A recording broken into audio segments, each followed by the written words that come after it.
Hi, I'm Allison from a small village in France. Please like and subscribe. I lived in a small cottage with my single mother who worked as an artist. Life was tough since we had little money, so when I turned 5, Mom decided to move back to her home city. And it had a freaking palace. Whoa, is that a real palace, Mommy?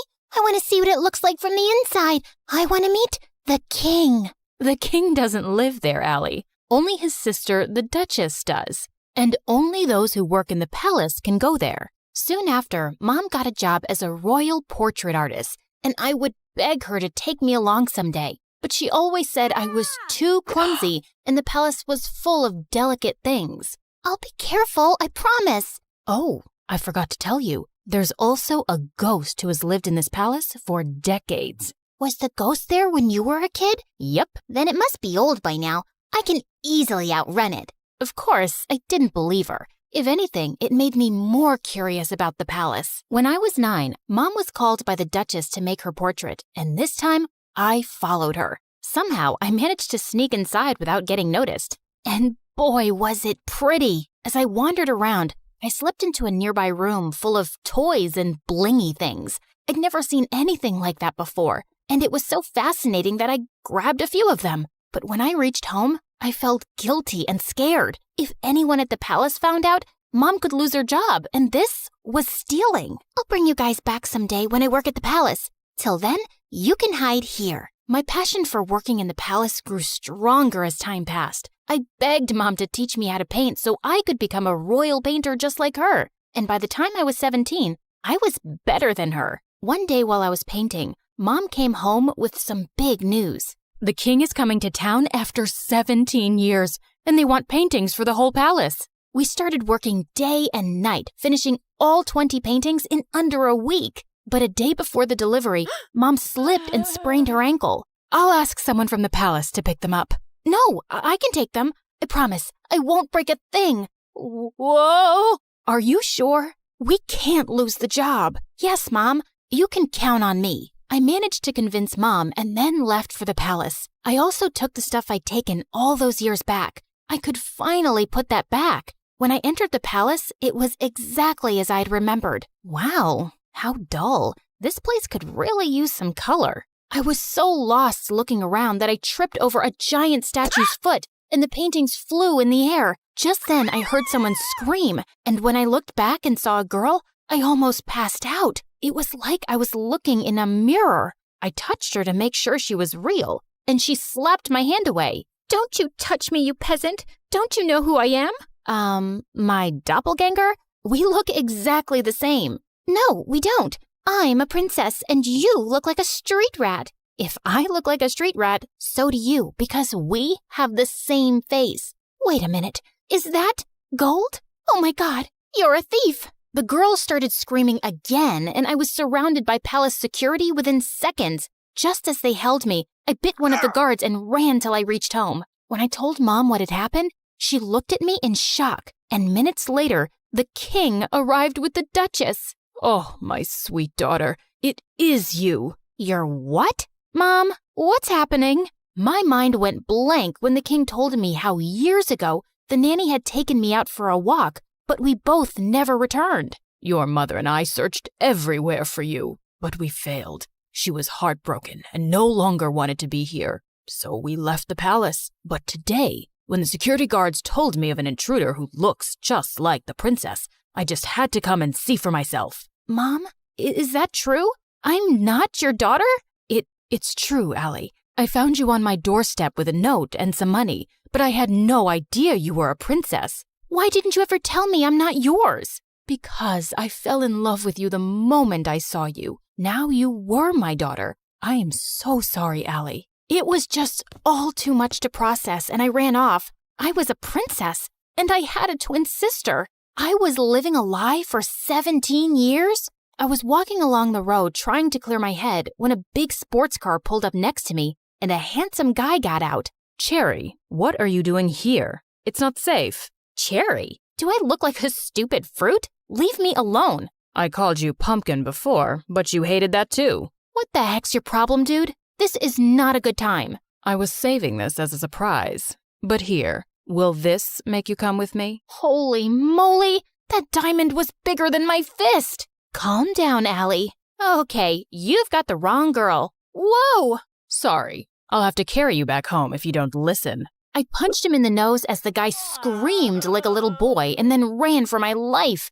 This was officially the worst day ever. The next day, the royal staff packed all my stuff and I was moved to the castle. My royal chambers were bigger than my whole house, and everything was beautiful, except it didn't feel like home. Mom wasn't there, and even though I was mad at her, I missed her. I was unpacking when my sister walked in. I know you think you're suddenly a princess now too, but don't let this get to your head. Remember, I rule. Charlotte, dear, don't be so rude to your sister. You should be happy she's back. Okay, Amber. Allison, Darling, we're starting with your royal lessons from tomorrow. Be ready at 4 a.m. sharp. Good luck with that. It's not easy being a princess. She wasn't kidding. It was a mad schedule. Mornings were for horse riding, then music in the afternoon, and martial arts in the evening. My body was super sore and I was exhausted, but within a few weeks, I'd grown tougher and learned a lot. One evening during martial arts practice, someone walked up to me. It was the diamond guy. I thought they were just rumors, but you are prettier than Charlotte. We look exactly the same, like identical. Can't you see that, or did the punch make you blind? Feisty. I'm Prince Arnold, by the way, Charlotte's fiancé. Isn't she too young to get married? Are you jealous? What? Move along, dude, unless you want another punch. But the guy just winked and left. What a flirt! Later that evening at dinner, Dad announced that he'd be holding an official coming out party for his daughters, and the entire village would be invited. What's a coming out party? Lame question. It's your official introduction. So why are you having one? Don't people know you already? That's when Dad told me that Charlotte had always been sick all her life. She had a rare genetic heart condition that didn't allow her to roam around too much. It was only recently that she'd gotten better. But I'm still better than you. What's your problem? My problem is that you're here to take my crown away from me, and I won't let that happen. Enough. That's for me to decide. Now eat your dinner. I'd root for you. I kicked that butt face under the table, and he turned red. Much deserved. The coming out party had sent the whole town into a frenzy, and Mom was called to make our official portraits. Seeing her made me feel so much better. So, how do I look? Like a princess. Have you forgiven me? Maybe. I mean, you're still my mom. Of course I am. The party was a huge success, and I could see the king's pride in introducing his daughters.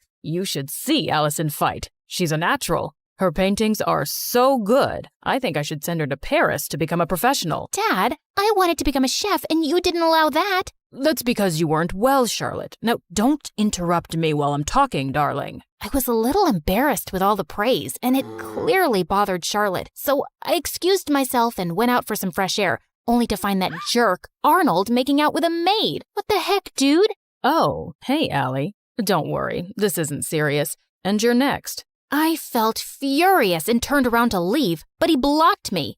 Oh, don't be so mad. Come here. Arnold pulled me in and was about to kiss me when I pushed him hard, but Charlotte walked in just then. What's happening? Wait, I knew it wasn't you. My darling Charlotte, this imposter tried to take advantage of me. She tried to kiss me while pretending to be you. What? That's not true. This guy's been flirting with me ever since I came here. Charlotte, he's a jerk. I just caught him making out with a maid. Enough. First, you try to steal my life, then my dad, and now you have your eyes on my fiancé? I won't let you get away with it. With that, Charlotte went inside and got on stage as everyone stared at her in confusion. Attention! My twin sister is a manipulative witch. She's a thief and a liar, and so is her mom, that lady. Tell me, Allison, did she teach you how to be a lowlife? Because you surely weren't born one. Say what you want about me, but keep my mom out of it. I feel sorry for you, Charlotte. How could you be so bitter? It's so... Before I could finish, Charlotte jumped on me and we got into a crazy fight. As the king pulled us apart, Charlotte started shaking and fell to the ground. We rushed her to the hospital, and the doctors informed us that she had fainted because of stress and needed rest. I wanted to visit her, but the Duchess stopped me. I think it's best that you stay away. You've done enough damage. Brother, she's not good for Charlotte's health. We might not get along, but she's my sister. She's right, Allison. I think it's best if you give each other some space. Maybe you can stay with your mom for some time. It will only be temporary, love, and I'll have you back as soon as possible. I think we dumped too much on Charlotte, and she needs to get better. Of course, I understood, but I was actually happy to get away from everything for a while, especially since Charlotte and I were on the front page of every newspaper the next day. People called us the Crazy Royals. We were a joke. I was packing my stuff when the Duchess walked in. You're finally going back to where you belong. I knew you'd never fit in here, and it was a mistake to bring filth into the palace. I know I didn't grow up here, but I'm still a princess by birth. So please, mind your manners and never talk to me this way again. Don't forget your place. That's exactly what I'm doing. I pushed her aside and left for my old home. Mom was ecstatic to see me, and to be honest, I felt happier than I'd been in weeks. A few days later, once Charlotte was better, the king announced her engagement to Arnold to give people something else to talk about. Dad invited me, but I decided not to go to the ceremony. I just wanted to stay away and avoid any more drama. On the engagement day, Mom had gone out for something when Charlotte came over. What are you doing here? Don't you have an engagement to get to? I can't marry him, Allison. He's a snake. I should have trusted you. Good time to say I told you so. But what do you want from me? After our fight, we can't have another media blowout. Dad will never allow me to call off the engagement at the last minute. Please, come with me. Maybe we could convince him together. Please help me. Charlotte was crying like a baby now, and I didn't want her to have another fainting episode, so I agreed. But just as we entered the palace, Charlotte stopped. I need to fix my makeup. The entire town is in there. Wow, priorities. Thanks for doing this. I'll be right back. I started to walk around when I spotted Charlotte. She's here. I've done everything you asked me to do, including the fake fainting. Now do your part and make her leave forever before Dad decides to bring her back here again. Leave it to me now, princess. I have the perfect plan to make sure you get the crown. Oh my God, these people were crazy. I had no idea what her plan was, but it sounded dangerous. So I ran straight to Dad, and seconds later Charlotte followed. Allison, I thought you weren't coming, but I'm so glad you did. Of course she had to come. She had to ruin my engagement. She just can't see me happy. Oh my God, Arnold, hold me, please. Oh, shut up already. Don't you guys get tired of manipulating? King, Dad, whatever, you should see this. I played the video for the entire hall to see, and Charlotte turned pale. Charlotte? Dad, I'm sorry, but you seem to like her more because she's tougher than me. And when Auntie told me that she was after Arnold and my crown, I couldn't take it anymore. But this was all Aunt's idea. Sister, what were you planning to do and why? Suddenly, the Duchess turned into a mad person and started screaming. I'm tired of being your servant. I'm the older sister and the crown was mine, but these girls took that away from me, and I would have gotten away with everything if this one hadn't shown up. What do you mean? You knew she was alive? Whoopsie, you did a boo-boo. The Duchess confessed how she'd paid the nanny to take me away and drop me in the jungle, but the nanny had dropped me at Mom's doorstep instead. Charlotte was so sick as a kid, I didn't think she'd survive for so long. With both of you gone, I'd be a queen, but Karma's a witch. The king gave orders to take the Duchess away to the dungeons for treason, and Charlotte turned to me. I was horrible to you, and I probably don't deserve your forgiveness. But could you try? It might take some time, but I'll get there. What about me? You can chew your shoes and get lost. Yeah, I always knew you were a jerk. I was called back to the palace, and I took Mom along this time. Charlotte and I changed history by taking over the crown together. We were both queens in our own way, and I learned that those who love you will always stick by your side.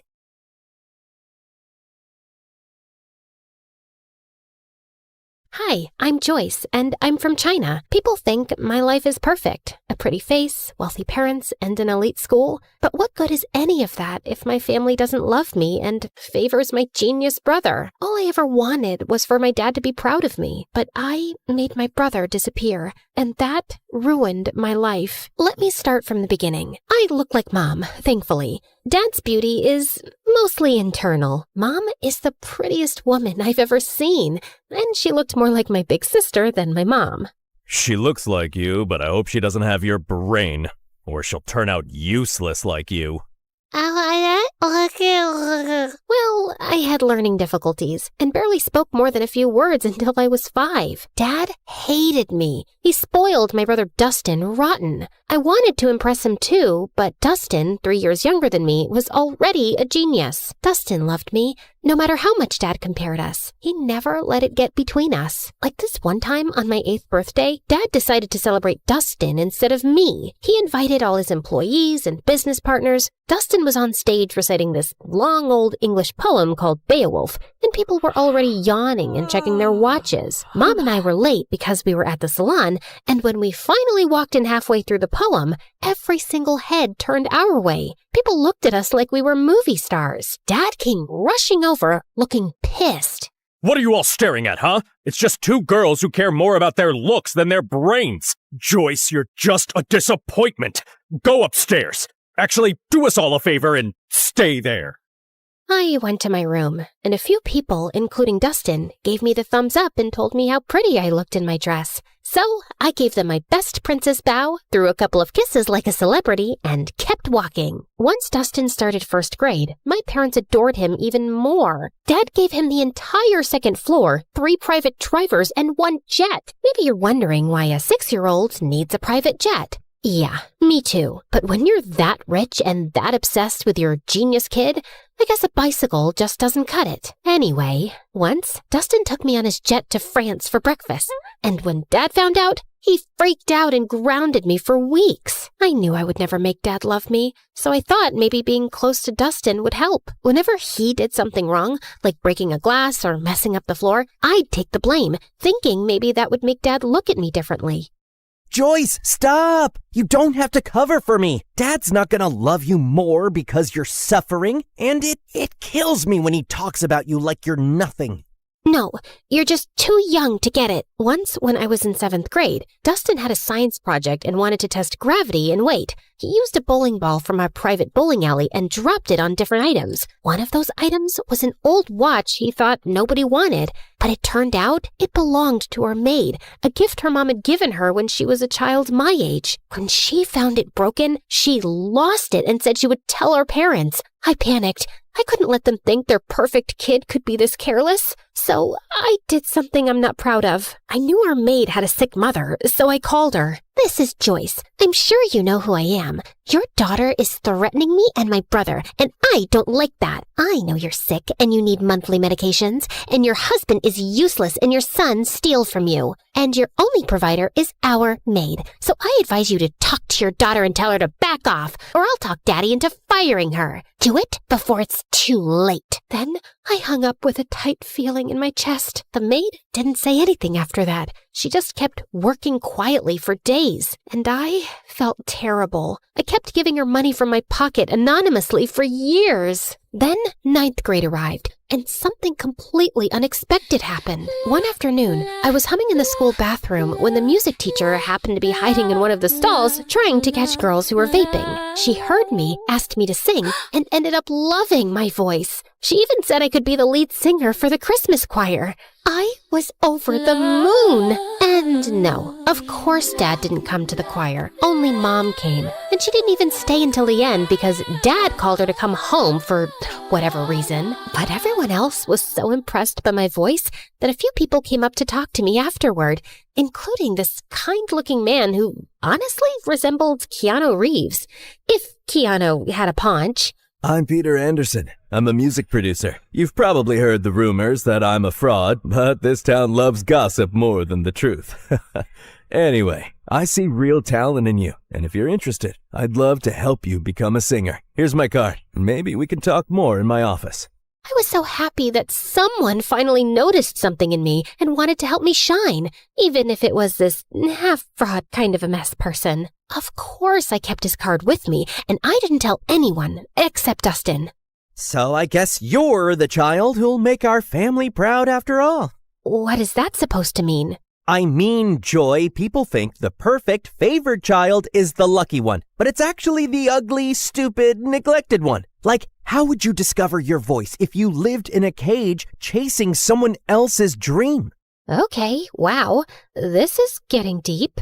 Don't worry, I won't go that deep. I know your IQ. Anyway, I need a favor. I know you're going to that Halloween party this weekend, and Dad would never let me go. So maybe you could sneak me out with you? I really, really want to go. They're bringing Chicago-style pizza. And if Dad finds out I snuck out, at least he'll know I was with you. Which will make things even worse. Come on! I'll do your assignments for the whole next semester. For the next 2 years. Fine. Shake on it. Wait, did you like this video and subscribe to MSA? Obviously. Why do you think I turned out so emotionally intelligent? Guys, interact with our video so this story blows up. What are you waiting for? Comment now! That weekend, I snuck Dustin out and we headed to this huge party 5 blocks away. Dustin was wearing a white ghost costume. Way too simple for a genius, but whatever. I dressed like Amy Winehouse, and honestly, I looked really cool. The party was wild. Everyone was having fun, and a bunch of kids were wearing the same ghost costume as Dustin. I kept an eye on him until this cute guy came up to me and started talking.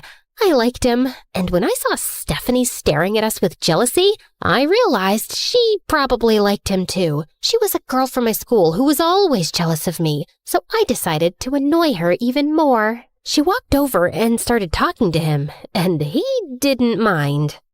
So, Alan, did you know I have a really good voice?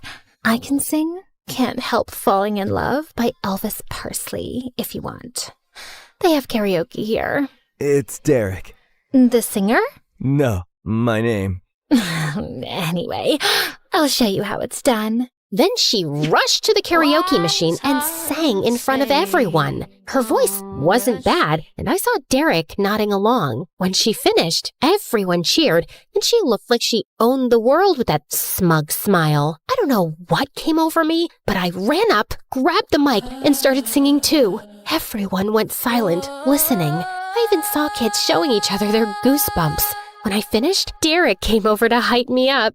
That's my girl. I felt amazing, especially when I saw Stephanie's annoyed face. My eyes followed her as she stormed out of the party, and I saw a few boys in ghost costumes leaving too. That's when I remembered Dustin. I tried to run after him, but kids kept stopping me for high fives and congratulations.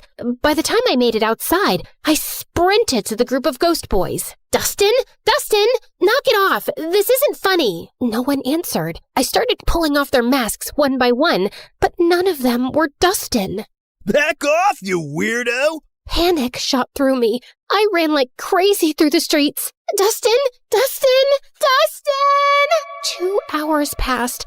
I couldn't find him. I was so worried sick about my brother, and I knew there was no running from calling Dad. I was finished. Dad and Mom arrived with a few police officers, and Dad looked like he was about to finish me off. He lunged toward me, but Mom stepped between us. He glared at her with furious eyes. So now you're protecting your kid? Oh, that's funny because I didn't see you stopping them from sneaking out in the middle of the night. The officers tried to calm him down while everyone started searching for Dustin. But another day passed, and still no sign of him. The whole town volunteered. People searched through the nights, but nothing. Every second felt heavier than the last. I isolated myself. I text Dustin every day. Stupid messages like, "Where are you?" and "Please come home," as if he'd somehow see them and reply. At night, I'd sneak into his room and sleep in his bed, burying my face in his pillow until his smell faded away. Some nights, I'd just sit on his floor holding his favorite hoodie, feeling like I'd lost the only person who ever really saw me. Dad barely talked to me anymore. Mom didn't yell at me or blame me, but sometimes I'd catch her crying alone, and she'd wipe her tears the second she saw me. "I'm sorry, Mom." She didn't answer. "Can we talk about this? I want to hear your voice. I know what happened is my fault, but I just want you to pat my shoulder, let me cry in your lap, tell me it'll be all right. Just say something, anything." But she didn't. She just gave me a sad little smile, nodded, and walked away. And then I completely shut down. A year of guilt and silence later, I couldn't take it anymore. I needed something, anything to distract myself, even if just for a little while. I remembered the card the producer gave me, and I figured, why not call him? It's not like I had much to do being alone all the time. Wise decision. I'm gonna make you a star, way up in the sky, so bright, your dad's gonna regret not loving you enough.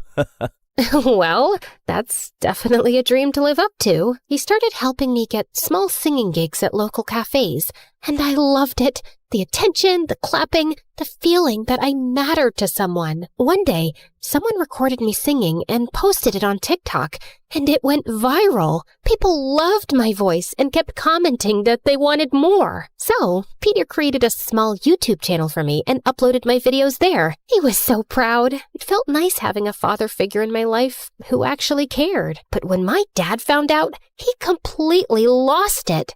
Oh, look at you! Enjoying your little fame with that fraud producer. He's not a fraud. He helps me a lot. He even made me a YouTube channel, and it's growing. Aw, and who gets paid from YouTube? Did he even give you a single cent? Or does he just toss you a few pennies you get from those miserable cafes? I'm not doing this for money. I do it because I love singing. Just like you loved your brother, right? For the first time, I felt real anger toward him. Why couldn't he see any goodness in me? But before I could say anything, he pushed his chair back and walked out. Later that night, he started having chest pains. Mom and I rushed him to the hospital. The doctor said it was stress and that he needed rest. I didn't visit him much while he was there. Not after what Peter told me. Summer vacation's coming up. I was thinking we could go on a little tour around the country. Grow your audience. See where this takes us. I believe in you, kid. I went on that tour in a heartbeat, and I had the best time of my life. For once, I felt like a child again. No guilt, no pressure, just music and freedom. But even then, I worried about Mom. I always felt like she needed rescuing from Dad. That became my motive. Work harder, grow bigger, make more money, and buy us a house far away from him. My fame grew fast. By the time I finished high school, I was well known enough to earn a good income. One night, before leaving the house the next day for good and renting an apartment in the city, I was having my last dinner with my parents.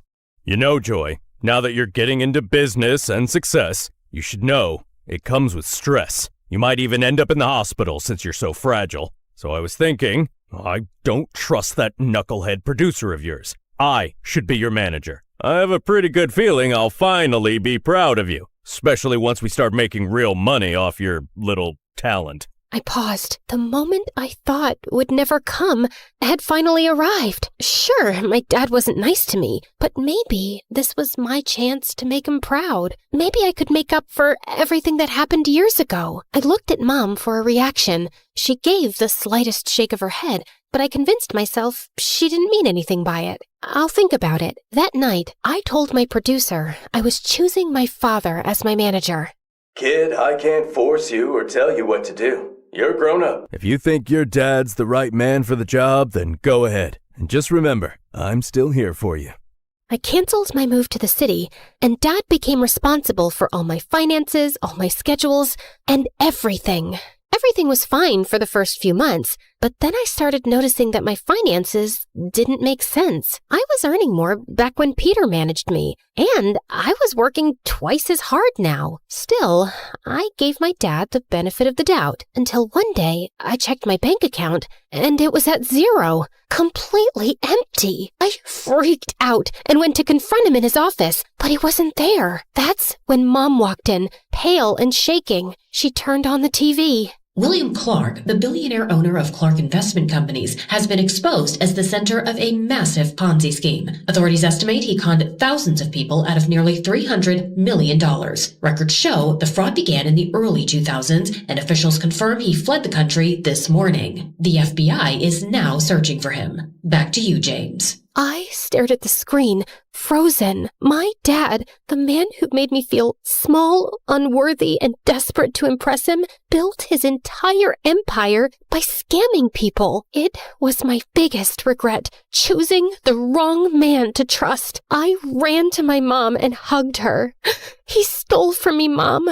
He hurt me, and he always made me feel incomplete. All I ever wanted was for him to be proud of me.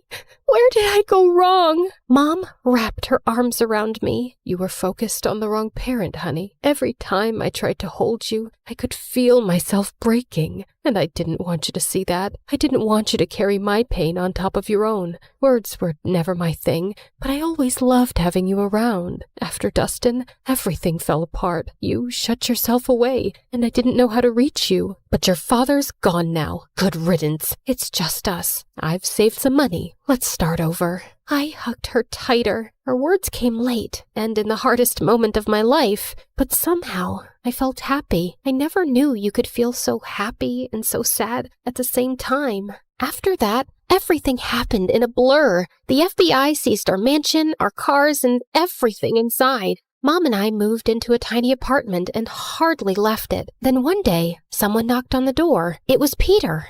Didn't I tell you? I'll always be here when you need me. But who's going to listen to my music after what my dad did? Joyce, what defines Joyce is what Joyce does, not her father. It's time to rock again. Remember your YouTube channel? I've been saving everything we earned from it for something big, and today's the day. No, I can't. I just want a quiet life with Mom. I'm sorry. Actually, I gave an interview this morning. I told everyone what your father did, including how he stole from you. People are sympathetic. I've read the comments. They love you, Joyce. They want you back. Wait, you did an actual interview? For me? Wow. Peter helped me restart my career, and people were happy to have me back. And soon enough, I was a huge success and making good money too. One day, before one of my biggest concerts, Mom told me that Dad had been arrested and was facing decades in prison. She said he wasn't feeling well and wanted to see me. I decided to see him one last time before closing his chapter for good. I know you probably think I was stupid, Joyce. No, you committed every sin in the book, but stupidity wasn't one of them. You know what? I actually feel sorry for you. You spent your whole life putting down an innocent little girl without a shred of guilt. Well, you weren't like Dustin. For Christ's sake, he was the only one who made me proud, and you had to take that away from me.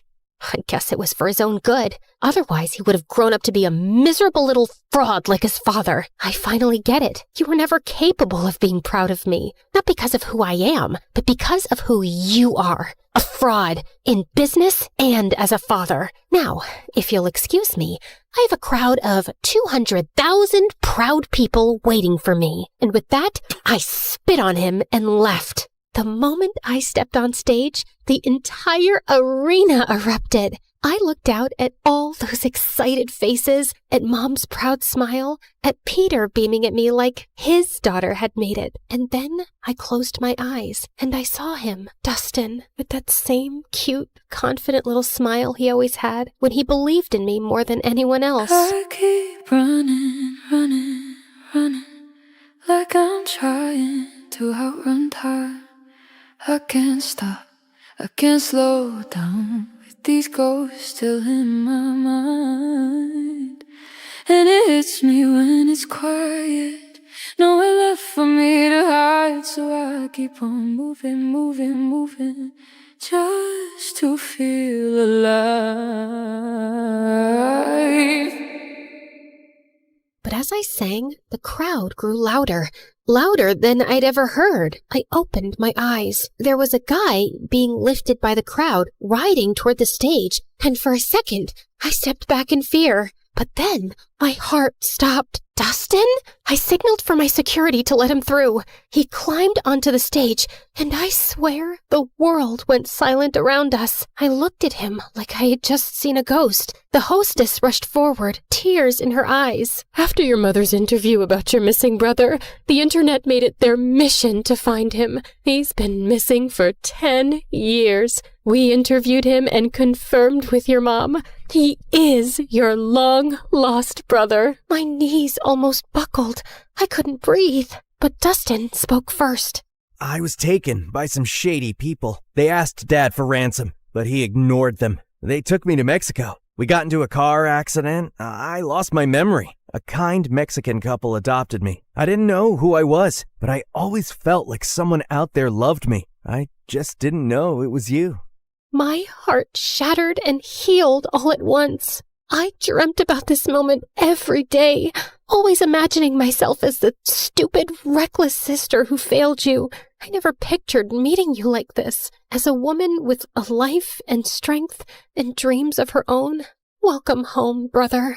I threw my arms around him, and he broke too. And when I looked up, the whole arena was crying with us. I turned back to the microphone, wiping my tears. Thank you, everyone. I learned something I wish someone told me sooner. You can't buy love. You can't chase approval, not even from the people you want it from the most. The greatest person you can learn to love is yourself. And once you do that, everything else falls into place. Thank you again. And now, if you'll excuse me, my brother and I have a lot to catch up on. And with that, we walked off the stage together. For the first time in years, and the first time all over again. Because sometimes the people who make you feel the smallest are just trying to make themselves feel big.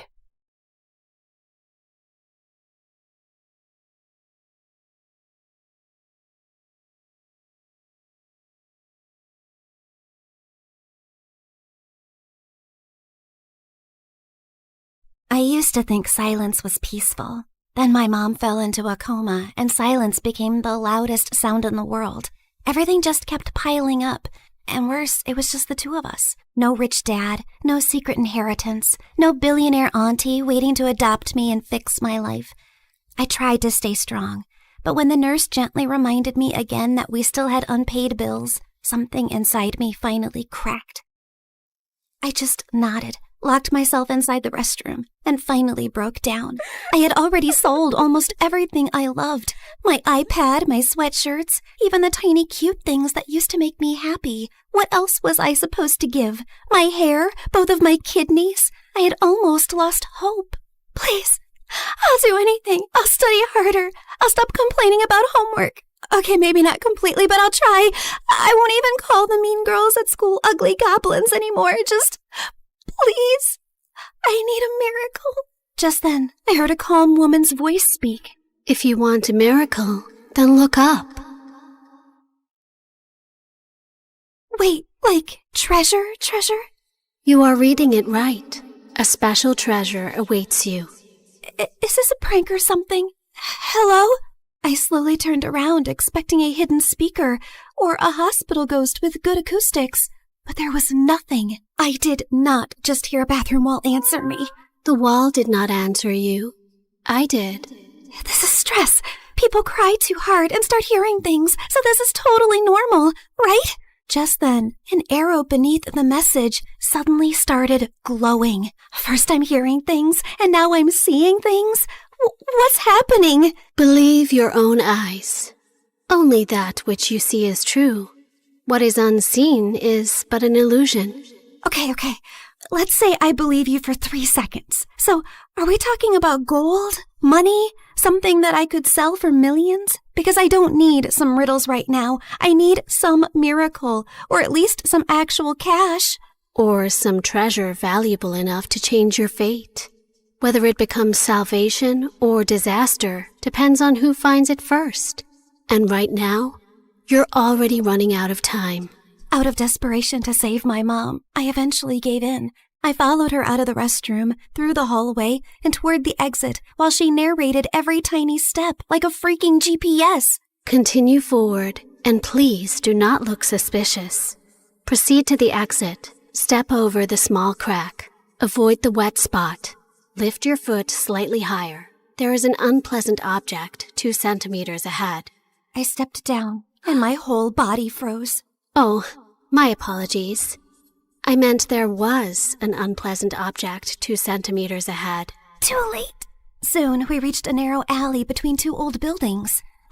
Miss, are you sure this is the right way? The path continues forward. Though I understand your hesitation, narrow passages often awaken the mind's instinct for danger. However, if treasure were always placed in bright, comfortable places, Far few people would learn anything from searching for it. So that's a yes? Oh, that pretty summarizes what I've said. So, yes. I finally stepped into the alley, and thankfully it was only normal scary and not dangerous and life-threatening scary. Just then, everything went silent all at once. Even the dramatic pigeon on the street shut up. Miss Lady Voice? Hello? Are you still here with me? Don't worry. I'm here. Just keep walking. Do not turn back yet. Step back and just breathe slowly. I only asked if you were there. And I answered with additional guidance. The alley stretched longer than it should have. Soon warm wind rushed past me, and when I looked back, the alley was gone, and I was now standing in an open field under a bright blue sky. Holy yummy cheese balls! Did I just teleport to another place? I also noticed a small glowing orb floating in front of me, shining softly like a tiny star. Yes, you have arrived in Mondstadt, the city of freedom, a land of wind, songs, nights, and many stories carried through time. I realized that the glowing orb pulsed when the voice lady continued yapping. So that meant her voice now had some sort of a body? So you mean I'm not somewhere in Europe and not dreaming? Yes, this is not Europe, nor is it a dream. A world with its own laws, gods, stories, wounds, and miracles. Why am I exactly in this unfamiliar land? I just want my mom to wake up. Then keep walking, Sabrina. The treasure hunt begins here. Fine. If this treasure can really give me a miracle, then lead the way. Watch out! Explosive encounter highly likely nearby. Explosive what? Just then, a loud boom suddenly echoed from somewhere near the trees, and a tiny red figure then burst out from behind a bush. Ta-da! Clee is here! Spark Knight of the Knights of Favonius. She is known throughout for her enthusiasm, remarkable explosive talent, and a long history of incidents that are best described as energetic. Sorry about that. Clee was only doing a little fish blasting. Well, maybe not a little, but the fish tastes so good, so Clee thinks being grounded for a day is worth it. Anyway, are you here for the treasure hunt? You know about that? Uh-huh. Miss Nicole told Clee. She said a dear traveler named Sabrina would arrive. Wait, you can hear her too? And she actually has a name? Of course. Miss Nicole is the best. And she talks inside heads because she can't talk with her mouth. Mom says she's very smart and very nice, but also talks a lot. Alice said that? Yep. I see. Clee skipped closer and grabbed my hand like we'd been friends for 10 years. Can Clee come play with her today, Miss Nicole? Please? Yes, you are allowed. As far as Alice is concerned, nothing is more important than a request from her beloved daughter. Yay! But why does Sabrina look so sad? Did someone make you cry? Was it a bad guy? Clee can blow them up! Only a little. Well, maybe not a little, but Clee will try. I'm not sad. You are. I know crying faces. Jean makes that face when Clee accidentally causes big disasters. My mom is really sick. She's in a coma right now. That's why I need to find the treasure so I can buy her medicines and pay the bills. Clee gave me a soft smile and squeezed my hand. Mom always says love can travel very far, even farther than my best bombs. So your mom's love must still be with you too, even if she's sleeping. Thanks, Clee. You're welcome. And don't worry, we're going to find that treasure, help your mom, and only blow up the bad guys. Maybe we can do the first two without the third one? Clee will try very hard. Just then, Nicole's panicked voice suddenly filled my head. Watch out! Hilly Charles incoming! Hilly what? Literally 6 seconds later, masked monsters burst out of the bushes, and Clee pulled out her bombs like this was a normal Tuesday. Jumpy, jumpy, go! Boing, boing, boom! Yeah! Oh my god, am I gonna die? Stay calm. Step back. Duck! Now! Before I could fully lose it, golden light bloomed beneath us. Moment of birth. A glowing flower platform rose from the ground, blocking the monsters just in time.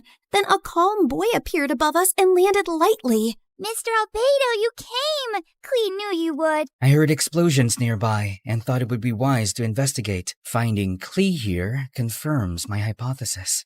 Sabrina, this is Mr. Albedo. He's like my big brother, and he's super smart.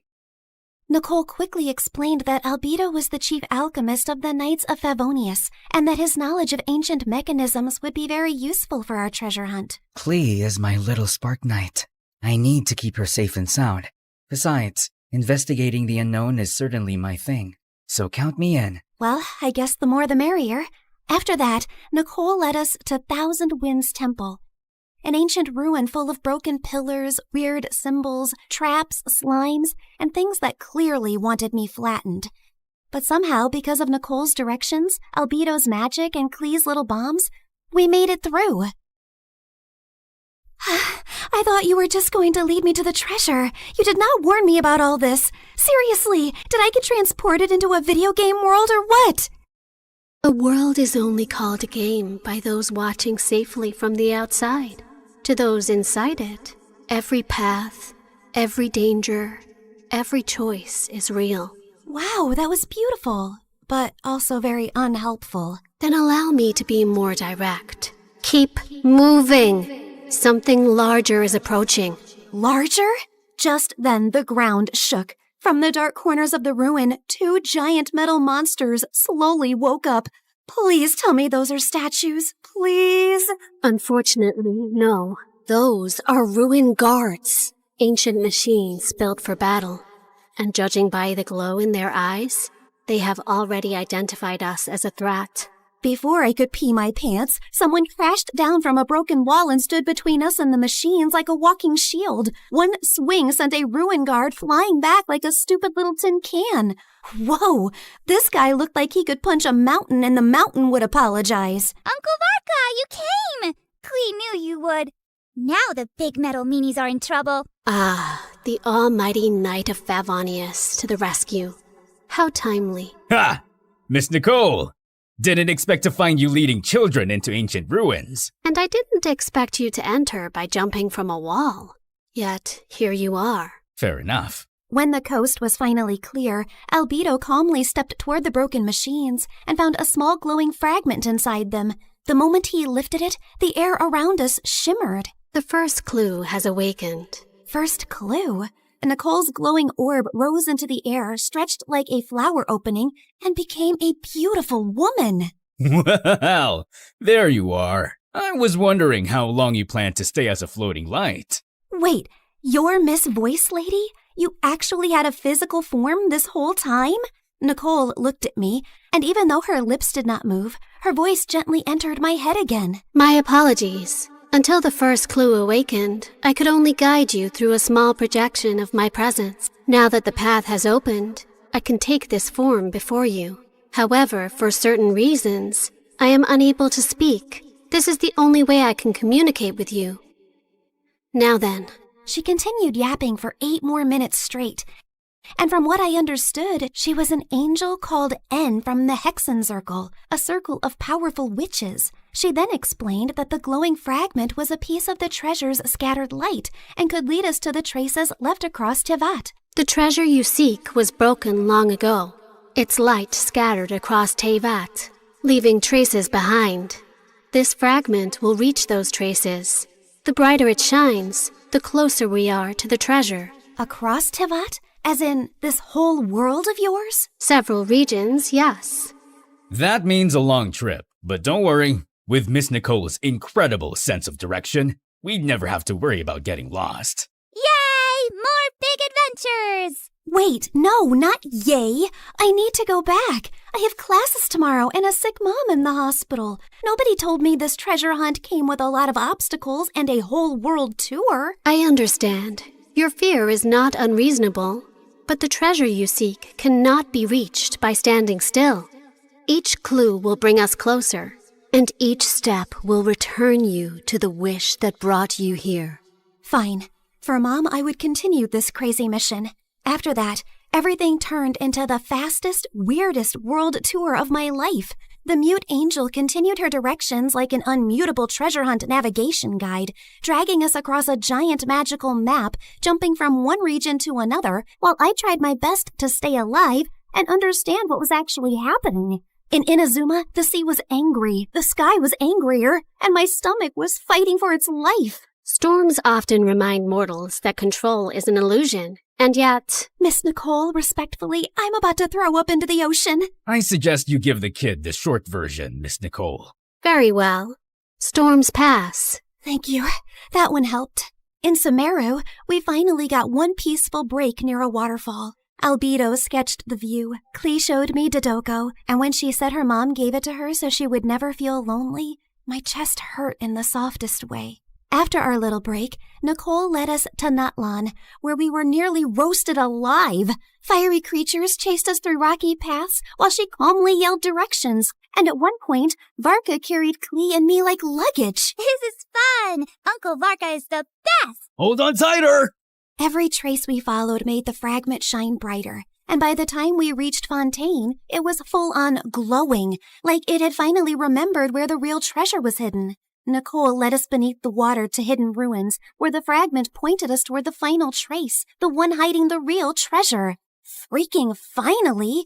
Soon, we found a mysterious sealed door, and Albedo figured it out like a puzzle in minutes, using one of Fontaine's underwater mechanisms like it was nothing. The sealed door opened, and I thought we had finally reached the treasure. Behind it were more passages, hidden compartments, and even more puzzles. I swear to God, is the treasure shy or what? Ancient civilizations valued protection. Finally, we reached a chamber where a small chest waited on a pedestal. I opened it with shaking hands, but there was no gold, no money, no jewels, nothing I could sell. Inside was just a small, broken, flower-shaped relic. No, we traveled across Tivat for this? For a broken thing? It is indeed damaged. We can fix this, right? Yes, but not with gold, not with force, not even with knowledge alone. Then how? This relic is a vessel of hope. It reflects the heart's deepest wish. It was never meant to make someone rich. It was meant to answer the part of a person who refuses to give up. I stared at the tiny broken flower and slowly understood. The treasure was never something I could sell to fix my life overnight. It was hope. The one thing I had almost lost in that hospital restroom. Nicole said every region had left something inside me. Courage, endurance, wisdom, strength, and truth. I held the broken relic and thought of Mom's smile, her warm hugs, and the little things she did whenever I was sad. I wish for my mom to wake up. I don't need gold or anything. I just want more time with her. Please. Just then, the relic started glowing. Golden light filled the cracks, and the broken petals slowly repaired themselves until the flower became whole again. You fixed it! The restoration is complete. The way home can now be opened. A portal appeared behind us, and my chest hurt when I realized I was really leaving them. They were supposed to be just my treasure hunting team, but somehow they had become my friends. Klee hugged me first and gave me a tiny Dodoko charm. So you won't forget Klee. Fear doesn't mean you're weak. It means what you're fighting for matters. Always remember that, kid. If fate allows us to meet again, perhaps we could continue this conversation over dessert. You asked for a miracle, but you were the one who kept walking toward it. Remember that, too. After a tearful goodbye with them, I finally stepped into the light. When I opened my eyes again, I was back in the hospital restroom. I thought it had all been a dream until I felt Klee's Dodoku charm in my pocket. So it was real. Everything was real. I ran back to Mom's room. The bills were still there. Mom was still sleeping. But I felt different. Scared, yes, but not empty and hopeless anymore. One day, my seatmate was secretly playing some online game called Genshin Impact. And the second I saw her screen, my soul almost left my body. The characters looked way too familiar. And then it hit me. So I was in a game? That night, I downloaded the game beside Mom's hospital bed. And when Nicole's banner finally appeared, I pulled for her. Not gonna lie, I really miss her voice and her endless yapping about lore and random facts. Step into the world of Genshin Impact, the open-world action RPG where you explore, battle, and uncover the secrets of Tivat across PC, mobile, and console, all seamlessly connected. Experience exciting new adventures in Luna 7 Truth Amongst the Pages of Piranha, featuring powerful new weapons, fun minigames, and exciting rewards to enjoy. Uncover a brand new story chapter in Sumeru. Meet new Wishbanner characters like Nicole, Prune, and Lowen. One afternoon while I was studying beside Mom, her fingers finally moved. Mom? Hey, sweetie. Mommy, you're awake. You're really awake. I missed you so much. And for the first time in a long time, the silence in the room did not feel scary. It felt peaceful at last.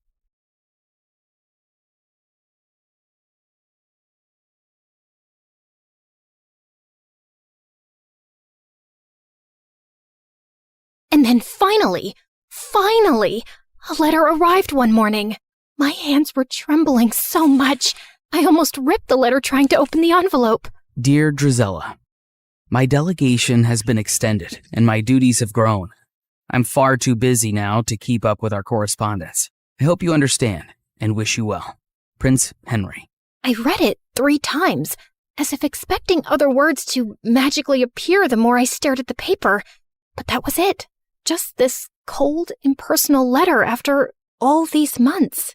I told myself that he was really busy with big, important things. It had been almost a year since he left, and people can change. It's not like he ever said he loved me or promised me anything. And of course, there was nothing left to do now but move on with dignity and grace. I found great comfort in pastries and gained a lot of weight. I considered becoming a nun, but decided against it since nuns aren't allowed to curse. I went to the village witch and said a friend was asking about ways to hex a prince. I started writing a vicious breakup letter to Henry, then realized you can't break up with someone you were never technically with, so I ate more pastries. Then I started running at dawn, lost all the weight, and used Cinderella's stupidly good skin and hair stuff so he'd choke on his regret the next time he laid eyes on me. But no matter what I did, it didn't dull the ache of missing someone who didn't miss me back anymore. It had been months since that last letter, and I had picked myself up and moved on. So I wasn't expecting my stomach to lurch when an official invitation arrived from the palace, announcing a grand ball in honor of the prince's return. Great. Other people could honor him. I wasn't going. Besides, Anastasia was terrified of dancing, and Mother wouldn't be up for it either. Over the past few months, she'd grown very weak and was always tired. I'd asked a couple of doctors to examine her, but they had no answers. Cinderella had been on top of her care, of course, always fluffing her pillows, rubbing her feet, making her special herbal teas. And the thought had crossed my mind more than once. What exactly was she putting in those concoctions? I didn't think she was beyond slowly poisoning a woman for her inheritance. I'd thrown the invitation in the trash. But sometime later, Cinderella came into the living room, clutching it to her chest. You're invited to a royal ball. Can you believe it? Oh, I've never been to a proper ball or worn a ball gown, and I've never seen the palace. I know I'm not invited, but maybe I could go, if you could take me with you. Yeah, no. We're not going. Royal balls are dull. Take our invitation and go, love. I'll arrange a carriage for you. You deserve to have some fun. Yeah, there was no cute fairy swishing a wand and going bibbidi-bobbidi-boo.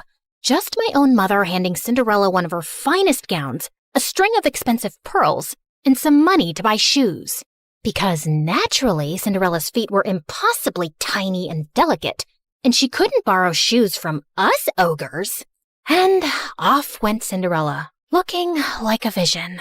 Since she was finally out of the house for a few hours, there was no way I wasn't going to snoop through her room, which was, as I suspected, disgustingly perfect. Not a speck of dust, and everything was arranged with military precision. Psychopath. I rifled through her drawers, opened her wardrobe, peered under the bed. I didn't find some secret stash of poisons or a diary confessing to slow murder. I wasn't even sure what I was looking for, and I was beginning to feel stupid. I turned to leave when suddenly, my elbow bumped into a picture frame on her vanity, knocking it to the floor. I cursed under my breath as I picked it up. Luckily, nothing was broken, and the picture had just come out. As I was placing it back in, something slipped out, a folded piece of paper tucked away carefully. And when I opened it, I recognized the handwriting instantly. I would have known it anywhere. Dearest Drizella, I'm so sorry I haven't written in a while. A sudden, strange illness gripped me and I was too sick to be moved or even lift my head. The royal court kept quiet to avoid panic, and it took me months to recover. Even now, the physicians say the worst is not over.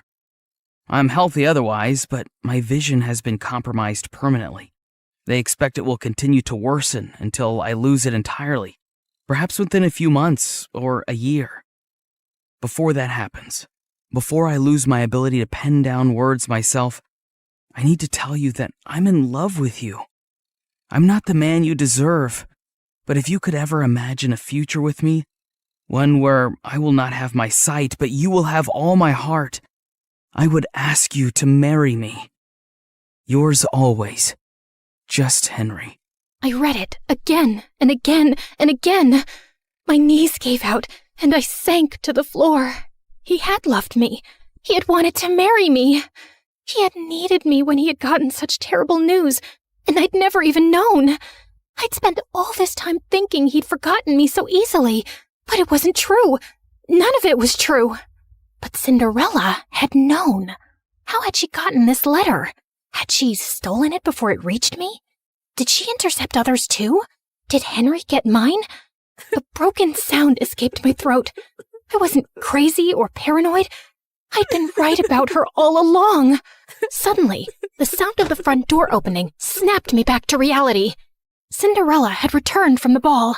I rose to my feet, pure rage surging through my veins. She'd taken everything from me, but this time, she wasn't getting away with it. I ran downstairs and found Cinderella by the fireplace, humming softly, and I lunged towards her and grabbed her hair. Oh my God, what are you doing? I shoved the letter in her face. Why do you have this? What did you do? What did you say to him? Her blue eyes went wide. Then slowly, she smiled. And before I could react, she grabbed the letter from me and flung it into the fire. What letter? I saw red as I screamed and tried to yank her hair from her skull. She managed to pull away from me, but I grabbed her dress, tearing away the silk. She shoved me, and I stumbled back as I ripped the pearls from her throat. Mother and Anastasia came running in at the noise. What is happening? She's attacking me! She's gone mad! Get her out of here. I swear I will kill her if you don't. You don't know what she's done. She stole him from me. What? Who are you talking about? Henry, the crown prince. We were in love. He wanted to marry me. Mother and Anastasia just stared at me like I was speaking a foreign language. She's crazy and jealous. She's always hated me. Drizella, you've lost your mind and you're scaring us. No, I'm not crazy. I'll prove it. I tore up the stairs, running to my room.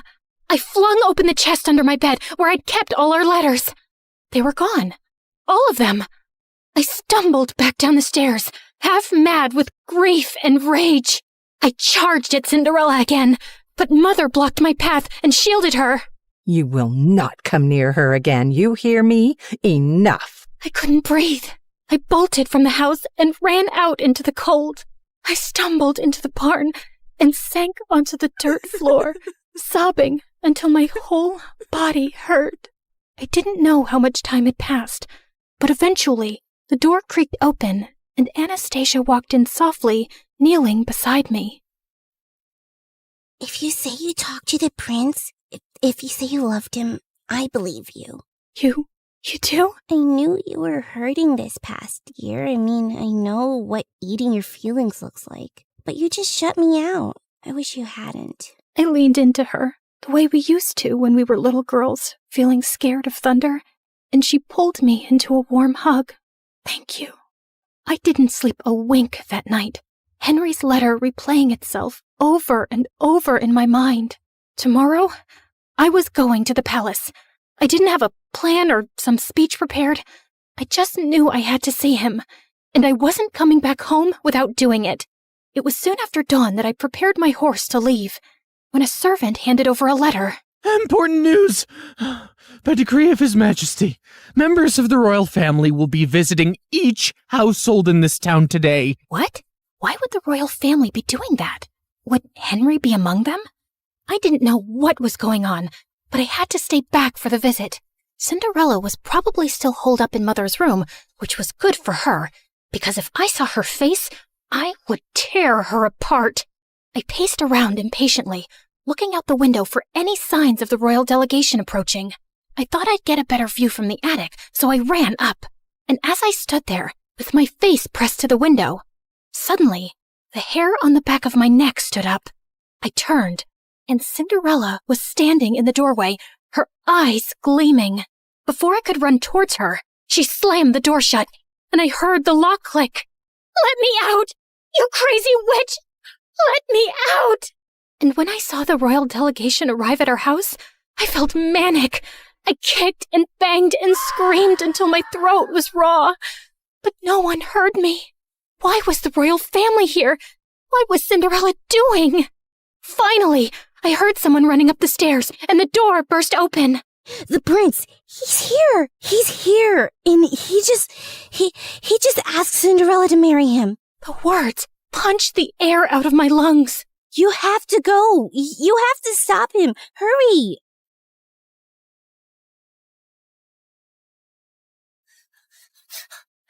Just as the royal delegation was preparing to leave. And there he was. Henry was standing beside Cinderella, his hand cradling hers gently as he bent to kiss her fingers. "Henry, no! You can't marry her! You don't know who she is!" Everyone froze, including him. He slowly turned to me, squinting his eyes hard, and then his face hardened to stone. I told you she would never let me escape. "Henry, whatever she's told you, it's all lies." Address me properly, miss. It's Crown Prince Henry. Okay, Crown Prince Henry. You cannot marry that two-faced witch. A ripple of murmurs went through the small crowd gathering around us. I need a moment alone with her. He led me forcefully into the stables away from everyone and slammed the door behind us. You are the biggest liar I've ever met. All the time you whined about your perfect stepsister replacing you when it was just a poor, abandoned girl that you and your family made your slave? I felt like he'd slapped me in the face. She didn't even dare tell me her name yesterday at the ball. She said she sneaked away because she wasn't allowed to exist freely, not even for a night. Then she ran away before I could even ask who she was. All I had was her slipper she left behind by accident. And then imagine looking for her and finding that you're the villain in her story. Henry, she's a manipulative psychopath. She stole my letters. She stole yours. I didn't even know you were sick or losing your sight. Stop lying. It was your handwriting on the letter I got, where you told me you couldn't be with me because of my illness, where you said it would be better to end things before they really even began. I never wrote that letter.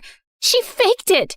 I think she always knew about us right from the start. Are you really so twisted that you think she plotted all this? So according to you, she intercepted our letters, forged your handwriting, and had been spying on us all along just to ruin things between us one day? I know it sounds crazy, but it's true. For a second, a shadow of doubt crossed his face, and I thought he might believe me. But then his jaw tightened. No, you didn't want me. And now you just don't want her to have me either. My heart felt like it would explode. You met her last night. How can you marry someone you don't even know? As if time is a guarantee of anything.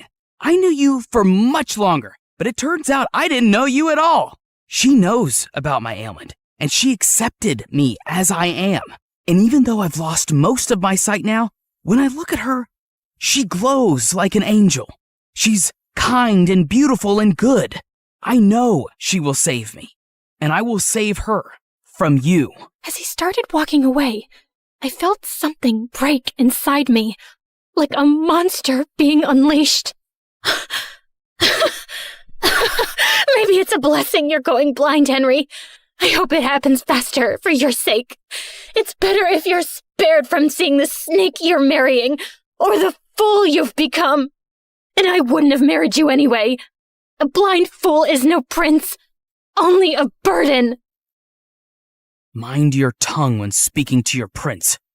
And if you ever cross my path again, I will have you exiled. I walked out after him and watched from a distance as he took Cinderella's hand, lifted her into the royal carriage, and rode away, taking every dream I'd ever dared to have with him. What was it that Henry had called me? Ah, yes, the villain in Cinderella's story, in that she would save him and he would save her from me. Yes, her beauty was so bright, it even enchanted an almost blind man. It made everyone else look ugly. I calmly stepped over to the oil lamp and knocked it over. Then I stood back and watched as the flames ran up the curtains, licked up the walls, ate up her belongings, gobbled up all her lies. The whole room blazed, and it felt good. The fire spread faster than I'd expected. The house was old, and the walls were bone dry. By the time the servants managed to put it out, half the estate was gone. Mother, heartbroken and sickly, packed up what little we had left and moved in with some distant relatives. Anastasia went with her. And me? Well, I was declared unwell, hysterical, and quite dangerous. I was locked up in a sanatorium, just a fancy word for a prison with prettier walls. Anastasia tried to visit me regularly the first few years, bringing me sweet treats and books, but over time, the visits got fewer, and eventually they stopped altogether. And so, here I stayed, my name forgotten, just one half of the ugly stepsisters duo. The real question is, did Cinderella get her famous happy ending? Honestly, I don't know. The Crown Prince had a relapse of his disease a few years later, and this time, he did not survive it. I'm sure Cinderella wore black for a while and looked stunningly tragic, but I doubt she really mourned him, because I don't think she was capable of loving anything or anyone. But who knows? Maybe she lived happily ever after anyway, bedecked in jewels and finery, admired and beloved by the people, and with a whole castle to scrub to sparkling perfection. Anyway, this is how my story ends. It's so depressing, isn't it? But don't worry. This version won't stick, because no one really wants the truth. Not when the truth is ugly and the liar is beautiful. Hey, before you click away, can we talk? Like, really talk? You just spent time with me and my story. Not 30 seconds, not a quick swipe, actual time. And that's kind of rare now, isn't it? Look, I get it. TikTok is addictive. Those quick dopamine hits, one after another. But here's the thing. Do you remember any of those videos from last week? Last month? They blur together, don't they? But a story? A real story sticks with you. It changes how you see things. Maybe after watching mine, you'll think differently about the villains in other stories. Maybe you'll question who's really telling the truth. That's what stories do.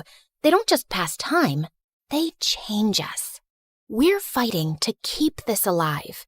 Every animation you see took weeks. Every character, every expression, every scene, crafted by humans who believe stories matter. We could pump out 3-minute clips with AI voices reading Reddit posts. We could chase trends. We'd probably get more views. But we don't, because you deserve better. Here's the truth. Platforms push short-form content because it keeps you scrolling longer. But we're not trying to steal your time. We're trying to earn it, to give you something worth those minutes. So if this story made you feel something, anything, then please share it. Not for the algorithm, not for us, but for everyone who's hungry for real stories and doesn't even know it yet. Send it to that friend who says, "I wish movies were like they used to be." Drop it in the group chat where people actually discuss things. Because every share is a vote that says, yes, storytelling matters. Yes, we still want narratives that challenge us, surprise us, make us think. The art of storytelling survived thousands of years. From cave paintings to campfires to Shakespeare to cinema. Don't let it die on our watch. Not for a 5-second dance trend. Help us prove that in a world of infinite scroll, some things are still worth stopping for. Share this story. Save storytelling. It sounds dramatic, because it is. Hi, I'm Jessica from Napa Valley, and I have a weird story to tell you today. But first, please like and subscribe, because MSA will give $1,000 to one lucky person in the coming 7 days. I lived in a beautiful house surrounded by trees. I had a good life, but growing up, I didn't get along too well with my family. For starters, my mom was like a 5-year-old trapped in an adult body. All she wanted to do was run around and play. Mom's idea of having fun was a water balloon fight with me and my older brother Dylan, and I found her childish behavior so annoying. I could never study in peace without hearing Mom sing show tunes around the house. Come on, you little bookworm. Let's bake some cupcakes. Don't you know how to have any fun, you nerd? Ugh, see what I mean? But the only person worse than Mom was Dad. He was barely home since he was a fancy businessman who traveled a lot. And when he was home, he treated us like servants. Bring Daddy some juice, will ya? My toes hurt and I can't move. There's not a lot left and we're saving it for tomorrow morning. Oh, so maybe you should be the one who goes on 5-hour flights to earn money for us. I kinda hated being around all of them, so I spent most of my time alone reading and practicing my violin. But when I got to 11th grade, things took a crazy turn. Mom told me one morning that we were taking in an exchange student. She's from Tokyo. She'll go to your school and live with us for 4 months. Isn't that exciting? Sure, but we'll have to clean the kitchen first so she doesn't run crying. Be happy, Jessica. Now you'll have a live-in friend to bore to sleep while you play your violin. I sure hoped she wouldn't be a live-in headache like Dylan. That weekend, we all drove to the airport to pick up our Japanese guest. Her name was Queenie, and she looked like a goddess out of a wonderland. Even her fingers were beautiful. Thank you for having me. Truly, it means so much. It's our pleasure, sweetie. Look, I got you a stuffed welcome panda. Mom? Hi, I'm Jessica, and I'm the normal one in the family. Please, don't judge me based on them. Oh my goodness, this is so sweet. Can one of you help me with my bags? They're heavy because of all the books I brought. Wait, Queenie was into books? I loved this girl already. She and I were talking about our favorite authors on the way home, and after that, we really started to bond. It was nice finally having someone I had stuff in common with. Queenie was also super helpful around the house, so both of my parents adored her, especially Dad. Aren't you amazing? How about I buy a present to thank you for all your hard work? Maybe new shoes or gold earrings? I would have bought some for Jessica, but all she cares about is school and homework. That's very kind, but you guys have already done enough, really. Then one night, Queenie and I decided to go on a walk, and she grabbed a jacket from the coat closet. Oh, that's actually Dylan's. But it's so comfortable, and I don't have any warm jackets. Can't Dylan lend clothes to his guest? You can't just take someone's jacket without permission. Give it back. I don't want you wearing it. Fine, here you go. I'll just freeze to death then. Come on, Jessica.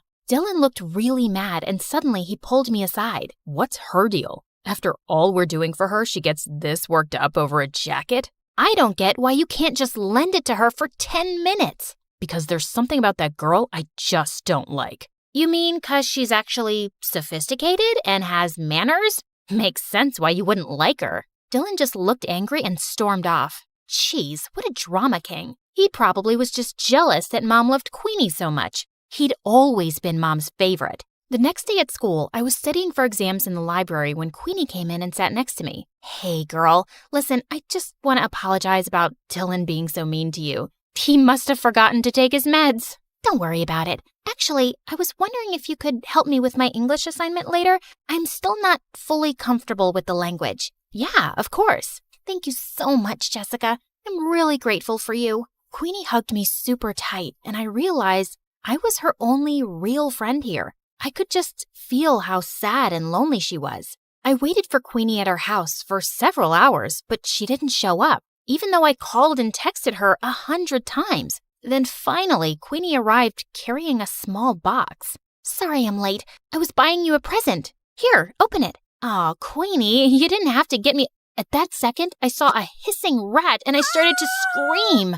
Jessica, calm down. This is a pet rat. I have one just like him at home. He's so sweet. Just hold him. Queenie let the rat crawl on my arm, but he bit me. Minutes later, I had to go to the emergency room, and Queenie burst into tears. I swear, I had no idea that rat bites were poisonous.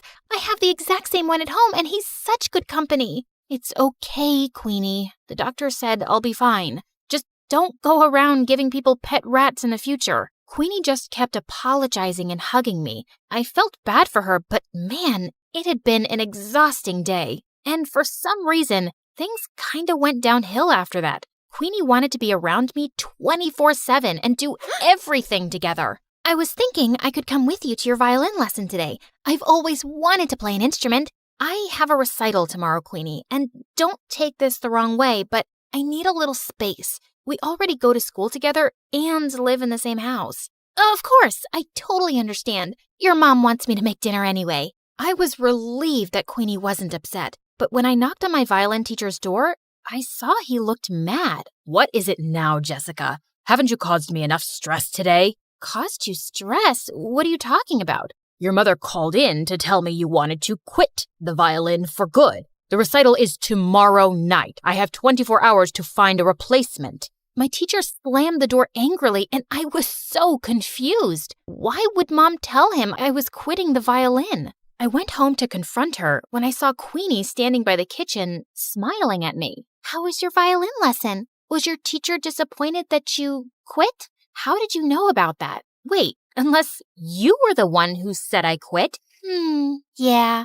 I was a little hurt that you didn't let me observe your lesson. So I thought a good punishment would be taking the violin away from you for a while. I'm sorry, punishment? Queenie, you're not my mom. How could you do that? Playing the violin is one of the only things that gives me joy. Like you already don't have enough joy in your life?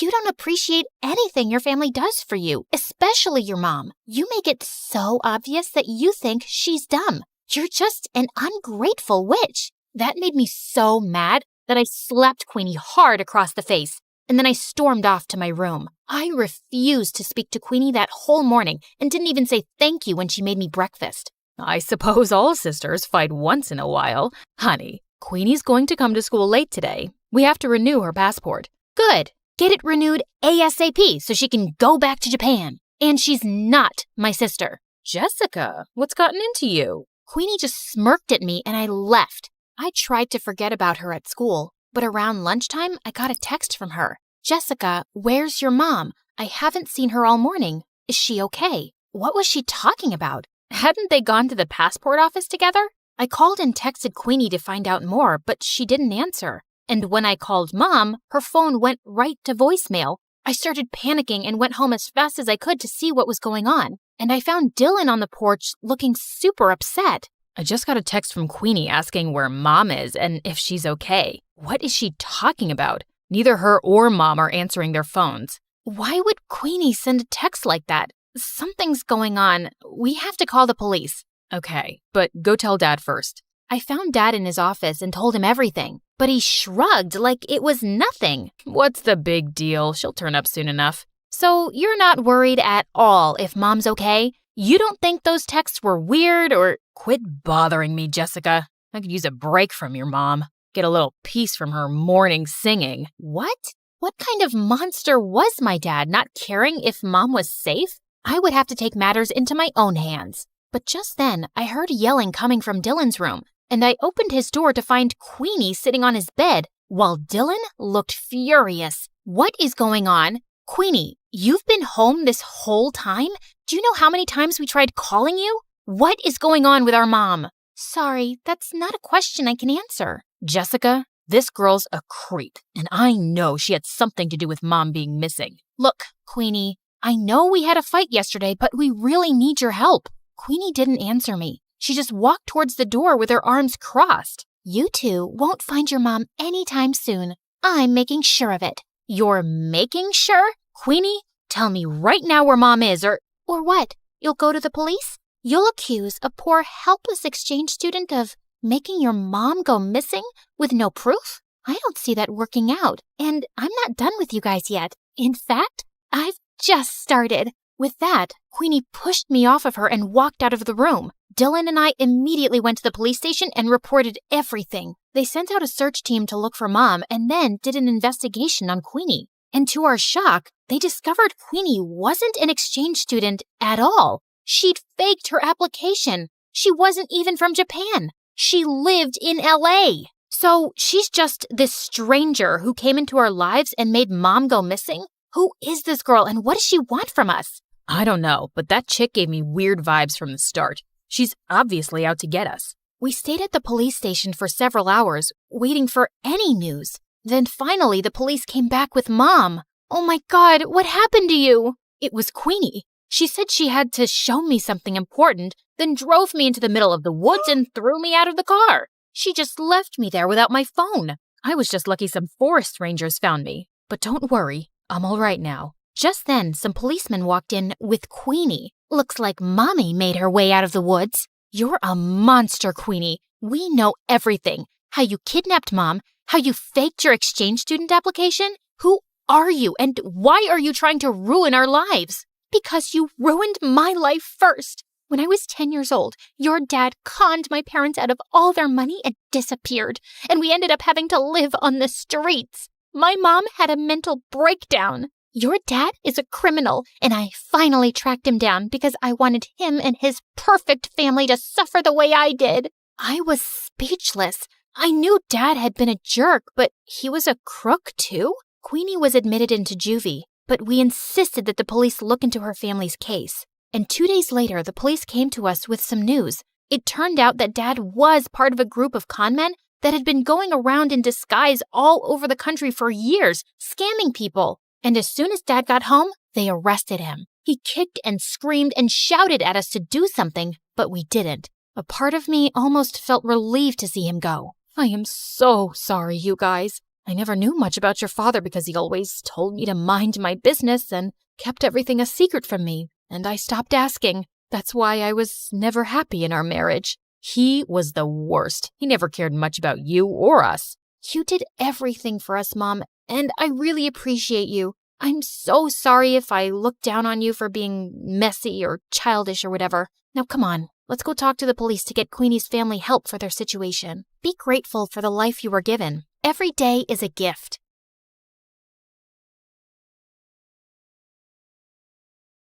I was about to shoot my target when suddenly someone appeared from the shadows and snatched the apple away. It was the most popular guy in school, Travis, and lately he'd been flirting with me every chance he got. Let's play a game. If you miss the target, I'll have to kiss you. But if you hit it, then you'll have to kiss me. What do you say? Sure, why not? Everyone knew how good I was in archery, and as expected, it was a bullseye. Deal's a deal, cream puff. As he closed his eyes for the kiss, I called for the school cat Loki and whispered something to it. You can open your eyes now. Loki scratched his face like a wild animal as I walked away, in total satisfaction. Hi, my name is Bianca, and I'm incapable of falling in love. Well, that's what I thought. But before I continue, please like and subscribe. My mom owned a huge chain of hotels, and I was the sole heiress to the business empire. Our family name was well known already, but I'd really made us famous. Teen heiress seen kissing alleged gangster? Spoiled princess seen at archaeological site closed off for public? Princess Bianca announces to pay any amount to straighten the Leaning Tower of Pisa. Oh, each headline is worse than the one before. Alleged gangster, Mom. We broke up, and you know my keen interest in history. I had to see that site. And come on, am I the only one annoyed by that Leaning Tower? Ugh. When will you ever get serious, Bianca? I have a private jet to catch, but we're not done with this conversation. Yes, go to your meeting, Mom. You didn't even remember to wish me a happy birthday, but I was still celebrating in style. I was having a huge birthday party at the newest club in town, but my night was ruined when I saw an uninvited guest, Travis, and he was approaching me and my BFF Carmen as if he was God's gift to women, despite that scary face. Hey, sugar lips, wanna dance? Aren't you supposed to hate me for making you look like Frankenstein? What's love without a little pain? And I adore your feistiness. He was all over me the whole night. Eventually, I had to make Carmen distract him and try to escape, but he noticed and followed me like a madman. I'm not done with you, my love. I turned around a corner and opened a VIP door at the end of the hallway. There were some men in suits playing poker, and they all turned to me like I was an alien. Oopsie, wrong room. Thought it was the toilet. But may I say, sir, your jacket is really cool. Very vintage 90s. Michael Jackson kind of vibe. Okay, I won't bother you guys. May the best man win. Bye. Travis was nowhere to be seen, so I took the chance to finally leave the club. But of course, I couldn't avoid him at school, and he was being such a nuisance that eventually I got a restraining order against him. My life was finally peaceful, till a few days later when Carmen told me that her cousin from the village would be joining our school. Since when do you have a cousin? Ever since he was born? You never told me about him. I love to collect snake skins and samurai swords in my basement. I didn't tell you about those either. What? Friends should share everything. I think some secrets are good. Oh my god, my cousin's here. I turned to this guy who was walking towards us like he was the king of the underworld. Judging by his walk, he knew he was a fine specimen of the male species. But suddenly, he tripped over nothing and fell into the fountain nearby. And then he immediately got up like nothing happened. I felt like I was watching a comic cartoon strip. Are you sure he's not some hot model you paid to act as your clumsy cousin? Nice way to say that he's hot and adorable. He then spun her around like she was a cotton ball. Carmen, my favorite girl. I missed you so much. The guy turned to me and I was stunned. He was even more handsome up close and also really familiar. You must be Bianca, Carmen's best friend. I'm Slater. Nice to finally meet you. Did you just curtsy? And have we met before? No. Is this how city people greet each other? Excuse us a moment. Carmen pulled me out of Slater's earshot. What you doing? Talking to my best friend's cousin? Why does that require you to bring your face so close to his? I just thought he looked really familiar. What's your problem? I just think you're finding an excuse to flirt with him. Now listen up, Bianca. You're never serious about any boy, and you just play with their feelings and dump them.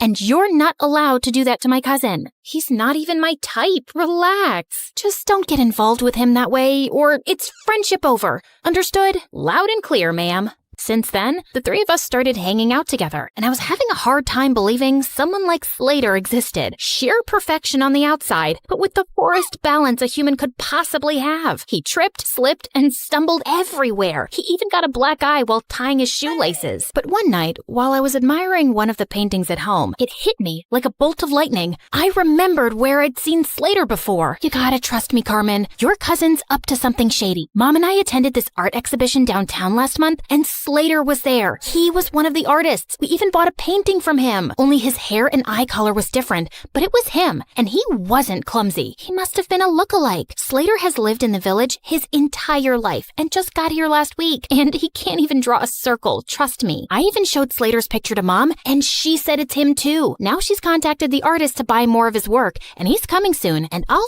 finally know the truth. You just need to give yourself something to be excited about. Do what you want, but you're wrong. A couple of days later, the artist called Mom to say that he had to go out of town and he'd come to meet her next month. How convenient. I decided not to say anything to Slater and try to get to the bottom of his secret identity. He was always hovering around me and Carmen like an annoying fly. He was sure to slip up at some point. I'd be watching him. But one day, I was spying on him at the gym, and after seeing him miss the 100th basket, I got really bored. I decided to skip the rest of school that day to get a manicure. As I was walking to my car, a van suddenly stopped next to me. Good day, child. Would you please buy some apples from me? I run an orphanage, and I'd like to get some toys for the children. Sure thing. Just give me a basket and I'll give you $100,000. I was about to take the basket from her when Slater suddenly popped out of nowhere and crashed into me. Hey, you. Who do you work for? Show me your ID. The poor lady looked terrified and just drove away. What the heck was that? Didn't your parents ever tell you not to take candy from strangers? What if she was trying to poison you? Dude, those are apples, not candy. And who am I? Why, Snow White and that cute granny is trying to poison me because I'm the fairest girl in all the land. This isn't funny. You don't know how dangerous some situations can be. Oh, please. I swam with sharks last year and jumped off a hot air balloon when it malfunctioned. I laugh in the face of danger, and that lady just wasn't dangerous. I know you're from the village and probably think everyone in the city's evil, but please stop being a weirdo. But Slater just got weirder. Like another time, the three of us were at a restaurant, and as soon as the waiter served our order, he started sniffing mine. If you wanted me to completely lose my appetite, you succeeded. What's wrong with you? He also started sniffing his food and Carmen's. That's how we do it in the village. The first whiff of food tells you everything you need to know. About what exactly? About how organically the food was grown, if the farmer sang to his crops and cows. I ordered a giant brownie sundae with whipped cream and sprinkles. Are you insane? Just give me that. Just then, there was a loud crashing sound next to us, and Slater jumped towards me and brought me down to the floor, covering me like a human shield. He was looking down at me, and I was a little breathless. And then I saw everyone else staring at us like we were mental. Apparently, a waiter had just dropped a tray full of glasses. Oh,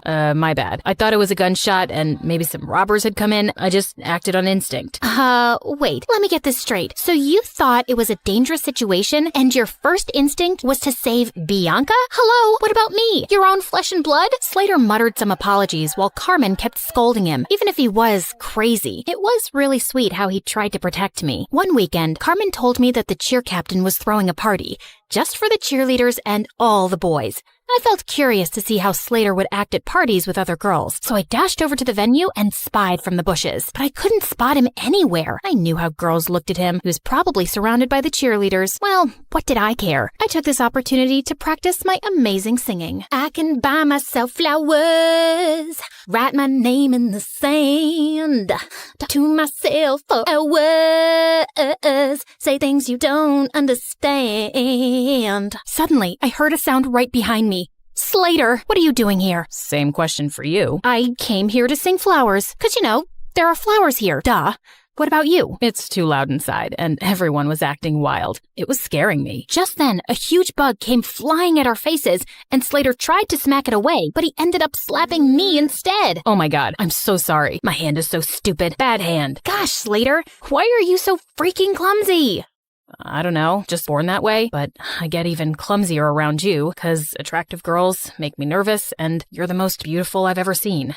What do you mean? You know what I mean, Bianca. It suddenly hit me. He was attracted to me, and that could make things complicated. I had to avoid him from now on before Carmen could misinterpret things and unfriend me. But the very next day, I caught him in the janitor's closet with his butt stuck in a mop bucket. Jesus, what have you done this time? Can you just help me, please? I think I got a cramp. As I pulled him up, our lips accidentally touched, and my tummy fluttered. Just then, someone gasped from the door. Carmen! Girl, it's not what you think. I followed her to an empty classroom and tried to explain. I swear, there's nothing romantic going on between us. He's too dumb and clumsy for me, and I'm certain he's a liar. Excuse me? That's my cousin you're insulting. And you say these things, but I feel like you're attracted to him. Just don't get attached to him, okay? He's not right for you. Of course, duh. I already knew that, but I was a bit bothered by what Carmen said. Why did she think he wasn't right for me? A few days later, I was practicing archery alone when suddenly an arrow came flying from somewhere and almost hit me. I turned around and saw someone behind a tree. I dashed over and found Slater. What are you doing here? Trying to kill me now? No, what? What just happened? You happened, Slater. You nearly sent an arrow straight into me. You're a hazard to society. Oh God, I'm so sorry.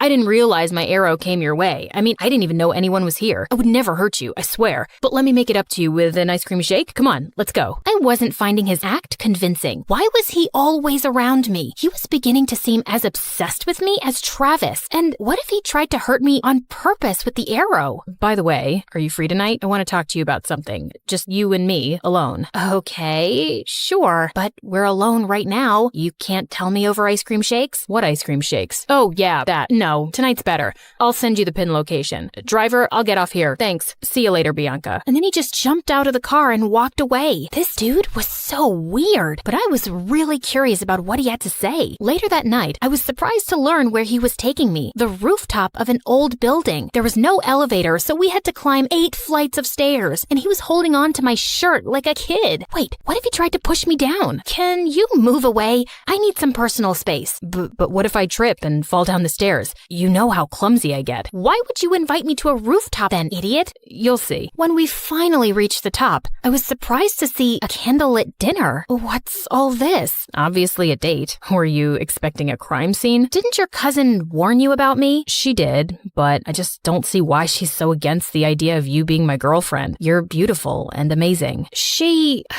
was trying to protect you because I have a history of not being good with relationships. May I know why? And before I knew it, I just found myself opening up. Growing up, I saw how my dad broke my mom's heart and left her for another woman.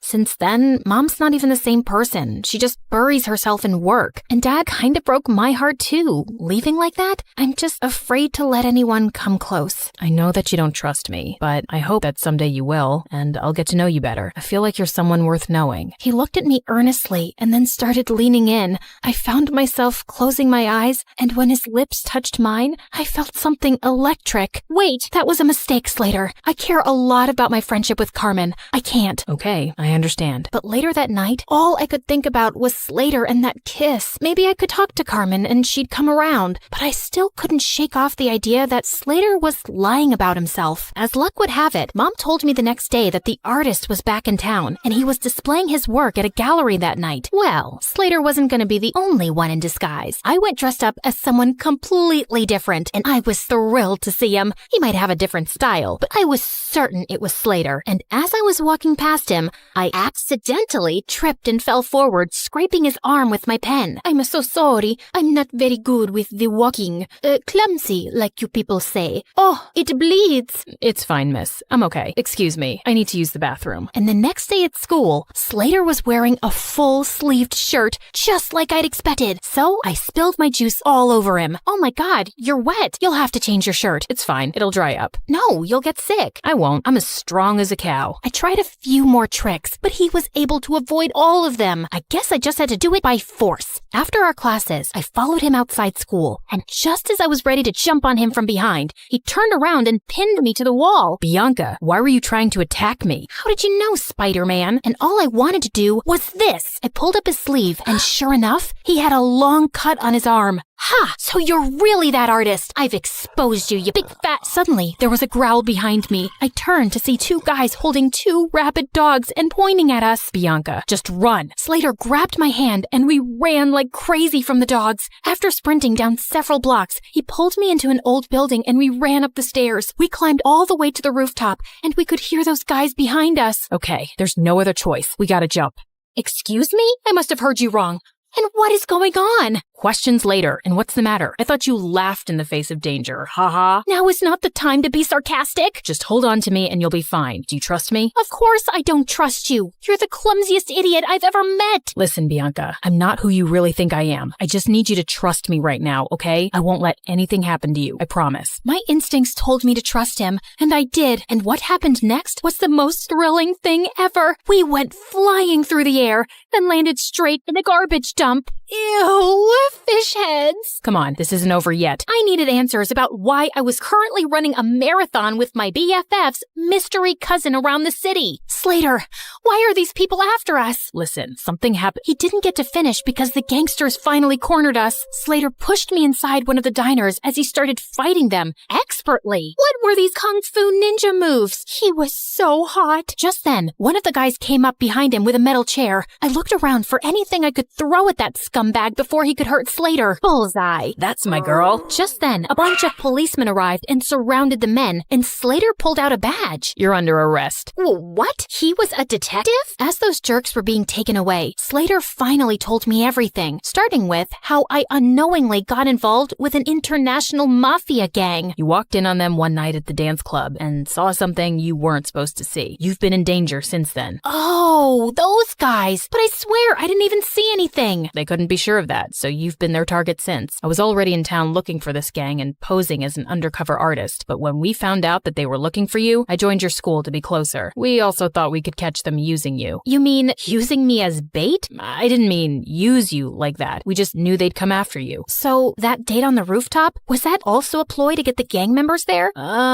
Well, yeah, we had police hidden all over that building, but I think the gang realized it was a trap. Everything made sense now. He was just pretending to be interested all along so he could be around me for my protection and to catch the bad guys. I was just a mission for him. You saved my life. Thank you. I just did my job. I'm glad you're safe now. I gotta report to headquarters soon, so... Yeah, great job. Goodbye then. As I walked away, I suddenly felt sad and empty, and the next day at school, Slater was gone. I demanded more answers from Carmen. Slater really is my cousin. He became a detective at a young age, and he doesn't tell us much about his job. But after that restaurant incident where he was clearly protecting you, I asked him what was going on, and he said it was something related to you, but it was confidential. So that's why you didn't want us to get closer. Yes, because he was just here for his job, and he doesn't form attachments. I didn't want you to get hurt. I'm sorry.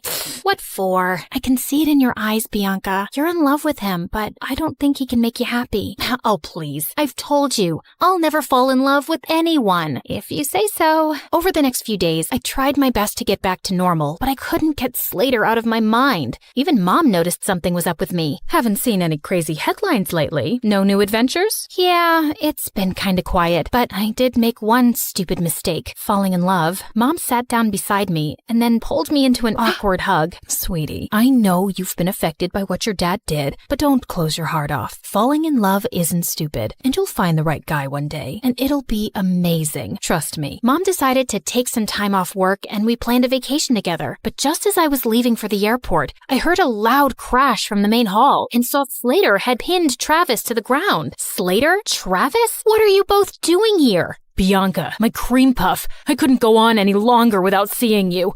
I can't live like this. You really need to tighten security around here. Found him crawling through the dog door. As Slater handed over a screaming Travis to the guards, he turned to me. Why are you here, Slater? Same reason as Travis, actually. I really missed you. Wait, where are you going? Sorry, can't disclose the location. It's top secret, so whatever you want, make it fast. I got another mission. Okay, so what is it? I need you to fall in love with me and be my girl. Oh, well, that sounds like it's gonna be a very hard mission. I'm not afraid of challenging assignments. He pulled me in for a kiss and then hit his forehead against mine. So you're naturally clumsy.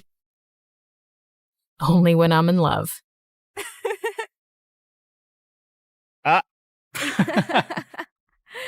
I sat in the audience for the 1,000th time watching my annoying sister Mara's talk show. I was just about to fall asleep when suddenly a spotlight shone on me. There she is, my twin sister Brooke. Come help us play the game, sis. Wait, what? Before I could say a word, the audience started chanting my name and my parents nodded at me encouragingly. Mara was waiting on stage with her guest star, who was some famous model. So, Brookie, you and Iris are going to play the card game War, and whoever wins breaks an egg on the other's head. Can I jump off a building first?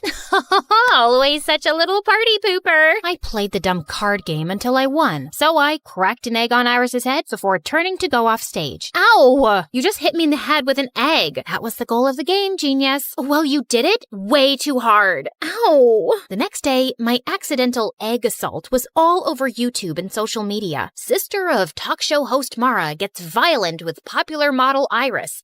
So melodramatic. My life wasn't always like this. I'd never asked to live in the public eye. All of this started when my bimbo sister got her own show a year ago and became a child millionaire. Then here I was, just trying to get through high school without punching or kicking walls. Hi, I'm Brooke from Manhattan, and this is my story. But before I rant about my drama, please like and subscribe. Everyone at school brought up the stupid talk show incident. Look, it's Mara's extra crazy sister Brooke. Should we refer to her as the egg beater? I can beat an egg over your head, but don't worry. I'll avoid smashing your new nose. You're always such a witch. This is why nobody at school likes you. She was so cute for thinking that I cared. Anyway, around lunchtime, I headed to the bathroom when suddenly I jumped. One of the most popular guys in school, Lance, was right behind me, smirking. He was a part of a clique of 4 other heartthrobs who all looked like Wattpad princes. You are looking lovely today, princess. You just followed me into the girls' bathroom. I wanted to ask you out on a date. You've never even made eye contact with me before. I used to think you were just Mara's mean loser sister. But when I saw what you did on TV, I practically fell in love with you, babe. I've always wanted a girl with that kind of fire. So I'll pick you up tonight at 8. I didn't answer. I just pushed Lance away from my face and towards the toilet bowl. He landed head first, and I couldn't help laughing. Except later that day, I noticed the rest of Lance's dreamy friends kept staring at me with that same smirk on their faces. In fact, all 5 of them slipped envelopes into my locker asking me on a date. This had to be some kind of joke. I decided to ask Mara about it, since she was the school queen bee and full of gossip. But surprisingly, Mara didn't know anything. Then later that night, she gave me some crazy news. She'd invited all 5 of those guys to come onto her talk show, where she'd set up a competition over who could win a date with me without even asking me. So what if they're just hitting on you for a joke or a bet? It'll be so much fun. You've never been on any kind of date and you're in the 12th grade. Please. I finally gave in, but I knew those boys were up to something. And if they were going to mess with me, I was going to mess with them too. On the night of the show, I sat center stage behind a table while the 5 idiot heartthrobs lined up behind a rope. Each of them had 30 seconds to impress me. After you pushed me into the toilet, I went and bought you flowers. I also have chapstick to put on before kissing you for our date. Too bad your breath smells like a sewage drain. Next. If you were my girlfriend, I'd take you to a restaurant right on the ocean and buy a giant ice cream sundae with ice cream makes me puke. So I used to be an underwear model, but then I'm embarrassed for you. I had this flown over from Japan. No! By the time the 5th guy, Zeke, came over, I was already exhausted. Then I noticed he was holding a guitar. Oh my God. Brookie, oh Brookie, honey, my heart is yours. Yeah, Brookie, oh Brookie, Brookie, my sassy princess I adore. The audience went wild, and I wanted to cringe. But for some reason, I found myself smiling. So when it was time to choose the guy I'd go on a date with, I chose Guitar Boy Zeke. I just had to remember that he probably didn't really like me, and if he was planning on humiliating me, I had to beat him at his own game. So when I met Zeke for our picnic date, I came wearing my mom's wedding dress. What's that you're wearing? A wedding dress. That way, we can imagine what it'll be like when we get married one day. Ever since the talk show, I've fallen head over heels for you, and after that song you sang for me, I know now that you feel the same way. I'd hoped the guy would run scared and crying, but instead, he laughed. I must have really won you over with that song I played you. I'm not done with you yet, Prince Charming. During our picnic, I sat on his lap and made him feed me every bite of food and hold the water cup up to my lips. And when he turned to get a napkin, I started fake crying hysterically. We were staring into each other's eyes, but you looked away. Is it because my eyes are ugly? Or are you breaking up with me? I have nothing else to live for now. You are so extra. I know what'll cheer you up. Let's have a romantic dance. Wait, what? Before I could say a word, Zeke turned on classical music and pulled me up to dance. He started spinning and twirling me around and even threw me in the air. God, he was crazy. Later on, Zeke drove me home, but he said he needed to stop at his house first for something. I decided then I'd confront him. Look, I know you're either dating me because you bet your friends money or you guys want to humiliate me as a joke. Either way, I'm just telling you, I didn't fall for it. I told those guys you'd be too smart to trick. It was Lance's idea to bet money on which one of us can win you over. I never wanted to do it, but I couldn't tell Lance that, because whatever Lance wants, Lance gets. Zeke then told me his dad and Lance's dad were friends, and because Lance's family was rich, his dad was going to pay for a music college Zeke got into. Therefore, he could never afford to ever piss off Lance. And don't tell Lance I said any of this. Please, just let me tell him you fell for me and you asked me to be your boyfriend. I really want to go to music school. Come on, you don't care what anyone thinks, and you're already unpopular and barely have any friends, and no offense. How little self-respect did this guy think I had? I wanted to give him a good slap in the face, but just then, Zeke stopped by this really run-down trailer next to a pile of garbage. Okay, we're here. My dad's sick, so I have to check on him every few hours.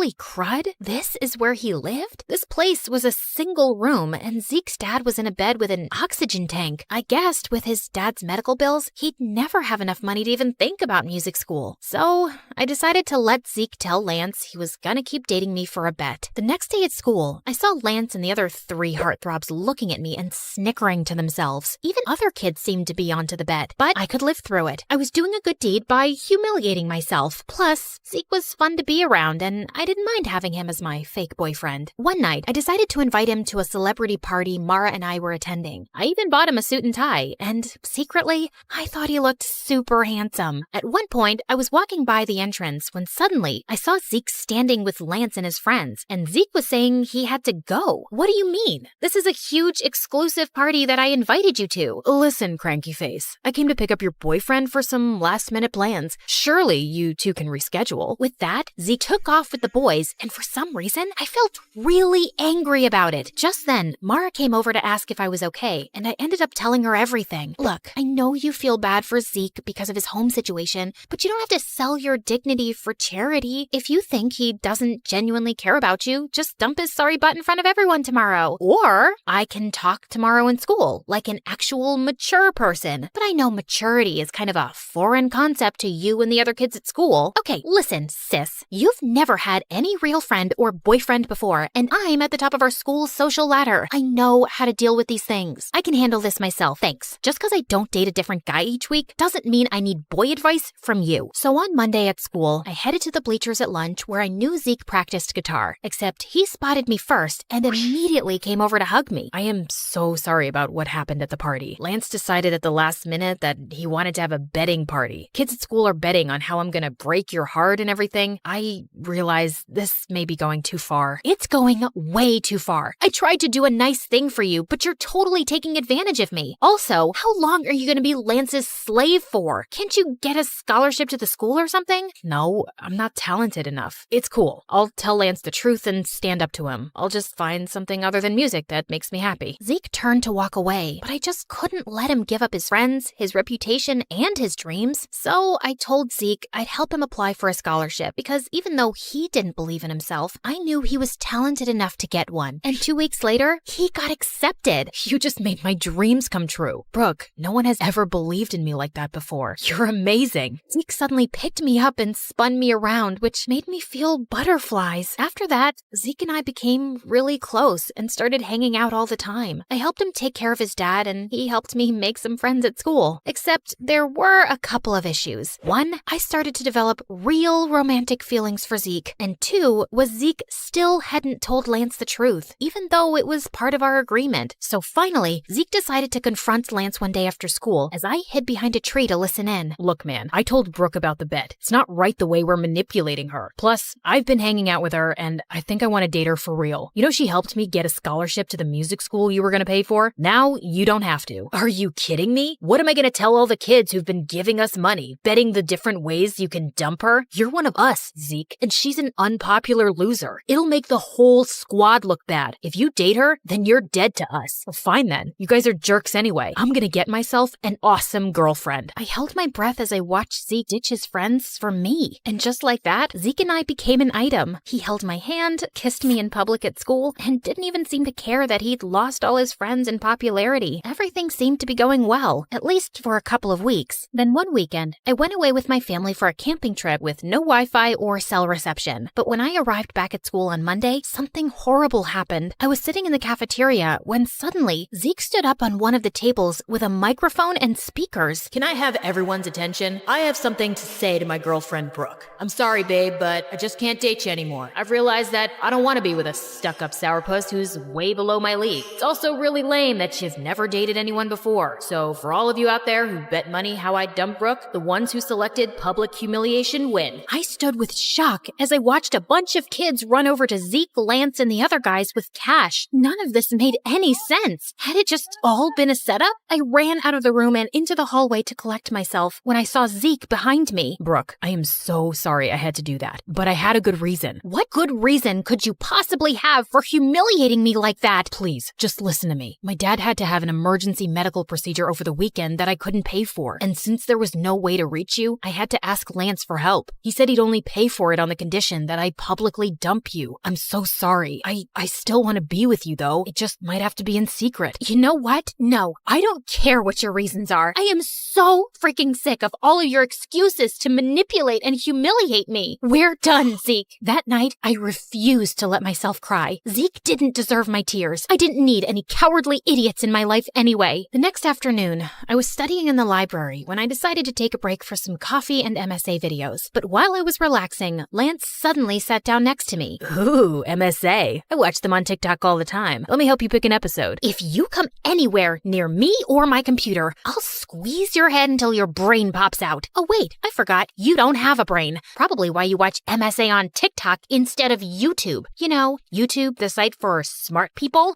Wow, Zeke must really regret dumping you. Yeah, about that. I know it was you who forced Zeke to break up with me. Why do you have to go around messing with his life and mine? The way you and your friends bet on me and tried to break my heart for fun? How sick do you have to be to want to do something like that? Maybe some people just enjoy messing with other people's lives. You should ask your sister. After all, the whole betting game was her idea. Lance got up and left, leaving me very confused. What did he mean by that? He was probably just messing with me. But I still asked Mara about it, and she got really quiet. Okay, it's true that it was my idea, but let me explain. I just felt bad because our whole lives, you've lived in my shadow. I have everything. Fame, popularity, friends, and you didn't get any of that. So I wanted to find you a cute boyfriend to make you happy. Except none of the guys at school wanted to date you. The only ones who were willing to were Lance and his friends, if they could make money off of it. But I had hoped one of them would fall for you for real. I was stunned and silent as Mara apologized over and over. I knew her heart had been in the right place, but she'd gotten me into such a giant mess. God, I just needed space from everyone. The next morning, I was going through the mail when I saw an envelope from Zeke's music school. To my surprise, they'd returned a check I'd paid as a deposit to confirm his place in the program. Apparently, Zeke had called the college and declined the offer to attend. I thought right away of his sick dad, and suddenly I got a bad feeling. I drove immediately to Zeke's house, but when I reached there, he was sitting outside and playing guitar, looking perfectly happy. Zeke, is everything okay? Did you call your college and decline the offer?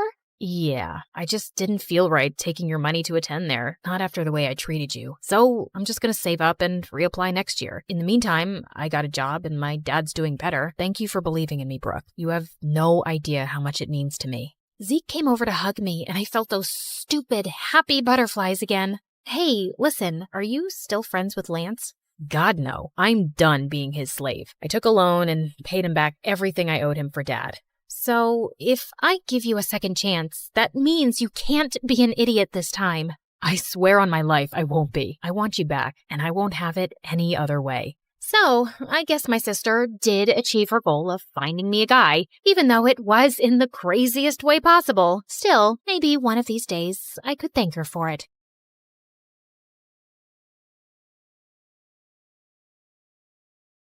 Hi, I'm Clara, and I'm a story hunter. I see a story in everything, and I won't stop until I find it. But before we get into it, please like and subscribe to MSA. My parents thought they'd never have kids, but 10 years after their marriage, they had me. While Mom was over the moon, Dad always seemed annoyed when I tried getting his attention. Daddy, look! I found a ladybug in the park. Isn't she cute?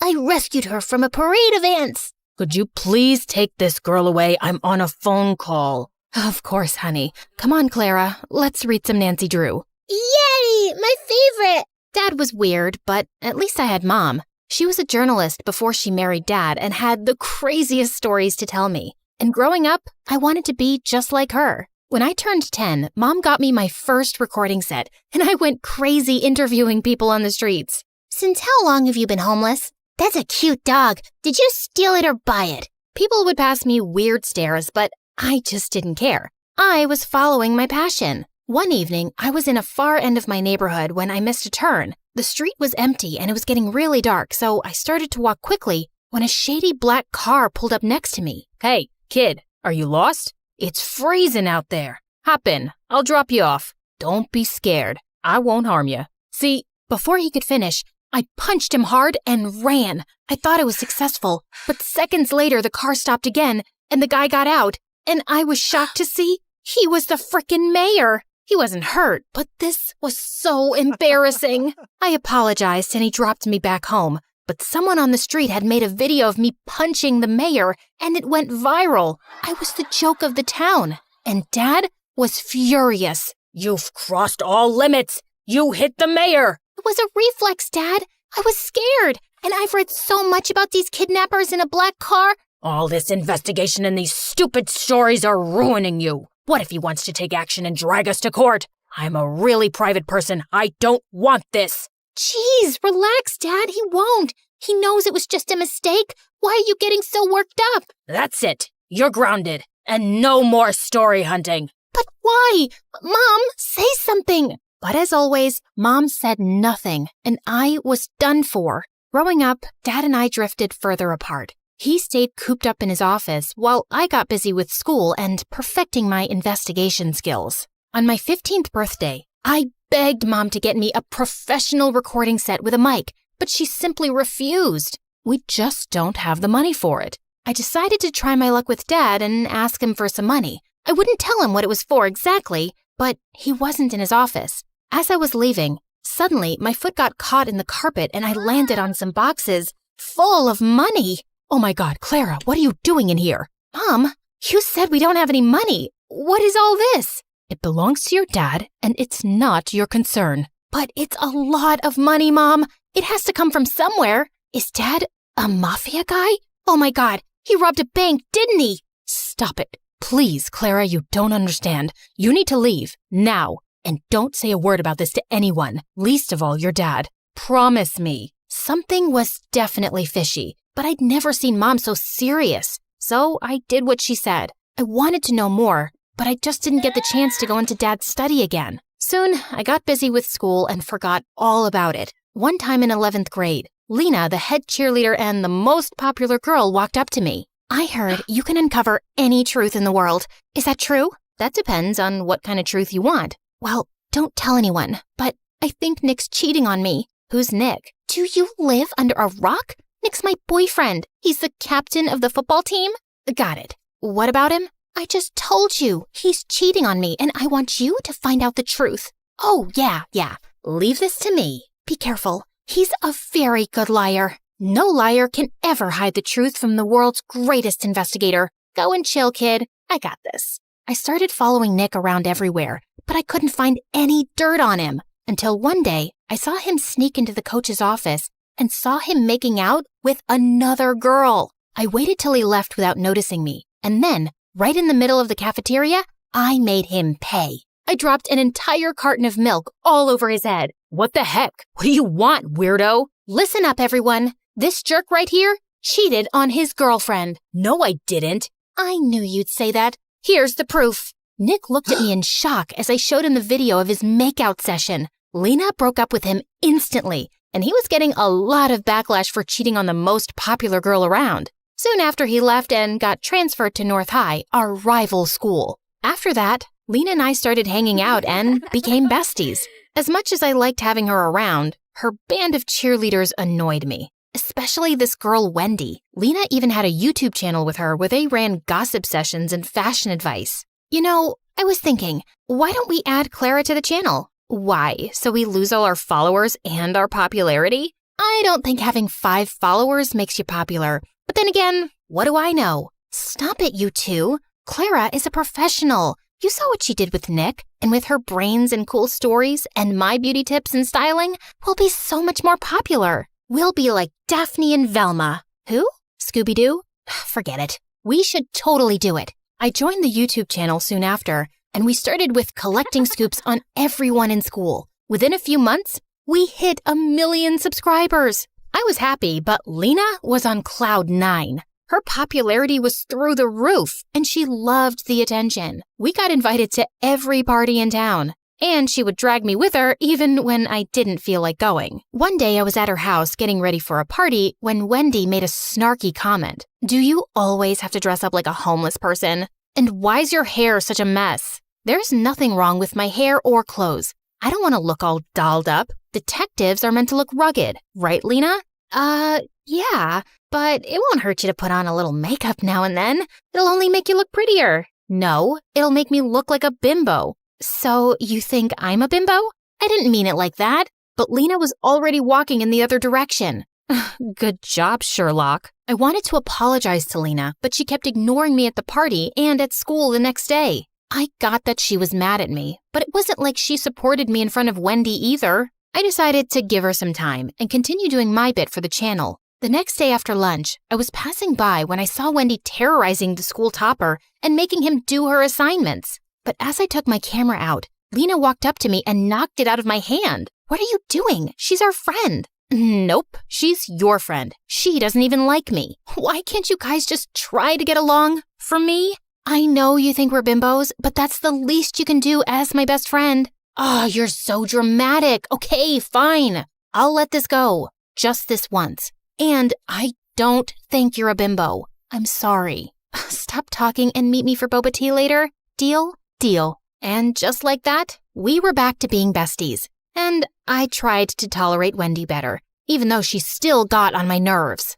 Soon after, the entire school was buzzing over the senior day prank wars with North High, and Lena was determined to crush the rival school, mainly because Nick was their new student body president. We need to ace this. They should never see us coming. How about we break into the school? You can't be serious, Wendy. You guys will get caught. Not with these masks, we won't. And why are you so negative? I'm being practical. It's the dumbest plan on earth. Back me up, Lena. Actually, I like it. No one will ever know. Now, are you in or out? Out. You know my dad. He would ground me for life if I got caught. You know what, Clara? I've been there for all your dumb investigations. I even got you in on the channel. And now, if you can't support me, then you're not a good friend. Hey, that's not fair. It's my channel too. I made it popular. Really? Wow. Tell me why she's here again. Oh my God, I can't deal with you guys right now. I'm going. Lena turned to leave. I didn't want her to be mad again, so I reluctantly tagged along. But just as we reached there, all the cheerleaders took out spray cans and started trashing lockers and vandalizing the walls. I tried to stop them when Lena banged into me and I went flying into a statue, crashing it to pieces. Those statues are like thousands of dollars. I told you this was a dumb idea. Oh my God, what are we supposed to do? We don't have time. Run!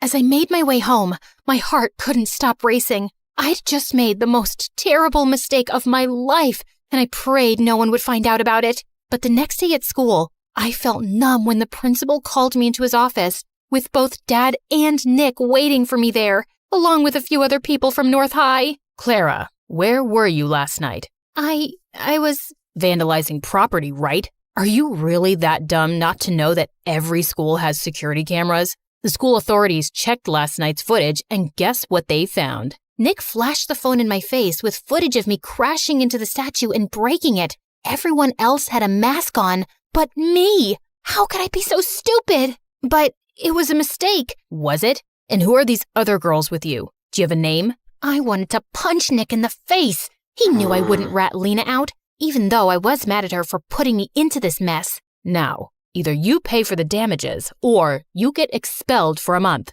or you give me the names of all the other girls involved, and I'll think about reducing your punishment. I can't. I'm sorry, Dad. Expel her. There's no way I'm paying that money. With that, Dad simply got up and left, leaving me in tears. How could he do this to me? I knew it was my fault, but he was my father. Wasn't he supposed to look after me or something? That evening at home, I had the worst argument with Dad, while Mom just stood in a corner like a stone. Were you at that school for some dumb story? You're such a nuisance. I can't believe you're my kid. I can't believe you're my dad either. What father gets his own child expelled over a few bucks? You never supported me, and you always acted like my existence bothers you. And it's not like you're so perfect yourself. What do you even do, Dad? How do you really make money? How dare you talk to me like that in my own house? I don't have to take this. Mom, are you just going to stand there and say nothing? The suspension will go down on my record. How can you be such a coward? What is she gonna say? Listen to me, kid. You better stop throwing tantrums and do as I say, or you'll be out of here. I wanted to scream in Dad's face, and I felt angrier at Mom for being quiet. That night, I felt the most alone I'd ever been. The worst part about this was I couldn't talk to Lena either, even though she'd tried calling me 1,000 times. That night, I slept with the worst headache of my life. And the next morning, I woke up to loud noises and Lena shaking me like a mad person. Wake up, dummy. Wake up. Fine, I'm up. What is that noise? Get dressed and come out. Your mom needs you. It's your dad. He's been arrested. Arrested? For what? Just come down. I rushed downstairs, and I was shocked to see our entire yard was surrounded by police cars and reporters shoving cameras in my face, asking a million questions all at once. How does it feel to be the daughter of a lying thief?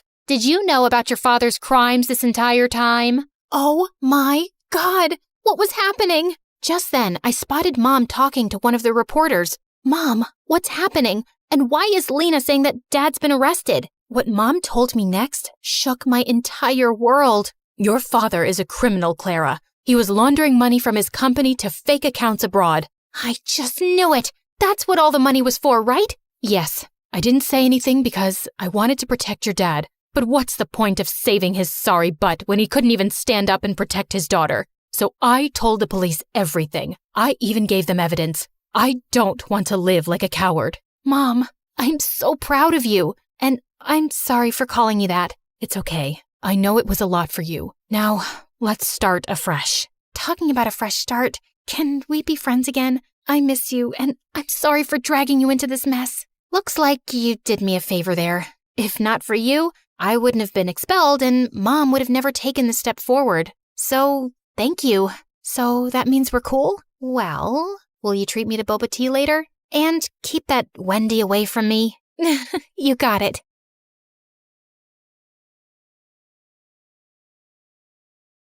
Lots of little kids say they want to be an astronaut when they grow up, but I was one of the only ones who actually did it. Hi everyone, I'm Marisol from Dallas. Please like and subscribe. Okay, so I wasn't technically an astronaut yet, but I was getting close. I've gone to space camp every summer since I was little. While the other kids were doing basic algebra, I was solving complex calculus equations just like the engineers at NASA.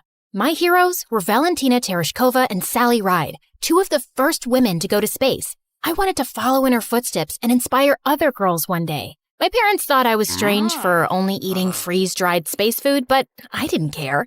Maybe I wasn't an astronaut yet, but no one could say I wasn't living the lifestyle. I had to hide the food, though, because my little brother was always chasing our cat around the house and squirting her with space ketchup. Rodrigo, that only works when there's no gravity. My dad didn't approve of my dream to go to space. He wanted me to aim for somewhere more practical, like a courthouse or a hospital. But being a lawyer or a doctor just wasn't my dream. One day at school, I saw some students gathering around the bulletin board. I pushed through to see what they were looking at. It was a flyer for Space Cadet Tryouts? My heart leapt into my throat. This was exactly the opportunity I'd been searching for. The tryouts were this weekend at the Space Center in Houston. Now I just had to convince my dad to let me go. Absolutely not. It's out of the question. But Dad, an opportunity like this might only come along once in a lifetime. You need to focus on your studies. I have straight A's. You have chores to do. So if I get all my chores done before the weekend, you'll let me go?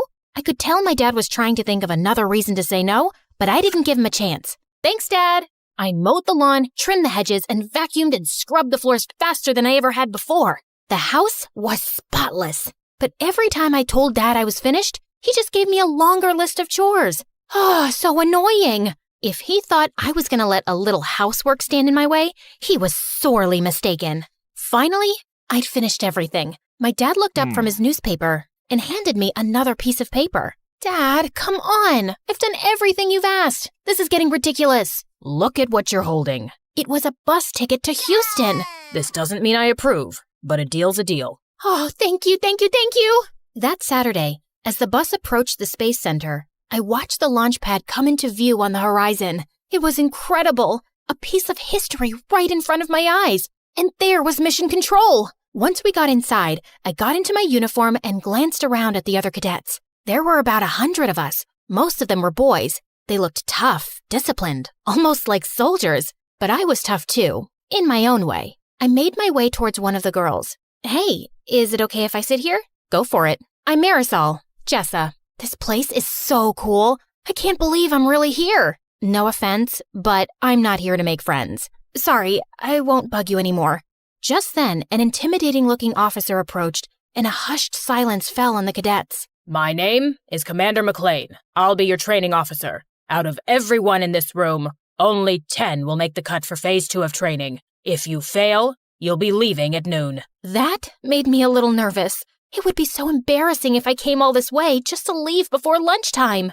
Of the 10 who make the cut, only 1 will be chosen for the mission. Here at NASA, we only take the best of the best. And before I knew it, we were completing an obstacle course. A lot of the cadets had an advantage over me because they were taller and stronger, but I was smarter. I noticed on the climbing wall that the ropes were frayed. Most of the cadets grabbed the ropes to scale the wall, but I used the handholds instead. While I climbed, I glanced back to see the ropes break, and a bunch of cadets crashed to the mat below. A boy was climbing right beside me, and he winked at me. Who did he think he was? If he thought that was going to distract me, he was wrong. I hit the ground running. The other cadets were coming up fast. Whoa, Jessa was way ahead of the rest of us. I pushed myself as hard as I could, and I finished right behind her. Congratulations. You just made it to Phase 2. I stopped myself from jumping and cheering loudly, but on the inside, I was throwing a party. I glanced around to check out who else made it to Phase 2. Some really tall and athletic cadets were still here, which wasn't surprising, and the boy who had winked at me. I was so excited and really wanted to chat with Jessa, or someone anyway. Here I was, in a room with 9 other people who shared my passion for space exploration. But maybe Jessa was right. They were my competitors, and I needed to be serious if I was going to be the top performer. Forget about everyone else and just focus on training Marisol. After lunch, the same boy winked at me again. I could feel myself blushing, but I was annoyed. I'm not here to make friends. Okay. Our next training exercises made the obstacle course look like a piece of cake. We had to master all kinds of skills, like working the life support systems, orbital mechanics, and space medicine. Thankfully, all my time practicing calculus equations gave me a huge leg up here. The next exercise was the one I'd been most excited to try: zero gravity training. We floated around the chamber like it was a sea without water. It was amazing. Be aware, your bodies are not yet used to the effects of zero-G. Most of you will get space motion sickness. Sure enough, when I looked over at the boy who'd winked at me, his face turned green and he threw up. I didn't mean to, but it made me laugh. I caught the boy's eye and he grinned at me. Jessa was floating around like this was just another walk in the park to her. She was the only one who didn't get sick. During our next break, I decided to explore the Starship Gallery. There were a bunch of spacecraft and even a real moon rock on display. I thought I was alone, but then I noticed the boy checking out the lunar module. It's incredible, isn't it? I'm Nick. It really is. I'm Marisol. It's so wild to actually be here. I've been dreaming of this since I was 2. My bedroom is covered in planets and stars and model rockets. I'm embarrassing myself, aren't I? Your room sounds a lot like mine.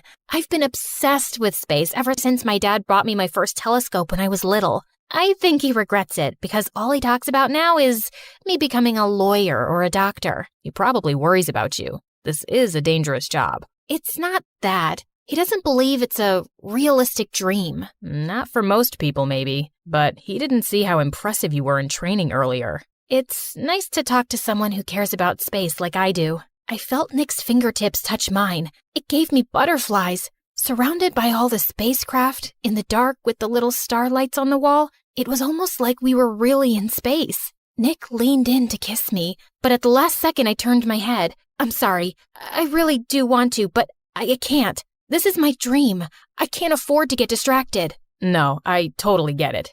I was glad he took it so well. He really did seem like a great guy. Under different circumstances, I would have kissed him in a heartbeat, but this wasn't the time or place. You know this means I'm going to do my best to beat you, right? I'd expect nothing less. Our break was over. Now it was time for something super cool. The space flight simulator. It was awesome at first. It was so realistic that it was easy to forget we were on the ground. But then an emergency alarm started to beep. Mission Control, we have a problem. There was an explosion in the service module. It ruptured oxygen tank number 2. I redirected power to our primary oxygen tank, but then a second alarm started beeping. Red lights were flashing everywhere. There's a line ruptured in your primary oxygen tank. You're losing oxygen fast.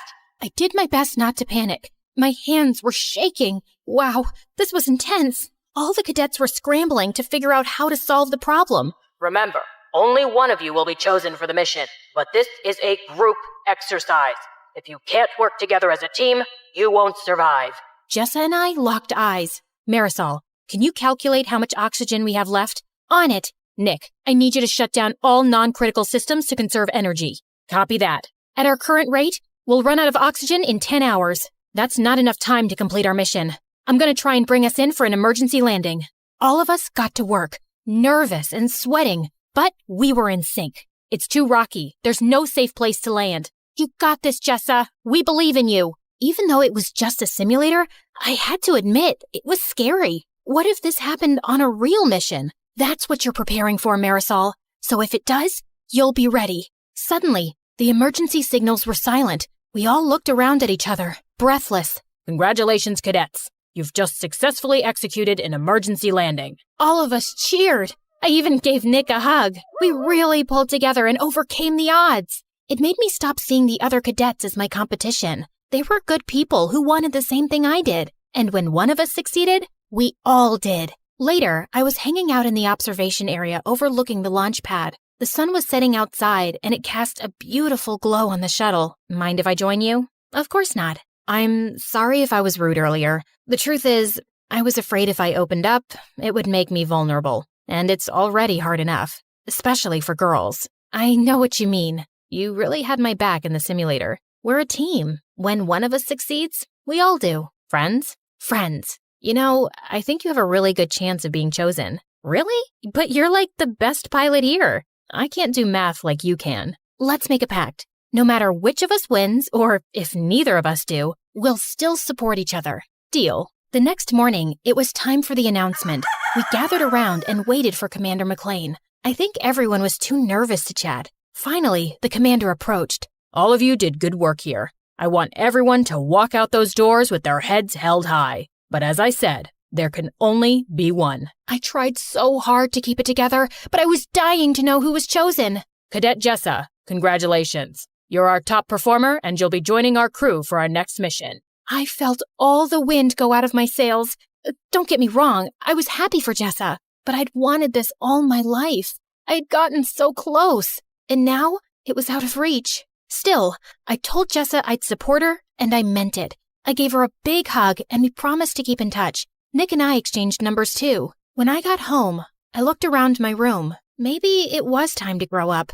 I took down my space stuff and put it in a box. Then I decided to take one last look through my telescope. Orion and the Big Dipper were shimmering in the sky. It was so hard to say goodbye. What are you doing?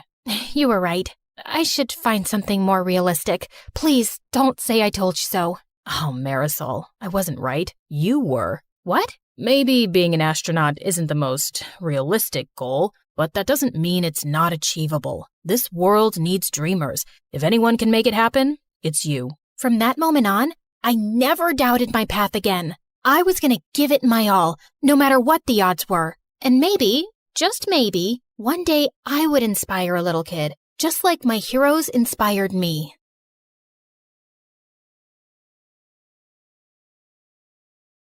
Hi, I'm Alicia, and I'm about to tell you how I met the love of my life. But before we get into that, please like and subscribe to MSA. If there's one thing you have to know about me, it's that I wasn't an ordinary little girl. Being raised by a single father who was an ex-army officer does that to you. I had rules, discipline, and responsibility drilled into me since I was very young. And growing up, I found other kids my age really immature. I don't know why he'd break up with me. I wore the clothes he liked, woke up at 5 every morning to do my hair because he liked them curly, and pretended to love watching wrestling.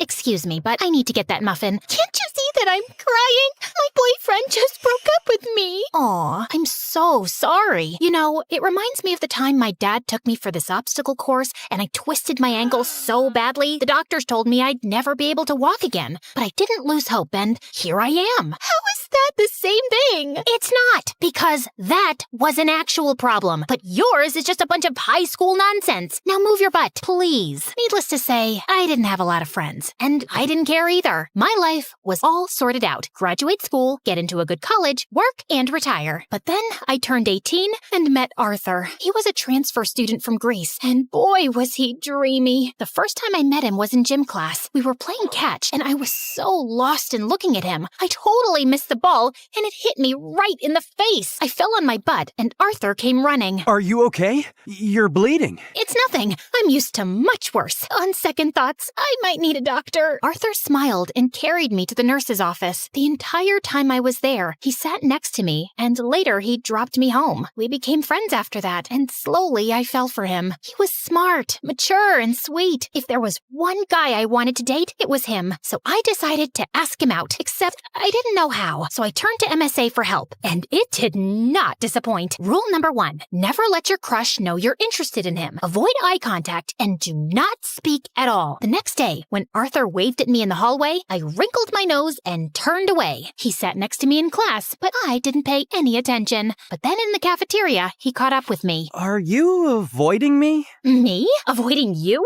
Oh, don't be silly.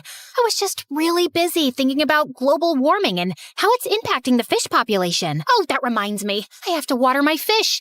My plants. I'll see you around. And I just ran before I embarrassed myself further. After that epic failure, I turned to step number 2. Dress up nice and behave like a total diva. I went shopping, picked up a bunch of dresses, and the next morning, it took me 2 hours to get ready. I thought I looked great, except the moment I entered, everyone started pointing at me and laughing. Oh my God, why is she dressed like a peacock? What is that on her face? Did someone finally punch her for being a know-it-all? I was so embarrassed. I immediately turned around and ran for the bleachers. I was still sulking when Arthur walked up to me. If you rub your lips anymore, they're gonna fall off. This lipstick won't come off. Ugh, it's so annoying. Let me help you. Also, I'm not saying you don't look good with makeup, but you actually look way prettier without it. Really? Does that mean you'll go out with me? Are you serious? I wanted to ask you out for the longest time, but everyone in school told me you're a cold-hearted cold-hearted girl who hates people. That's not true. I hate dumb people. There's a difference. So, you and I, dinner tomorrow? I'd love to. My first date with Arthur was perfect, and he told me that his parents were divorced like mine, and he lived with his mom and 9-year-old brother Charlie. We started dating soon after, and spent all our time together. People in school were also nicer to me since I was Arthur's girlfriend, and even Dad liked him a lot. Life was just better with him in it, until things started getting weird. Some days he would come to school looking like a half-dead zombie, and other days he would skip school altogether. His grades were slipping, we were barely seeing each other, and I knew something was wrong. So one day when he canceled our date, I went to his place with his favorite ice cream. But when I knocked on the door, some kid opened up. Hi, you must be Charlie. Is your brother around? Is that ice cream? Give me it. Hey, that's not very nice. Say, ma'am, could I please have that tub of ice cream? Repeat after me. Sure. Ma'am, give me the ice cream or I'll kick you. And Charlie kicked me on my shin, snatched the tub, and ran away. As I yelled out in pain, Arthur came running downstairs. Alicia, why didn't you tell me you were coming? When would I tell you? You hardly talk to me these days. I know. I'm sorry. It's just that Mom's getting married again. The guy doesn't want Charlie in his life, and Mom loves her stupid boyfriend so much that she decided to move out, leaving me in charge. Why wouldn't you tell me that before? Because it's embarrassing, and I didn't want to drag you in my mess. I'm already a part of your mess, and we'll get through it together. Okay, I know that was a bit cheesy, but Arthur looked like he was gonna break in a million pieces, and I really wanted to help him. Besides, how bad could a 9-year-old be? Turns out a lot, because Charlie was a total devil. He would cry over the smallest things, throw tantrums if he didn't get his way, and would constantly butt into my dates with Arthur. We hardly spent any time alone. I was pretty sure he just hated me. Like one time, I was waiting for Arthur in his living room, and Charlie kept giving me death stares. Something on my face? I was just trying to figure out how someone can look like a horse and a camel at the same time. That's kind of mean, Charlie. And you're kind of ugly. Anyway, have fun on the date. It won't last long. And 10 minutes into the date, Arthur got a call from the babysitter that Charlie had locked himself in the washroom and we had to run back. Then another time, it was Dad's birthday and I had planned a really cool surprise for him. I'd invited all his old friends from the army. Arthur helped me deck up the place and I was arranging the cake when Charlie walked up to me. Oh, wow. This cake looks yummy. Give me a piece. Only after my dad cuts it. But I'm hungry now. Then eat something else. There's a whole pizza on the counter. Are you stupid? I said I want the cake. Charlie tried to get the cake, but I got in his way. He shoved me away, and I accidentally knocked into the cake, which crashed to the floor. Whoopsie. Guess no one gets to eat it. What happened? I heard some noise. Your brother ruined my surprise. I just asked her to give me some cake. And I asked you to wait. Relax, Alicia. We'll get a new cake. I'm sure your dad won't know. That's not the point, Arthur. Your brother is a spoiled brat. He needs some discipline. You put that kid on a leash, or I swear I will. He's my brother, not some dog I can put a leash on. I know he made a mistake, but he's just a kid. You know what? We'll just leave. We wouldn't want to ruin your evening any more than we have. Perfect. Arthur took Charlie's hand and they left. I wanted to stop them, but I was too mad. Later that night, when I calmed down, I realized I might have been too rude and called Arthur up, but he didn't answer. He didn't even show up to school the next day, and neither did Charlie. So I went to his place to talk to him and saw Charlie crying on the porch. What's wrong? Arthur wasn't here when I woke up this morning, and I don't know where he went. Did you call him? He left his phone behind. Then why didn't you answer when I called? Anyway, don't worry. We'll find him. But till then, you're coming home with me. No, I don't like you. You don't have to like me, but I'm not leaving you alone till Arthur gets back. So annoying. We waited the whole day for Arthur to show up or get in touch, but he didn't. By nightfall, I decided to sleep in the lounge and offered Charlie my room. If you need anything. The next morning, Arthur was still a no-show. I couldn't reach his mom either, and then remembered he told me she was out of the country on her honeymoon. Next, I asked his friends and colleagues, but none of them knew where he was. Eventually, I contacted the police, but even a week later, they had no news of him, and I was worried sick. What could have possibly happened to him? Meanwhile, Charlie refused to go to school or shower. He mostly kept himself locked in my room and reacted rudely to any nice gesture I made. I was losing my mind. So I turned to Dad for help, and he promised he'd get a word out to his colleagues in the army to track Arthur down. I still don't know what to do with Charlie. He shuts me down every time I try to talk to him. He's been through a lot, Alicia. What he needs is some distraction to keep his mind off things. After your mom left, you were all over the place. That's why I built such a strict routine for you,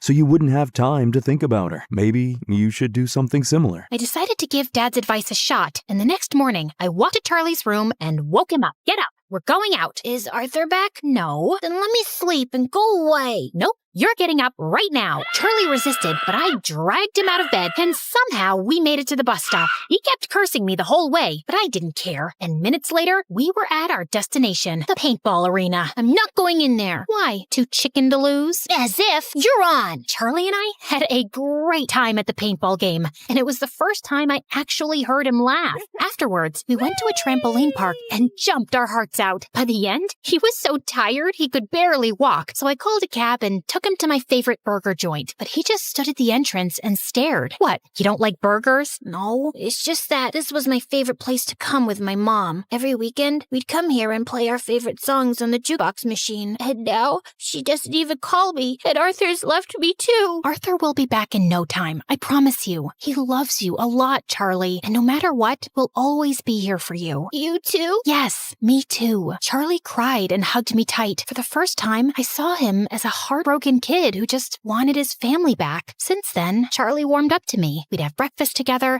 and he would always make my bed when I got home from school. He was a lot calmer and hardly threw a tantrum. I couldn't wait for Arthur to come back and see how much progress Charlie had made, but we still had no leads on him. I wanted to be strong, but with each passing day, my hopes of ever seeing him again were getting dimmer, and it broke my heart. Finally, one night, I broke down in front of Dad. I don't think Arthur's coming back, Dad. It's been weeks, and no one knows where he is. If he was in town, we would have found him by now. And Charlie, he's lost his mom and might lose his brother too. What can I even say to him? What? I turned around and saw Charlie standing at the door. You've been telling me all along the police will find him. You said you were sure. No, I'm sure he's fine, Charlie. I was just... Stop lying. Why do all grown-ups lie so much? I hate you. All of you. And Charlie just ran out of the house. Dad said he'd go after him. And as I was sitting in the kitchen in despair, the phone suddenly rang. It was the police. saying they'd found Arthur in a hospital close to town. I rushed to the location and texted Dad on the way. The doctors at the hospital told me that Arthur was brought in a few days back by the forest rangers. Apparently, he went on a hike and got injured, and since then, he'd been in a coma. I was sitting next to him when Charlie walked in with Dad. How is he? He hit his head, but he's out of danger. Doctors say there's a very good chance he'll be just fine. Charlie, promise me, no matter what happens, you and I will never fight again. I promise. I will never scream again,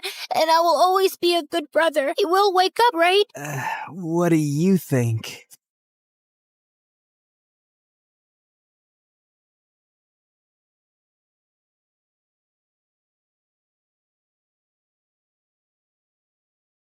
Hi everyone, my name is Marina, and I'm from Nevada. Please like and subscribe. I was raised in a small town by my aunt who owned a small bakery and loved me to bits. Aw, honey, today's your first day at school, so I packed muffins for all your classmates so you can make a lot of new friends. You're awesome, Aunt June. She wasn't super rich, but she was the richest person at heart, and that's why everyone loved her so much, including me. I always wanted to be just like her, so I'd help her out at the bakery. Marina, I'm going to go out for a bit. Can you put the pink icing on the cupcakes? Sure thing. Later, when the customer came to pick up her order, it turned out I'd caused a disaster. This was supposed to be for a gender reveal party, but you put yellow icing on the cake. Ugh! That wasn't the first time I mixed up colors. My aunt knew something was wrong with me. Turned out I had color blindness, and I couldn't differentiate between certain colors. Is it going to be like this forever, Aunt June? I'm afraid so, honey. But cheer up, because I've got a brilliant idea. The next day, everything in the house and all the ingredients in the bakery were labeled along with their colors. Aunt June made things so easy for me, and our life was just perfect. Until one day when I was in second grade, an old man walked into our bakery and offered to buy it. This bakery has been passed down from generations in our family, and there's no way I'm going to sell it. But the man's tone just got more rude. You should have signed these papers while I asked you nicely, but now you're just going to pay for your stupidity. If you don't leave now, I'm going to smash your car and then you'll have to pay for your stupidity, sir. The old man left at my warning, but the next week, another man was back with some papers that claimed that the bakery didn't belong to my aunt because her parents never signed the deal in her name, and now we had to move out. My aunt looked around for help, but the legalities were too complicated and no one was ready to help. So eventually we had to give away our bakery and move to the city. Thankfully, Aunt had enough savings to rent a small place and she started working in a small grocery store. And while I was trying to adjust to this new life, I saw a kid my age in the front yard one day choking on something. I immediately ran to help him, but the moment the food stuck in his throat came out, I was shocked. Why were you eating a doll's head?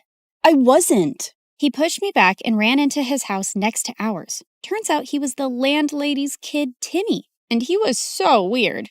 Whenever I'd try to go close to him, he'd just run away. Even when I joined school, I saw some kids throwing popcorn at him, but he wouldn't budge.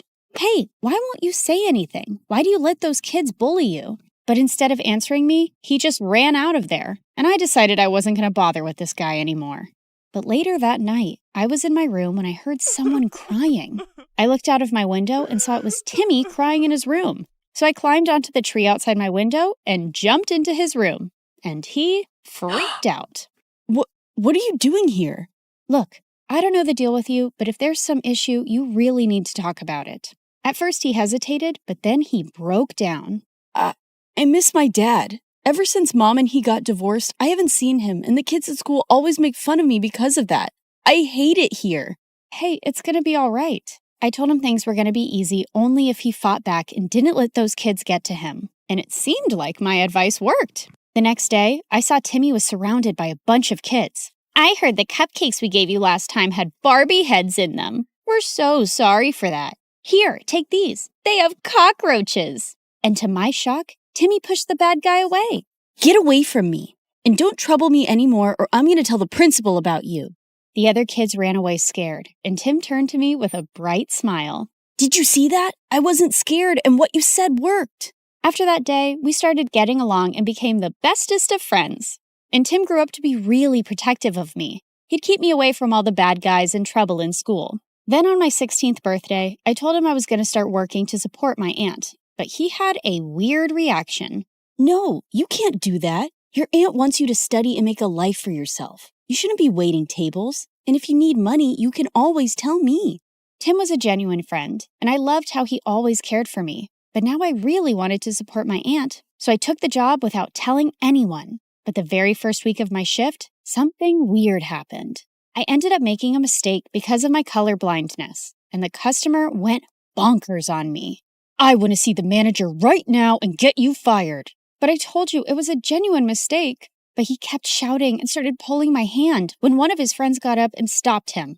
Let go of her hand and apologize to her right now. Dude, you want me to apologize to this low-life waitress? As soon as he said that, the guy landed a punch on the bad guy's face and my jaw dropped. Holy jeez!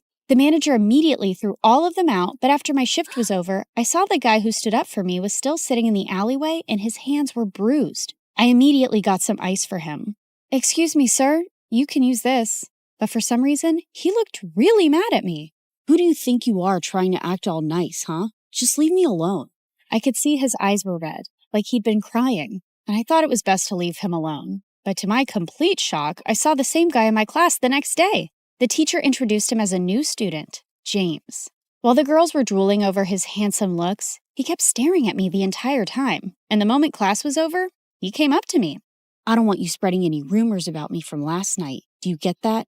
Before I could even reply, he just stormed away, and Timmy came running to me. What happened? Was that guy bothering you?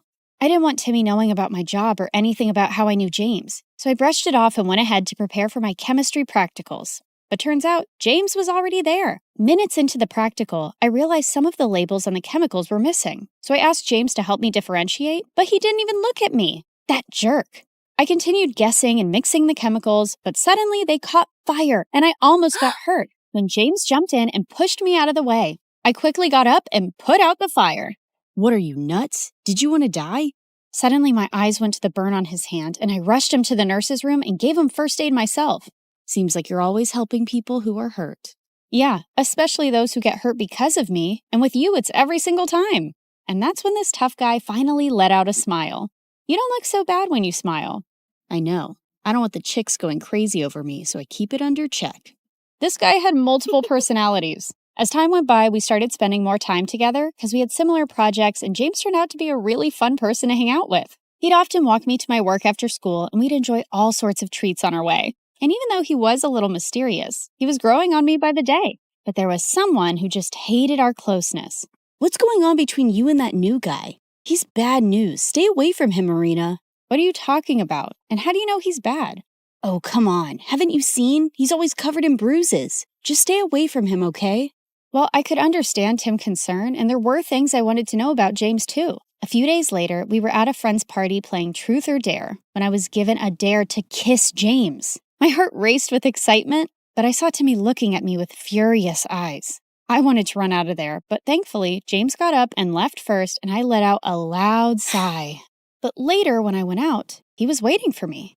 Was it that bad, huh? The idea of kissing me so you sighed with such relief when I left? No, it's not like that. It's just that there's only so much I know about you, and I didn't... Suddenly, he pulled me close and looked deep into my eyes. What do you want to know about me, Marina? Well, why did you cry that night in the alleyway? And is there something that you keep from me? My mom is really sick, and she was admitted to the ICU that day, and I couldn't help but...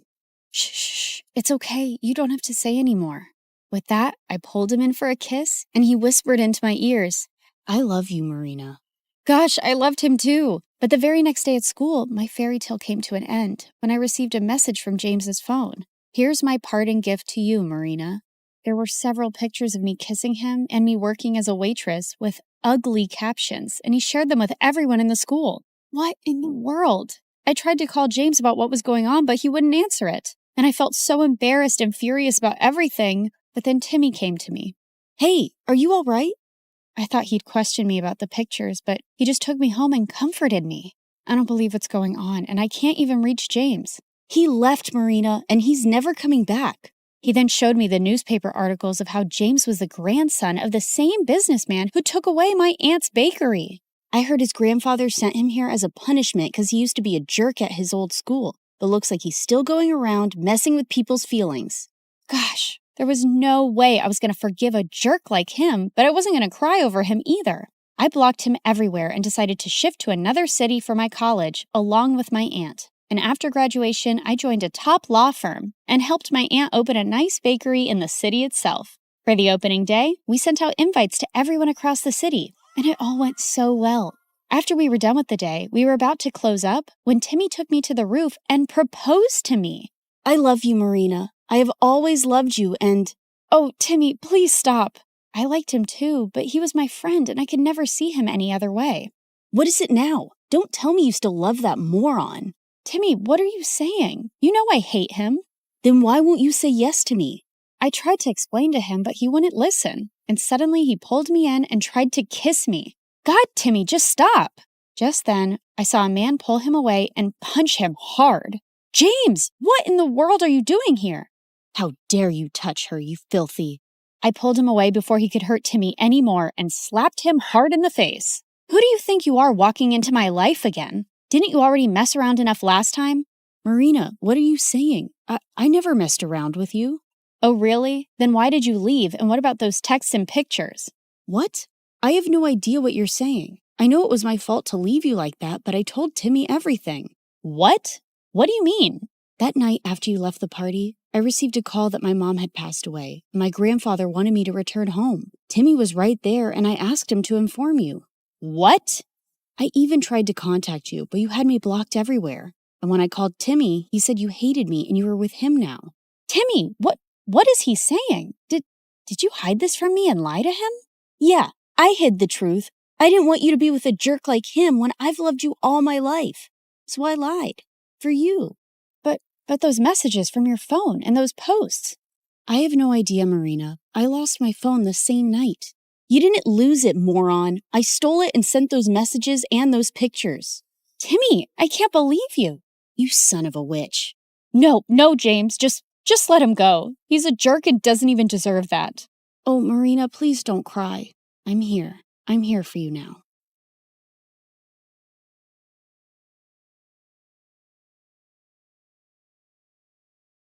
Hi, I'm Leah from Indiana. Before I continue, please hit like and subscribe. Since I was a baby, I was meant to be a dancer. I could dance before I could even walk. I would do the cha-cha while cleaning my room, and bust a move while brushing my teeth, and of course, I was shaking it all the way to and from school. People smiled and laughed when they saw me, but I never cared. When I was 10, I would watch my friends head off to dance class after school. It would tear me up inside to see them living my dream. I came home one day as my mom was finishing her makeup. Mom, can I please go to dance class? All my friends are going. You're not going. You have no idea how much that class costs. There was no other parent to ask at that time. Just me and Mom and whoever she was dating that week. But Mommy, please. I swear, I'll do your laundry and chores, and when I make money from ballet, you'll get makeup from Sephora. I'll take you shopping, whatever you want. Pretty please. This means everything in the world to me.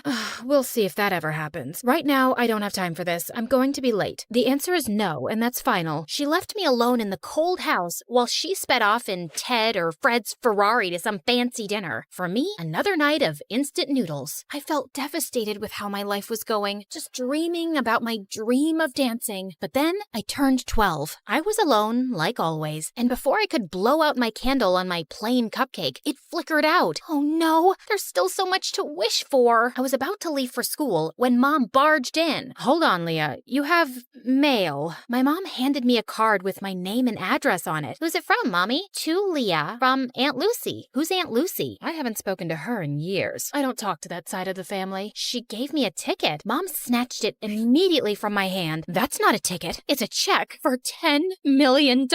My mom went crazy. It was like she stepped into a Louis Vuitton fever dream. I didn't even know she was that loaded. I could do so much with this. I could buy a Gucci dress, an MK bag, and a diamond set. And I can't wait to see the look on Mary's face. She'll be fuming. And oh, that Tony who dumped me, he'll come crawling back like a puppy, begging me to take him back. I didn't remember the last time my mom looked so happy. She showered me with hugs and kisses, even making me twirl around like a ballerina. I had so much to ask Aunt Lucy, but Mom said she didn't have her number or anything. And when I turned 14, Mom decided to move. So we packed up everything and headed to New York City.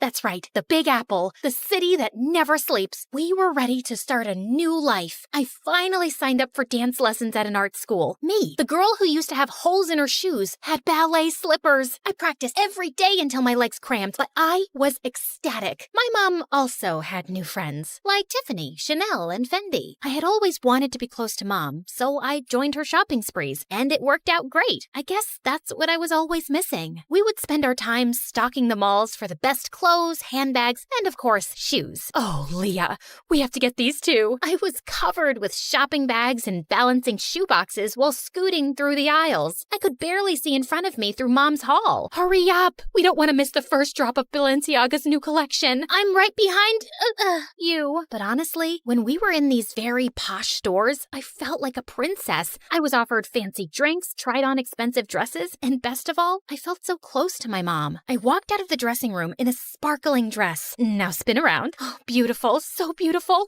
We'll take it. I looked at myself in the mirror. I could barely recognize myself, but maybe this is who I was supposed to be. I carefully teetered in the heels my mom had picked out for me, but crashed into the mirror. Do you think we could look at some flats? While I spent so much time with my mom, I might have been distracted from my dancing. My dance teacher seemed to be losing patience with me. Okay, Leah, you're up next. Saute. I smiled nervously at my dance teacher, attempting to jump, but fumbled the landing. The other students giggled at me. Have you been practicing? Yes, of course. I lied. What time did I have to practice? School was out at 3. I told my mom I would be at Bloomingdale's by 4. I mean, it was so unreasonable. Besides, I never looked more like a ballerina. The clothes, the hair, the shoes, the makeup. I was the definition of what a ballerina looked like. It wasn't my problem if my teachers couldn't see it. By the time I was 16, me and my mom had our routine down. Shopping, dining, and dining. Mom had friends she'd visit while I was in school, and we'd chat about them over dinner. And you wouldn't believe her hair. It's turned this terrible orange color. And her roots? Oh,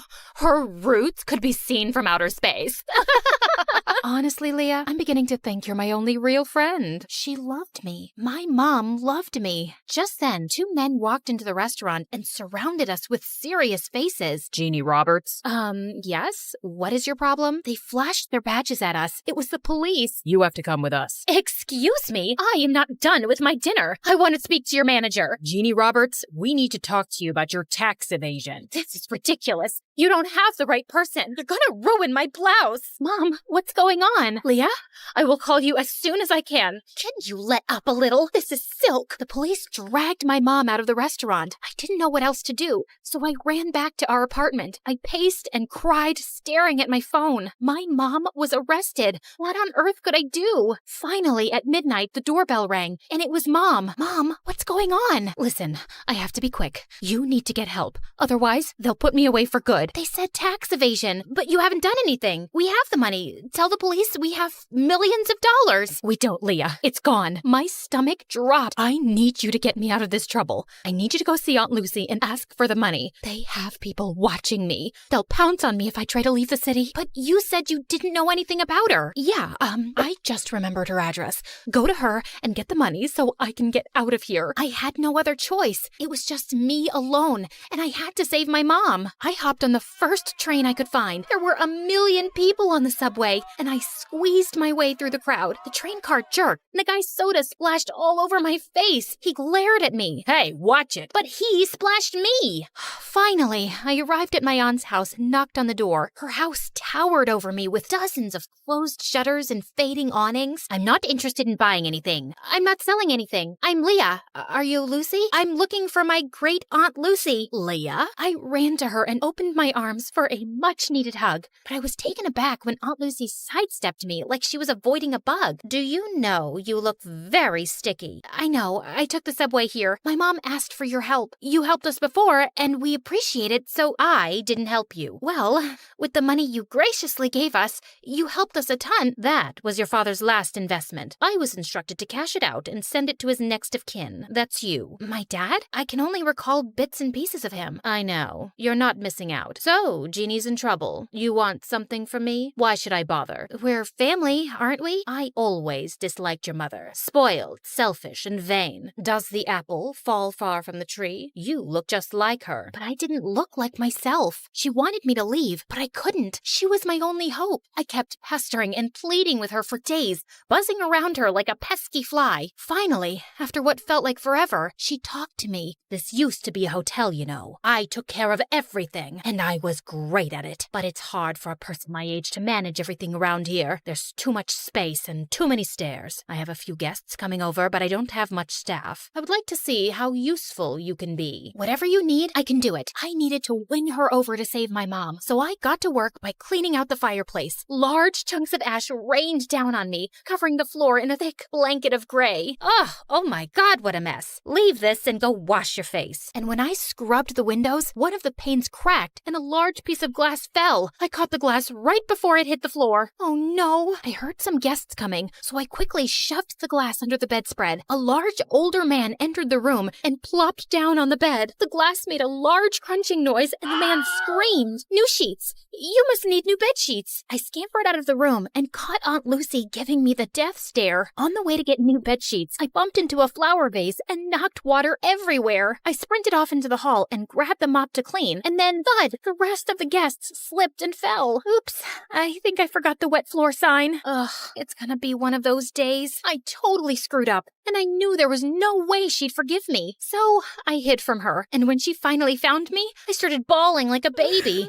She couldn't be mad at a sobbing girl, right? I could see her face soften, and I figured I had a chance to get on her good side. I tried to make up for all the mistakes I had made. I gave my aunt a foot massage, made her fresh juices and warm soup, and in my final efforts, I polished her dresser and found a music box. Don't break it. Oh, I wouldn't. I love it. I'm a ballerina too. Well, maybe. I used to be. You're a little young for used to be anything. For me, this ballet feels like Aunt Lucy and I were finally talking, and it felt like the ice was melting. She told me how she used to be a dancer. When I was a baby, my dad would tell her all about how much I loved dancing. I finally got through to my aunt, but I still needed her help. I brought up how desperate I was to save my mom. I was wrong. You're not like your mother at all. Okay, enough of all this. Let's go. We took a car downtown and met my mom. What on earth happened, Jeannie? You are still as disappointing as ever. Ugh, here we go. Why did you even bother to come here? You could have sent the money with Leah, but I guess belittling an innocent woman is more your speed. Aunt Lucy asked Mom for her tax forms, but all she got was silence. Mom, just give her the paperwork. She'll help us. What's wrong with you? Okay, fine. I'll just leave. And then Mom spilled the beans. She had conned us. The cops were fake. The tax problem was fake. All a scheme to get money from Aunt Lucy. I can't believe this, Mom.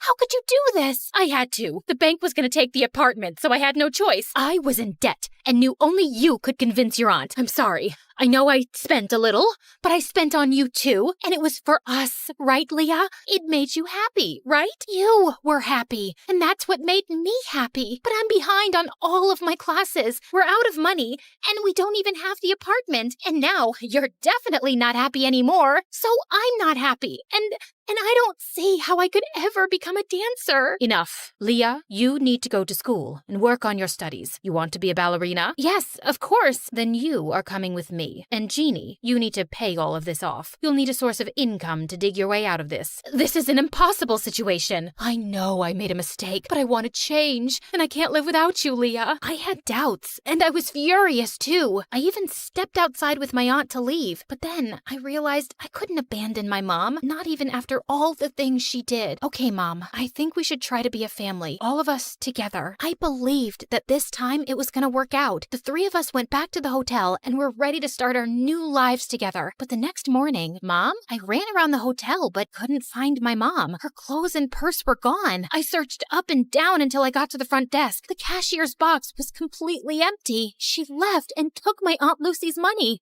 I was devastated. I brought her here, and it all happened because of me. What should I do? I had brought on enough trouble, and I had to earn and return every penny back to my aunt. Leah, are you leaving too? I'm so sorry, Aunt Lucy. I just wanted us to be a family. I don't want to cause you any more trouble. I thought it would be better if I just left. I'm so sorry about my mom.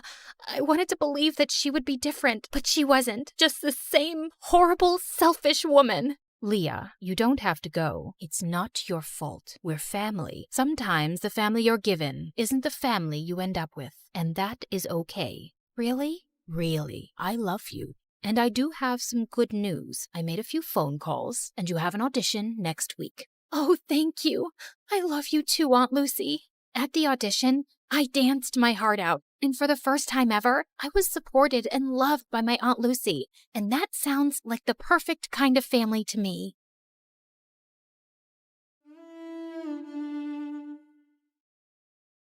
I woke up in the middle of the night feeling extra thirsty and almost passed out when I saw the time. It was 3 a.m., the devil's hour. I tried to go back to sleep, but I just couldn't. Come on, girl. Ghosts aren't real, but dehydration is. So hold yourself together and get your ice-cold water. I silently prayed as I went down to the kitchen. Suddenly, I caught someone moving in the shadows. Holy Mother of God! Was it the devil? I was about to scream when I realized that it was just my older brother, Kevin, who looked suspicious. I silently followed him as he went down the basement and was surprised when he opened a mysterious door that I had never seen before. But before he could enter, he looked back and saw me. Don't you ever tell anyone about this, especially Dad, no matter what happens. Why? What's inside that room? He just patted my head and smirked. The devil himself. He then disappeared into the room and locked it, leaving me shaking in fear and confusion. Hi, my name is Kendra, and this is my story of how my mysterious brother changed my life forever. Before I continue, please like and subscribe. After what happened last night, the first thing that I did in the morning was to check that door in the basement. But unfortunately, it was padlocked to death. Kevin was definitely hiding something in there, and it was killing my curiosity. I was finally able to corner him during dinner. Are you sure that you weren't dreaming? Because that totally didn't happen. That night was really weird, so he could be right. Our conversation was cut off when Dad joined us. Son, it's time for you to take over the company. We will be holding a gala next weekend to introduce you to everyone. They're all so excited to meet you. But Dad, no buts. You're graduating in a few months, so prepare yourself. I don't want any problems. Understood? Of course my brother couldn't say no to him. He was always Dad's favorite, his golden boy, the perfect son. While me, I was just a stranger to him. If Mom was still alive, things would probably be different.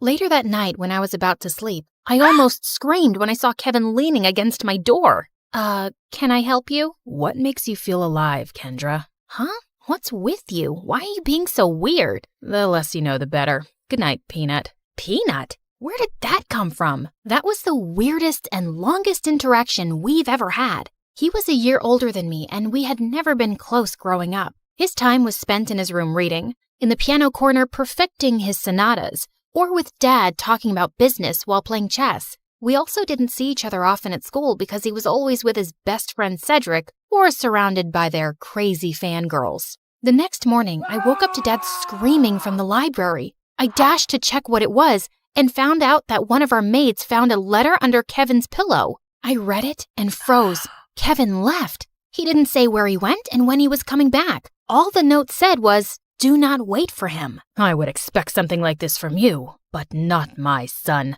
Kevin is a responsible young man. Well, the note says otherwise. The gala is this weekend. I need your brother to be there no matter what it takes. We tried looking for Kevin everywhere, but no one knew where he was. Even the police couldn't find him, and it was driving Dad crazy. One night, he just walked up to me and started inspecting my face. You would do. You were going to be him. Be who? Kevin. In case your brother is still on this stupid little adventure on the night of the gala, you will pretend to be him. But Dad, I don't think I can... Kendra, you are a capable young lady. Of course you can. You'll be saving our company from humiliation. I know I have not been very vocal about your accomplishments, but I do notice. Will you do this for me, sweetheart? I had never heard Dad talk to me that way, and it felt really good. So I found myself giving in. Besides, it would only be for just one night, right? I just needed to hide my hair under a wig and dress up like Kevin and just smile and avoid conversation as much as possible. Simple. When the big day finally came, I was a nervous wreck. There were too many important people, and Dad kept reminding me not to mess up. Luckily, the party was a success, and I thought my little mission was finally over until Dad came up to me. You did well. Now we just have to make sure that your brother will not fail his classes so he could graduate. You'll need to attend school as him. But how about me as Kendra and my grades? I'll call the school and tell them that I sent you out of the country for an emergency. Anything you fail, you can take for a summer class. But no buts. This was already decided. And remember, no one should ever know about this. But Kevin and I were just too different. After carefully thinking about it, I finally decided to do it. It was my chance to impress Dad. I just needed to do one little thing, which was to learn everything about my brother to make it believable. I checked his room, but I didn't find anything useful. I had to ask for help from the person closest to him, Cedric. But there was one problem. At school or whenever he visited my brother, I would usually lock myself in my room because every time our eyes met, I felt like passing out. The guy looked like a demigod, and I just couldn't handle him. But this time, I had no choice, and I knew exactly where to find him at school, the music room. As I peeked into the room, I saw him playing the violin, and I was instantly mesmerized. Just then, he stopped playing and smiled at me. Just avoid his eyes, and you'll be fine. Did it tickle your soul? Huh? The rhythm, the passion, the climax. Sorry, but I'm not into music. I stepped back and he started walking towards me. How about this? Did it tickle your soul? I suddenly became mute. This is the first time you talked to me, and I'm surprised. What brings you here, Cupcake? Cupcake? I got a grip of myself and slapped his hand away. First of all, I'm not food. And second, I'm not here to talk about souls and music with you. It's about my brother. Suddenly, his face turned serious. I had already talked to your dad about it. Kevin ran away and he didn't want us to find him, and there's nothing we can do about it. I know, but I need your help with something. I told him about Dad's demands, and he suddenly laughed. That's a ridiculous idea. You two look similar, yeah, but you're too cute and girly to be a boy. Wait, he found me cute? I excused myself to the bathroom, and after calming down, he was nowhere to be found. It took me a whole day to finally find him playing violin in the school garden. So, are you going to help me with this, or are you just going to play your violin all day? I only help people who can look me in the eye. Ugh, why was he being like this? I gathered up all my courage before finally meeting his eyes, and thankfully I was able to control myself until he smiled. You have the same eyes as your brother. They're very pretty. So he liked my brother's eyes? That was fruity. Whatever. Now, where do we start? Your appearance. And I think it needs a lot of work. For the makeover, he brought me to the mall to cut my hair short, and it took me several hours to finally say goodbye to my precious long hair. After accepting the fate of my hair, we tried on some clothes similar to Kevin's fashion. As I walked out in a leather jacket, he came up to me to zip it up. He was so close, I could hardly breathe. Looks perfect now. He then taught me about my brother's stance, walk, and gestures. I told you to walk faster, not like a gangster. And stick out your chest more.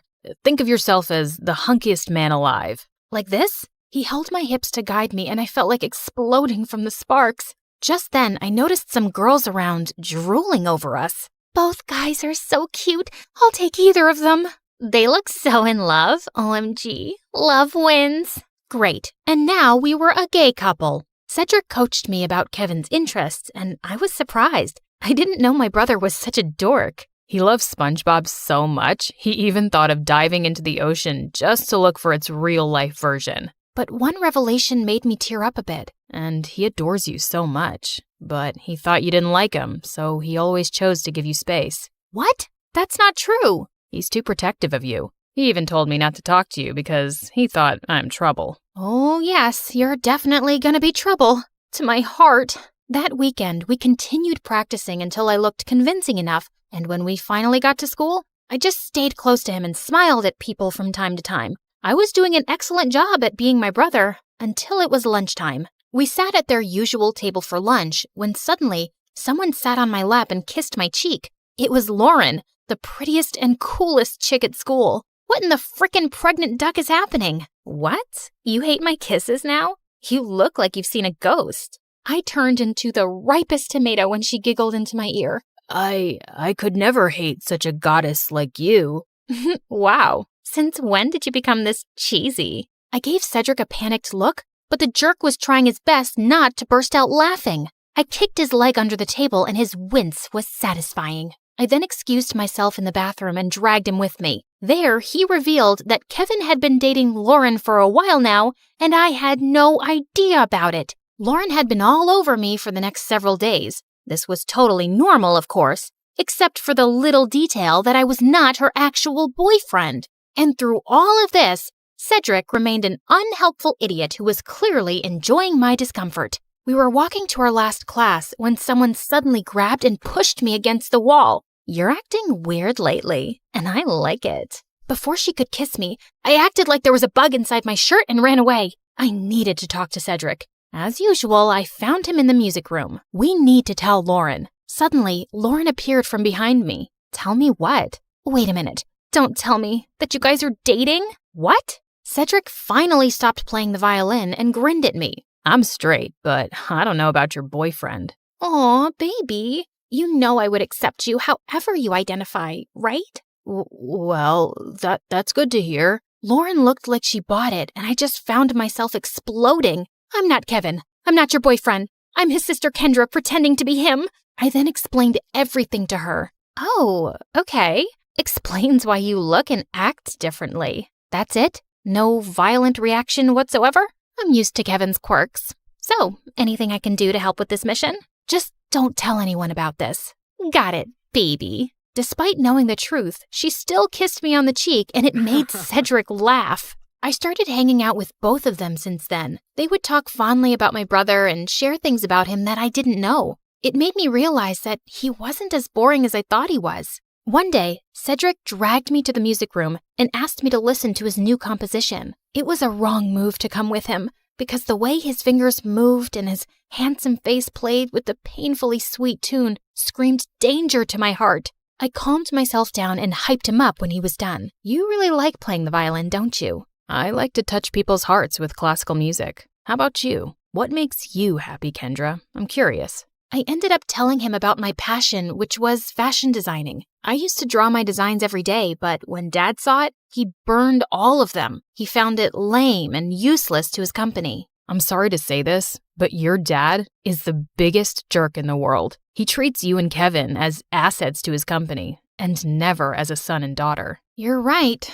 but it just made me crave for his love and approval. Someday, I hope you'll be able to find the courage to do what you need to do. You have me now, you know. I'll take care of you. He leaned in closer, and I thought he was going to kiss me, but to my surprise, he pulled away and walked back to the platform to play again. What was that all about? After the incident in the music room, I started thinking that maybe Cedric liked me too, until one day I heard him talking to Lauren in an empty classroom. You like Kendra, don't you? What are you talking about? She's off limits. And besides, she's just like the little sister I never had. Those words were enough for me to accept the truth, that Cedric will just be my dream. To distract myself, I invited Lauren for a sleepover, and as she was trying on some of my favorite clothes, I couldn't help but admire how beautiful she was. Just then, I found her smirking at me through the mirror.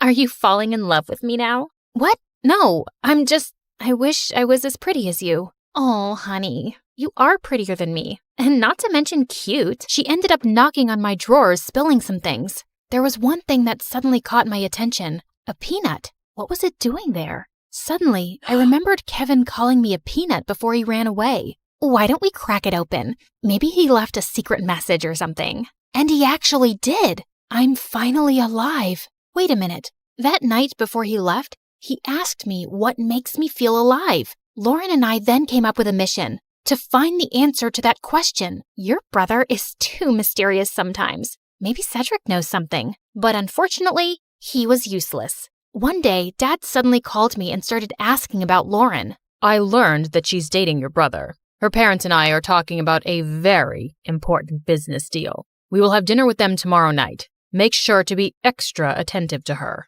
I thought it wouldn't be much of a problem until they suddenly decided to marry us off with Dad knowing that I was Kendra. He was crazier than I thought. Do you think Kevin will be home by then? I don't know if he's ever coming back. I can't believe you dated an idiot. Watch your words, honey. That's my idiot. Well, we need to find your idiot ASAP. The next day, we met up with Cedric in a cafe to talk about finding my brother. We don't even know what makes him feel alive. Shouldn't we just wait for him to come back? Our parents are talking about marriage, for Pete's sake. We're running out of time. Do you know what my parents would do if they found out they were being played? Out of panic, I remembered something again. The mysterious door in the basement. I told them about it, and we waited for Dad to be out before destroying the padlocked door, only to find out that it was actually a dark room where Kevin developed all his photographs, and it was connected to his room.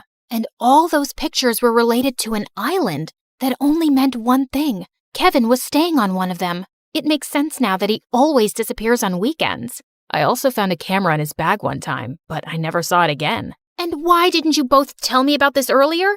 You're both idiots. And with that, the three of us were off to an adventure to get my brother back. As we traveled, I kept on flirting with Lauren to avoid Cedric. And for a moment, I thought I saw his deadly glare through the rearview mirror. Was he jealous? I wished. In a span of 2 days, we had already visited 7 islands, but there was no luck. Just when we were about to give up, we suddenly spotted someone resting on a hammock. It was Kevin. He looked shocked to see us. Suddenly, he glared at Cedric. Dude, you told them? Wait, you knew? Let me explain. No, you knew. And you kept silent while I was going crazy trying to find a way to bring back my brother so I could get me back. Kendra was equally furious. Babe, I can explain. Shut it, Kevin. You're not my favorite person right now. Kendra. Later. I need to speak to my brother. I walked away and Kevin followed me. Now start explaining the reason I'm sacrificing my identity. I'm sorry, Peanut. I didn't mean for you to be tangled up in my mess.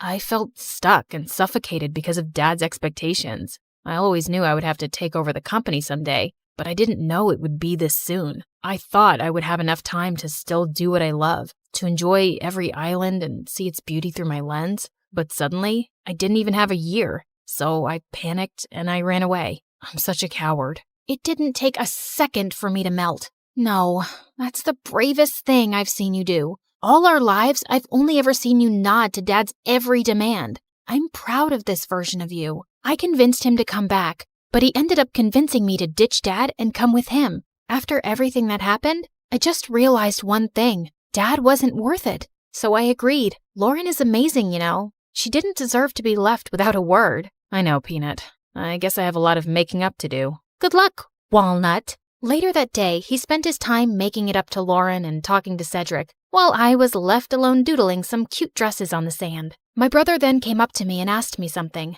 Are you mad at Cedric? I asked him not to tell anyone. Keeping this from you must have been very hard for him. I understand, but you like him, don't you? What?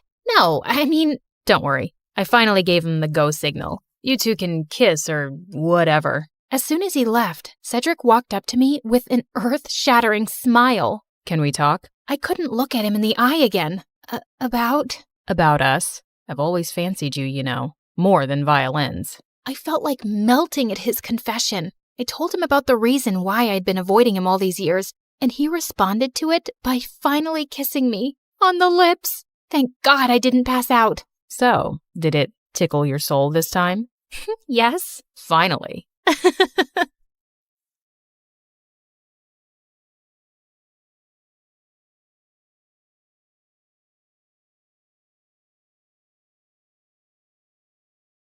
Little Natalie's tummy couldn't stop growling. She had been hungry the whole afternoon, but it was evening now and her mom wasn't home yet. Those rich people should stop making my mom work so much. I wish we'd never moved from France. Mom didn't have to work so hard there like she does here. As she walked outside, she heard loud music coming from the biggest mansion in the whole countryside from afar. Her tummy told her to go there, and she found out there was a large party happening in the garden. Natalie started drooling when she saw the huge feast. She tried to sneak in, but a group of women blocked her. Where do you think you're going, little girl? I'm hungry. Can I have some meat, please? And a glass of juice, too? Just look at her dirty clothes and hands. Disgusting. You're not welcome here, child. Be off with you. Natalie was so mad at their meanness. Just as she turned to leave, she noticed a young boy around her age hiding in the bushes, and he looked furious. He was staring at a maid who was being scolded by the lady of the mansion, Mrs. Harrison. "How can you serve these fruits in a stupid basket? We have an expensive tray for this. Another mistake, and you're fired." Mr. Harrison was trying to calm his wife down when their daughter Harper, who was the same age as Natalie, was making things worse. I don't have the mood to eat those fruits anymore, Mom. That woman ruined my night. Natalie felt so bad for the humiliated maid. She joined the boy in the bushes. I hate these people. Me too. And that's my mom they're yelling at. They don't deserve all this delicious food. I have to teach them a lesson. Wait, are you going to do something bad? Mom said you shouldn't do bad things no matter what. But he just ignored her and dragged a bag of manure lying close by. Then he started climbing a tree that overlooked the garden. But moments later, the branch under him cracked, and he went tumbling down straight onto the food table, spreading cow poop everywhere. Everyone screamed, and Mrs. Harrison looked ready to explode. She yelled for security, and Natalie thought she had to do something to save her friend. And with that, she ran towards the nearest barn, rode on a young horse, and made it run around the garden, completely ruining the party. You little rascals! Natalie grabbed the boy's hand, and they fled the scene. I can't believe you just did that! You're so cool! Natalie's tummy suddenly let out another growl. He chuckled and took out an apple from his pocket. For you! Make it 2, 'cause I saved your butt. I'll get you another one soon, promise. What's your name? Natalie. And you? Caleb. Nice to meet you, Natalie. Can we be friends? Okay. And since then, Caleb and Natalie became best friends. Growing up, they shared their love for food and their hate for rich and mean people, especially for people like the Harrisons. Caleb was 11 years old when his mom met a guy, Mr. Cross, a gardener for the Harrisons. His mom said that from now on, Mr. Cross would be taking care of them. Hello, Caleb. Your mom told me you like apples. And reading? Not long after, Mr. Cross and Caleb's mom got married, and he became the hero in Caleb's eyes. He was so amazed by his stepdad, how smart and strong he was, and how good he was to both him and his mom. When I grow up, I want to be just like you, Dad. I'm sure you'll be better than me and every wealthy man in this land, my child. He would help Caleb understand his math homework, give him tips on how to build a dove house, and he also gave him really good life lessons. My dad told me something. I want to share it with you too, 'cause you're my best friend. Really? Tell me. He said, sometimes we need to stand up for ourselves and fight back, whatever it takes. Yes, we fight back the right way. Mom said we shouldn't do bad things no matter what. I know, you told me. But is it bad to defend ourselves? Do we just let other people do bad things to us and say nothing? You always speak about how unfair the system is in this town for poor people. Yeah, I do think that. Like, if someone hurts you, I'll hurt them too. Natalie was surprised by how firmly Caleb said it. Suddenly, as she changed her position, she lost her balance and fell. Caleb laughed and helped her up. Now, I don't know how to hurt the fence or the ground, but... Caleb then kicked the fence and stomped his foot on the ground. Natalie found it funny. She liked the thought of Caleb as her protector and felt really lucky to have a best friend like him. And over the years, she grew to like him as much more, but she was too scared to admit it, too scared to ruin their friendship. One day in high school, she decided to cook his favorite food and surprise him at lunch, but her heart ached with jealousy when she saw him laughing with some girls in the canteen. She was leaving when Caleb called her name and walked up to her. Is that for me? Before she could reply, the girls jumped in and glared at Natalie. Why are you friends with that dumbhead, Caleb? Same question. Handsome boys like you should hang out with pretty girls like us. Suddenly, Caleb wrapped his arm around Natalie's shoulder. My girlfriend is not a dumbhead. She's the smartest, coolest, and most beautiful girl I've ever known. So please, stop talking rubbish about her. Girlfriend? As the humiliated girls left, Natalie turned to him. Why did you tell them that nonsense? Those girls are going to hate me forever. Are you mad? Yes, I'm mad because you lied. We're not dating. We're just friends. Fine, I'm sorry. But what if I wanted to be more than that? What do you mean? Can I hold your hand? No. I love you, Natalie. I've loved you since we were kids. Do you love me too? Caleb's sincere gaze made her melt. Yes, I think I feel the same way. Caleb started to lean in closer, and when their lips finally touched, she felt like she was on cloud 9. After that, the best friends became lovers, and Natalie was really happy with Caleb as his girlfriend. But over time, things started to get complicated. His mom fell really sick, and his stepdad's earnings weren't enough for her medicines. So Caleb was forced to take more part-time jobs around the farm. He hardly had any time to spend with Natalie anymore. Meanwhile, that night at the Harrisons, the family was having their usual dinner. Mr. Harrison was talking about the progress of their business, while Mrs. Harrison was being pushy towards their son to date someone. I don't understand the rush. I'm so young, I'll have plenty of time later on. You have plenty of time now. I don't, Mom. I'd rather focus on school than date. Love is nothing but a stupid distraction. All work and no play makes people really dull, darling. Remember Sheila? Benjamin's daughter. I think she's a nice girl.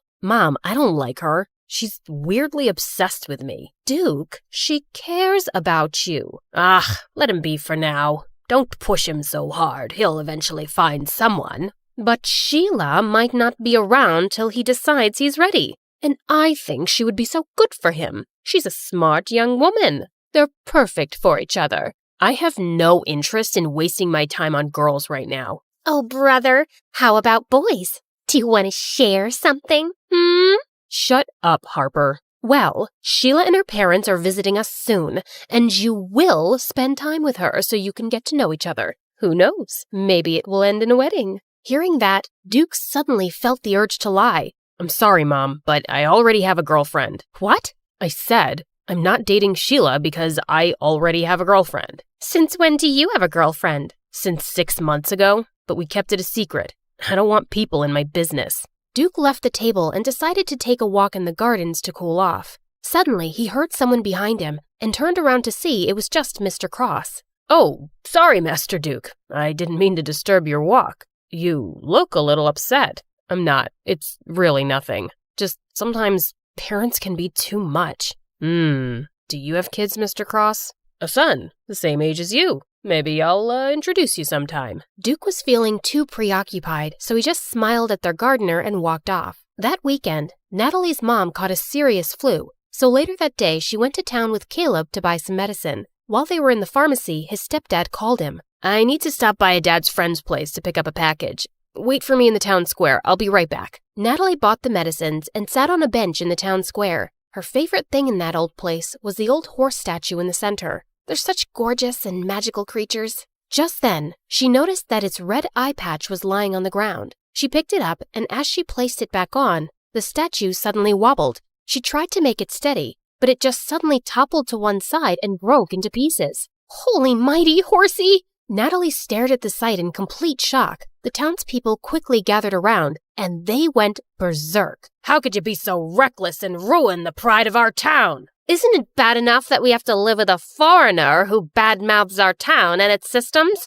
And now you've ruined our cultural legacy. Some of them even started crying, and Natalie felt panic. She tried to contact Caleb, but her phone's battery was actually dead. I swear, I didn't do anything. It was already unsteady. Please, forgive me. But the townspeople were blazing mad. Soon the police came, and as they were questioning her, everyone suddenly became silent as they made the way for someone. Natalie lifted her head and met someone's eyes. Duke, the oldest child of the Harrisons. What's going on here? This girl just caused serious damage to a public property, and we need her to come with us to the station. Duke just nodded at them, and soon, Natalie found herself sitting in a police station. Please, officer, just let me go home first. My mom is sick, and she must be really worried. But the officer just ignored her. A few minutes later, Duke came out of the main office. You're free to go. I've taken care of everything. Huh?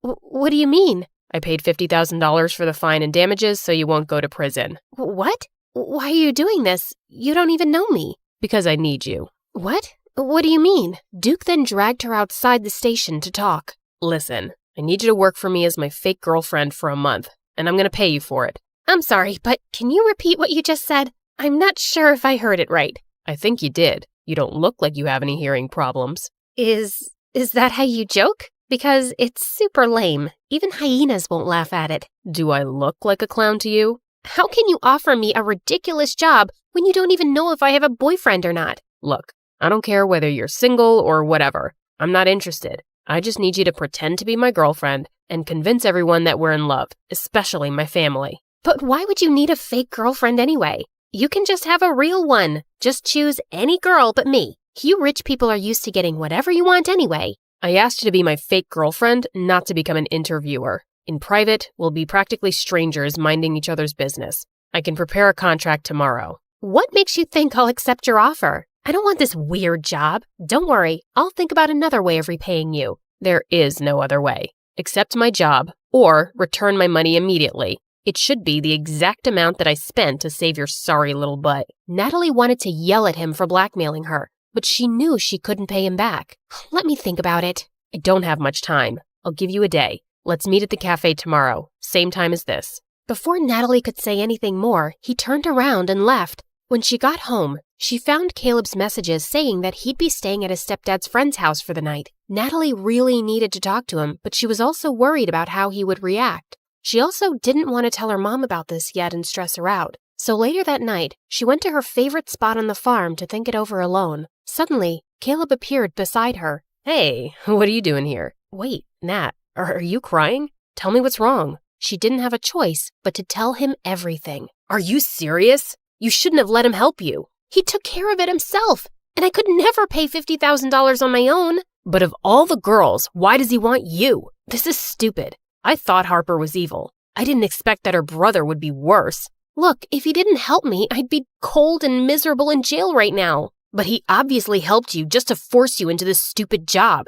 What am I gonna do? He left me with no choice. Seeing my girlfriend dating another guy is torture, Nat. It doesn't matter if it's fake or not. Caleb got up and furiously kicked some rocks. Okay, fine. I won't do it. I'll have to think of another solution then. As Natalie's tears poured, Caleb sighed and sat down. Okay, I'm sorry. Don't cry, please. Let's talk this over. You'll just be acting, and it's only for a month, right? And are you sure he's paying you a huge amount for it? Yes, I'll just be a fake girlfriend. I'll never fall in love with that jerk, ever. Okay, I'll agree to it, but on one condition. What is it?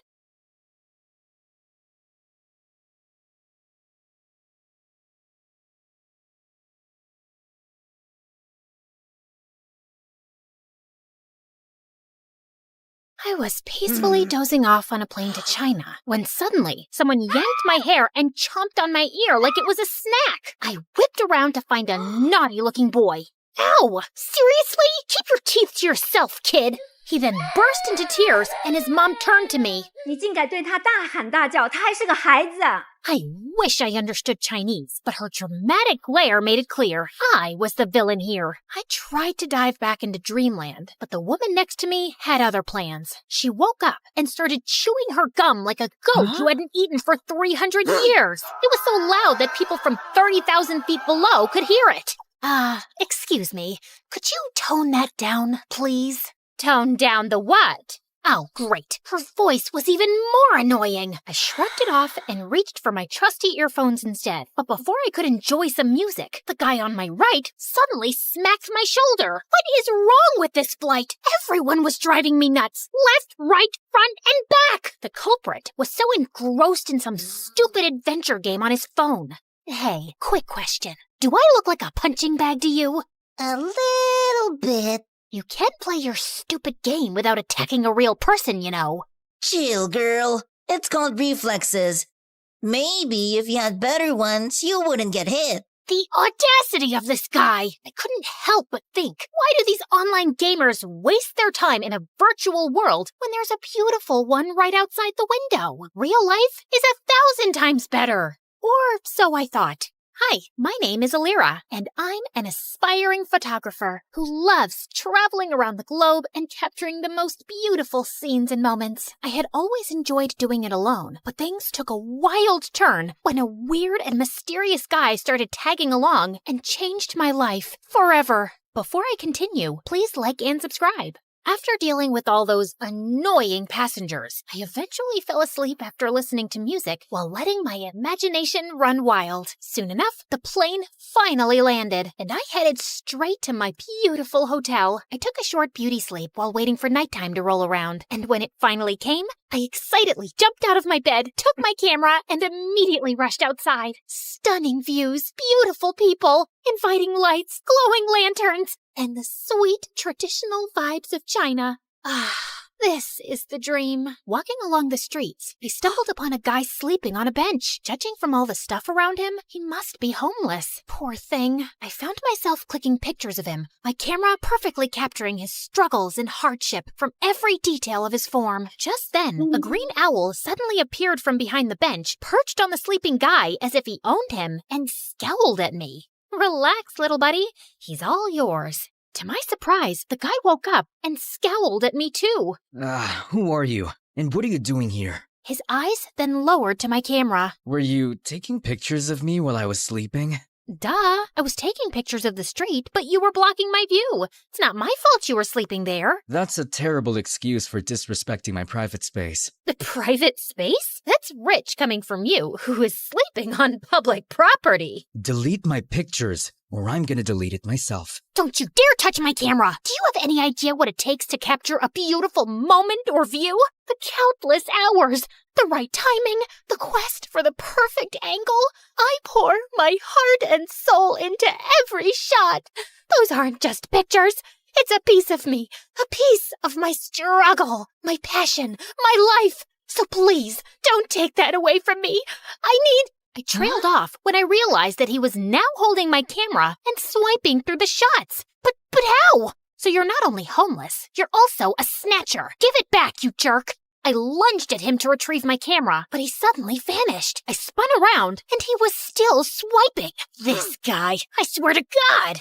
In all fairness, you have quite a remarkable talent for capturing beautiful images. What do you think of me now? Just some lousy, try-hard photographer? I snatched the camera back, and this time he didn't resist. He practically handed it over. I immediately checked my gallery and realized he hadn't deleted anything. Relax. I usually don't meddle with other people's business. Unlike you. I tried glaring at him, but I felt like I ended up pouting, which made him smirk.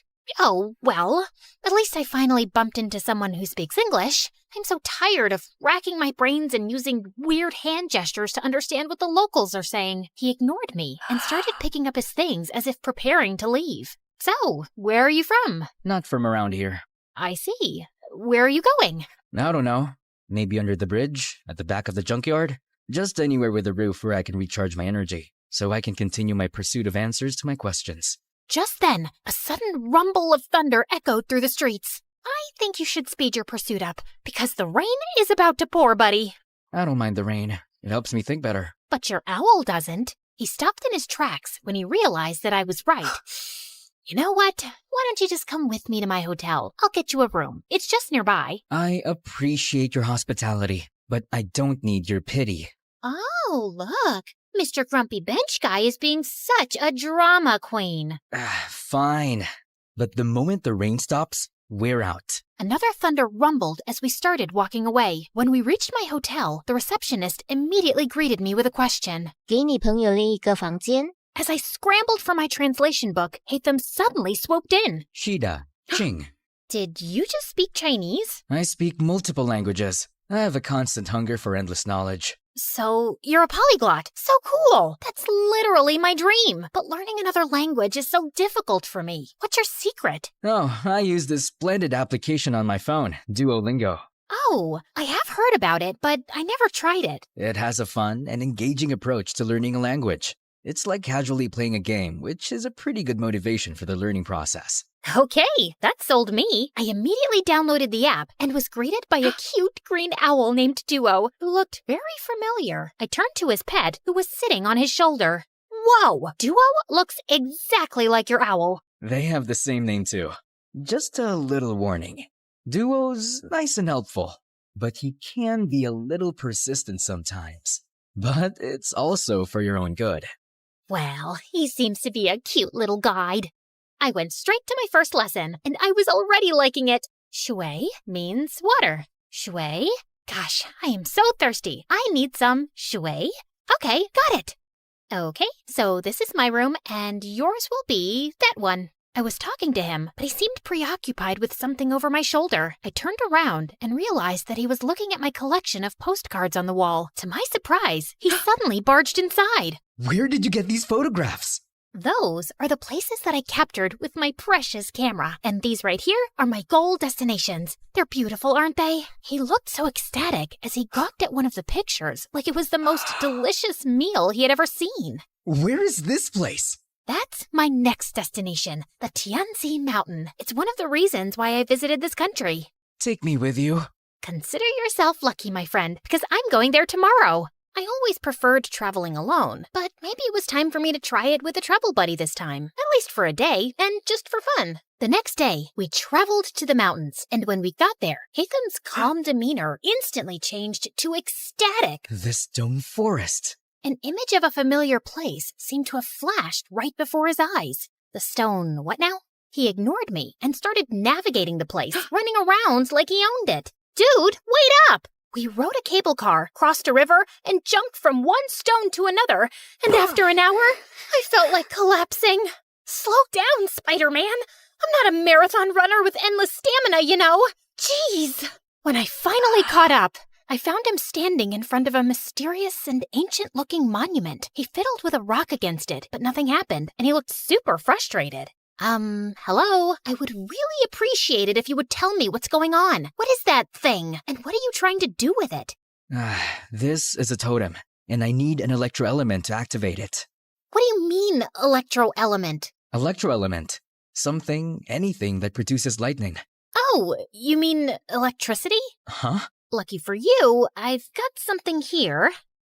What is that? You don't know what a taser is? It's my go-to for self-defense. Zaps people with electricity or whatever you call it. Interesting.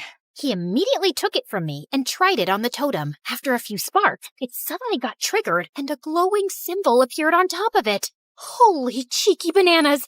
Is that a hologram or something? He found 2 more totems, and after doing the same thing to each of them, a strong streak of light came from above, forming a pillar. What in the world is happening? Is this some kind of secret experiment from the government? And what's your deal with all of this? I've been traveling from place to place looking for these runes. Since I'm not from around here, I don't know where to go. I need to activate these beacons in 6 places scattered around the world. With your knowledge and resources, things are going to get easier for me now. But for what? Why are you doing all of this out-of-this-world stuff? We need to go. Dude, you didn't answer my question. Sometimes, the journey to find answers is more important than the answers themselves. Whatever you say, Plato. After activating the first beacon, we embarked on a thrilling and action-packed adventure of a lifetime. After Tianzi Mountain, we rushed straight to Huanglong River, which Haytham kept calling Luhua Pool Liu. There, we had to light up some fire totems. There were 5 of them, but according to him, only 3 needed to be activated. Of course, those 3 we needed were surrounded by water. Great, right? Haytham was all business, using his fancy tricks to get those waterlogged totems blazing, while I just snapped pictures of these outrageous moments. Our next stop was the breathtaking Matterhorn in Switzerland, aka Dragonspine, according to my travel buddy, where we faced a puzzle with circular platforms and wall signs. The place was so cold that I had to huddle by fire torches just to keep myself from turning into a popsicle. I let Mr. Mysterious Smarty Pants solve the puzzle by himself, while I continued my Duolingo sessions. You know I can't miss those streaks. With each beacon we activated, I felt a mixture of excitement and curiosity. What was this leading to? And why did it feel like the world had turned into one big adventurous playground? During our flight to our next destination, I found myself fully immersed in my new favorite app, Xin Chao Ten Toila Elira. You could take a break sometimes, you know? I need to learn the basics, at least for now, and I like how Duo keeps reminding me with his cute little expressions. When we finally reached Vietnam, I decided to try out what I learned by asking the locals about the directions. Xin Loi, Bang Ko Te Chung Toi Duang. The woman stared at me as if she was solving the most difficult math puzzle. Ko Te... Xin lỗi, no ngàn con đít chỗ, chúng tôi vết đông vết vinh, ha lông đục trong. Được chứ, bạn chỉ cần đi thẳng, rồi đi qua cái cây khổng lồ kia, sau đó rẽ phải và đi bộ khoảng 200 mét sẽ thấy một khoảng đất trống. Okay, I guess it was too early for me to attempt a conversation. After learning the direction, Haytham continued walking towards the bay. Ugh, Why is this guy so good at everything? You still have a long way to go, Elira. I literally just started. Just wait and see. I'll be leading the leaderboard with an unbeatable streak in no time. I commend your determination. Keep it up.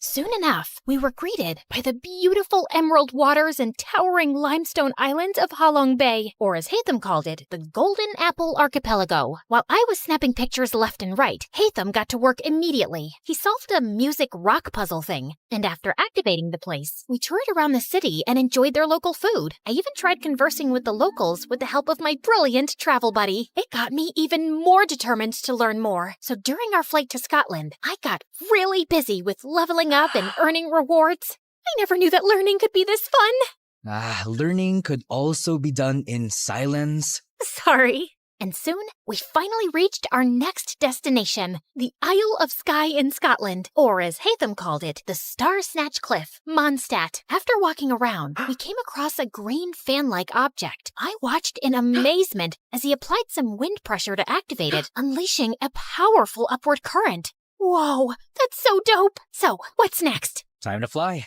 After taking a large cloth from his bag and holding onto it, he wrapped his arm around me, and we gracefully floated in the magical breeze. I never thought I would experience flying like this, not even in my wildest dreams. If this is a dream, I hope I can keep enjoying it and not wake up too soon. Our imaginations know no bounds, Elira. They possess the extraordinary ability to unlock infinite possibilities. We then found 2 more fans along the way before we finally activated the totem at the top of the cliff and summoned the pillar. I stood there for a while and looked ahead at the seemingly endless horizon, thinking about how Hatham sees this beautiful world in his own vision. Finally, we were down to the last one, Deshra Desert Sumeru, or as we call it, the Great Pyramids of Egypt. My favorite. Hatham looked so nervous and excited while I was taking some pictures of the legendary structures. After hours of touring around, I followed him as we headed to the group of old, weathered columns. So, how do we solve this one? We need to hit the larger columns until you match them with the corresponding symbol on the smaller columns beside them. Match all 3 big ones to the smaller ones to summon the last pillar. Aye, aye, Captain. I grabbed a tree branch lying nearby and used it to help him hit the columns until we finally summoned the last pillar. All the pillars scattered across the world that we activated should be glowing now too. I dropped my jaw in amazement when their fusion created a swirling, glowing vortex or something. Is that a freaking portal? Yes, it's a portal back to my world, Elira. To your world? So there's indeed another world out there? Before he could answer me, the earth beneath us mildly shook, and a horrifying creature suddenly appeared right in front of us. Holy crunchy potatoes! Is that a transformer? Did Hatham summon that machine from their world? What if he was actually a bad guy who was set to ruin our world? Oh my gosh, what have I done? I wasn't ready to say goodbye to our beautiful Earth just yet. I have yet to discover the other wonders of... My paranoid voice trailed off when I realized that Hatham was gone. Just then, I felt a strong, glowing presence behind me. I slowly turned around and saw him and Duo transforming into something with dust particles and glowing green projections dancing around them. Everything then cleared away, revealing a strikingly handsome video game character and his adorable sidekick. Hatham, is that you? This is my true form, Elira. And my real name is Zal Hatham, a scholar from Sumeru, and our academia scribe. That machine in front of you is a primal construct, only found around the desert area of Sumeru. This machine enemy is often found guarding the temples and ruins, and I need to defeat it. So it's like the final boss in the game, and you're the brave hero. I suddenly felt bad for suspecting him as a bad guy. As the primal construct started charging toward them, 3 ethereal green mirrors popped in and hovered around Hatham, radiating a brilliant emerald light that almost blinded me. He then started fighting the monster, moving with grace and precision, consistently blending freestyle moves and rotational attacks with his sword and abilities. Watching them fight was mesmerizing, as if I had been transported into an epic video game. He unleashed a barrage of reflective attacks, boomerangs slicing through the air, slashes carving through steel. Each hit dealt a lot of serious physical damage. Soon enough, the terrifying machine was finally defeated. Dude, you were so cool! How did you do that? I don't need to fight. I only need to think. Everything else is connected. All I have to do is find the weakest link, deal with the causal factors, and everything else tends to resolve itself. Okay. Enough with your deep philosophical words, dude, and maybe start explaining everything to me properly. You know, I've been following you around like a dumb little kitten and catching up with your stamina. As a gratitude for helping me, you deserve to know the truth. My friend Kavi and I were trying to open a domain, but something went wrong. It started malfunctioning. The rule is to hit these columns using a physical attack and never use any elemental attack. Kaveh didn't know this, so he used his elemental skill because he thought it was more efficient. It made a different reaction to the process, and instead of opening a domain, it opened a portal that connected to the human world. And before I knew it, it started sucking my friend. I tried to save him, but I was the one who got pulled inside instead. I got teleported here, which was a very different place, and I have been finding my way back for quite a long time. Thanks to my friend Duo here, who also got accidentally teleported for some reason. He's been my companion since the day I got here, and he's the one who has been helping me learn the different languages of humans. Now that makes sense, and no sense at the same time. I swear, I'm stuck in a fantasy adventure novel. Anyway, I'm glad that you finally made it. I appreciate all your help in this journey of mine, Alira. As much as I wanted to discover more about your interesting world, I need to return. Tevat needs me. Oh, well, traveling won't be the same anymore without you. I'm gonna miss you a little bit, I guess. Just play Genshin Impact, and I'm sure you will enjoy the magical beauty of our world, Tevat. We have 7 nations brimming with natural wonders that you would love to capture. You'll meet a diverse set of people with unique personalities and abilities like me. And together, we will fight exciting enemies. We'll share every adventure in this enchanting realm. I felt a lump in my throat as he extended his hand, but knowing that I would be seeing him again, I shook it with a smile. See you around, Alira. I watched them as they entered the portal, returning to their world.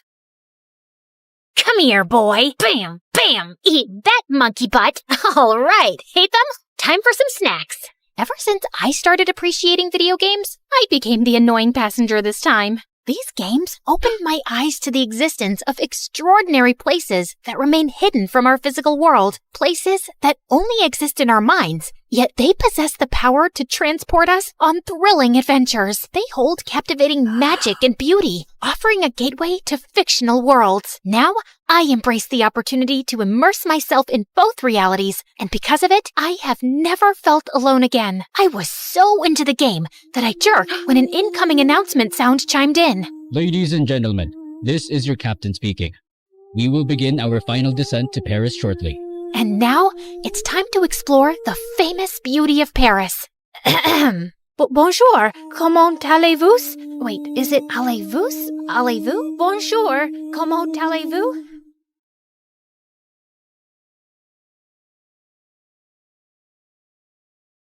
You're never here when my tears dry.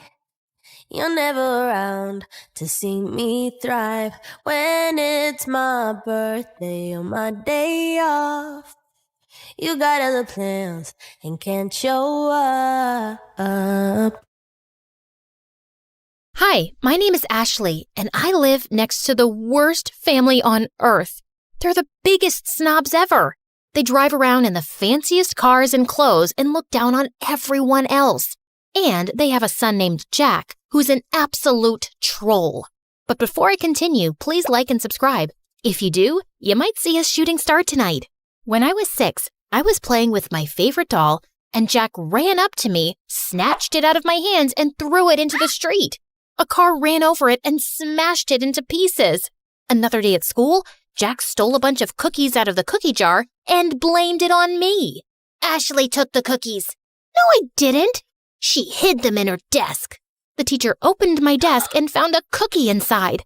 I got in huge trouble, and after school, I saw Jack on the playground stuffing his face with the stolen cookies. When Jack wasn't terrorizing me, his parents were trying to get my family kicked out of the neighborhood. Our house was the smallest on the block, and even I had to admit, it was a really ugly green. And my parents were a little weird sometimes. My dad loved to sunbathe on the front lawn, and every morning, my mom made this strange sound to call all the stray cats in the neighborhood to feed them. She'd also sing to the birds and make birdhouses all day. Our house looked like a zoo, and the neighbors hated it. Their yard is unacceptable. It looks like an overgrown swamp. Their house gives me a migraine every time I look at it. Mommy, my eyes hurt. You have to do something, officer. And can someone please tell that man to put a shirt on? Jack's parents threw fancy parties every week, but me and my family were never invited. We only lived in the neighborhood because we inherited the house from my grandfather, who used to be a famous investigative reporter. I wanted to grow up and be just like my grandfather. When I was 12, I joined the school newspaper, and when my teacher's cat, Mr. Whiskers, went missing, it took me less than 2 days to find him on the roof of the school auditorium. Though I suspected Jack had something to do with it. In high school, Jack was the richest and most popular kid. I, on the other hand, only had one friend, my cousin Bethany. Bethany moved into town a week before we started 10th grade. But Bethany was obsessed with being popular and would do anything to get Jack and his rich friends to like her. Jack's friend Sadie was the ringleader of the rich kids, and she made Jack look like a saint. Bethany adored Sadie. She'd carry Sadie and her minions' books, do their homework, and follow them around. She'd even let them copy her answers during tests. They'd smile in Bethany's face and laugh at her behind her back. Why do you let them treat you like that? They're just joking around. Those girls aren't your friends, Bethany. They're jerks. Bethany never listened. She wanted to be popular so bad she couldn't see the truth. One day, my mother dragged me out of bed at 5 a.m. on a Saturday morning to volunteer at a soup kitchen. It's important to give back to those less fortunate. But do we have to do it so early? As I was serving food, I looked up to see a familiar face. Jack? Ashley? What are you doing here? Jack's face turned white, and he just ran out of the soup kitchen. The next day, I saw Jack at school in science class. The teacher partnered us up for a big project, and we met in the library after school. Why were you getting soup at the soup kitchen? Did you fall on your head or something? Why would I ever go to a place like that? You don't have to lie to me. I'm not lying. I'm just trying to help. No one asked you for help. The next day, Bethany and I were walking to class, and we ran into Jack in the hallway, and Jack gave me the meanest, coldest stare ever. What's up with you and Jack? I saw you two whispering in the library. Are you guys dating? Is it a secret romance? Oh, Jack's so cute and so rich. I'm so mad you didn't tell me. Jack and I aren't dating. Then what's going on? Can you keep a secret? Of course. I told Bethany about how I saw Jack at the soup kitchen and his weird behavior afterwards. But all Bethany cared about was that I had the attention of such a rich, popular boy. But I had an itch to investigate. So later that afternoon, I stopped by Jack's house to check things out. But I heard Jack's parents yelling inside. I heard someone coming, so I hid in the bushes. Then the door swung open and Jack rushed out. He darted down the street before I could say a word. Jack missed our study session the next day. Then he started missing all his classes. I started to worry, so I called and texted him, but he didn't answer. A few weeks later, I went by his house again, but when I knocked on the door, a strange woman answered. There was another family living in Jack's house. The wheels in my head started spinning. I started asking around to see if anyone knew what happened to Jack. Sadie said Jack and his family were vacationing in the south of France? Or was it the Hamptons or Tahiti? It was probably all three. Jack is so lucky. I wish I was rich. There was even talk about why he'd moved. Jack's dad bought a new mansion that's twice the size of the old one. Twice the size? He's richer than I thought. The explanation seemed reasonable, so I let it go. During summer break, I was heading home one day after running some errands when I saw a boy in an oversized hoodie playing guitar on the sidewalk. He played a sad song that was so beautiful, it made my heart sink. When the song ended, some people dropped money in the can beside him. I walked over to put in some money too, when a suspicious-looking guy crept up and snatched the boy's can. Then the thief ran toward me. Without thinking, I stuck my foot out and tripped him. Give that back, or I'll turn your face into scrambled eggs. I took a martial arts stance that I saw in a movie once. It worked, because the thief dropped the money and ran. I picked it up and turned to the boy whose hood had come off. It was Jack. Jack? Are you okay? Jack shook his head and broke down into tears. He told me that his parents broke up, then his dad sold their house, stole his mom's money, and fled the country. Now Jack and his mom were broke and living in a shelter. I felt so bad for Jack. No one deserved that, not even a rich jerk like him. So I invited Jack and his mother to my parents' house. Ashley, why is this woman in our house? They're in trouble, Mom. They need our help. Jack's mom apologized for the way she treated my parents. My parents forgave her and invited them to stay in our guest room for as long as they needed. Luckily, Bethany was away all summer with her family, so I could keep the secret. Jack and his mom were so grateful that they helped out as much as they could around the house. Jack even tried to help my dad fix a leaky faucet. That didn't turn out well, but the gesture was sweet. I tutored Jack to help him catch up on the work he'd missed at school. It was odd having Jack in my house at first, especially when I saw him walk out of the shower with a towel around his waist. A few weeks later, Jack's mom got a job and they moved out. I hated to admit it, but I missed having him around. On the last day of summer, Jack sent me a text asking me to meet him. What's all this? I wanted to thank you. It's not much, but it's the best I could do. Jack opened the basket and pulled out my favorite foods, chili dogs and Brussels sprouts. You and your family are the strangest people I've ever met. What's that supposed to mean? It's a good thing. No one's ever been so kind to me. And I love how you and your parents live your lives without caring what others think. It's inspiring. How do you do it? I don't know. It's just how I was raised. I wish I was as strong as you. I looked at the biceps bulging out of his shirt. I think you might have me beat. School's gonna be so tough. I'm supposed to be the rich kid with the fancy car and the millionaire parents and… You're not that guy anymore. And to be honest, you were a real jerk before. I like the new you way better. Since we're being honest, I have to admit something. What? I think I have a crush on you. Really? And I'm pretty sure you have a crush on me too. Then Jack pulled me close and kissed me. We talked for hours that night, and he even played me some songs. I saw Bethany at school the next morning after summer break. Jack passed us in the hall and he winked at me, and I couldn't stop smiling. What was that? I don't know. Jack's always been weird. Then why are you blushing? I didn't tell Bethany about me and Jack. We were taking things slow. One day, Jack and I were walking home from school when Sadie and her rich friends pulled up in a fancy car. Hey, Jack, where's your ride?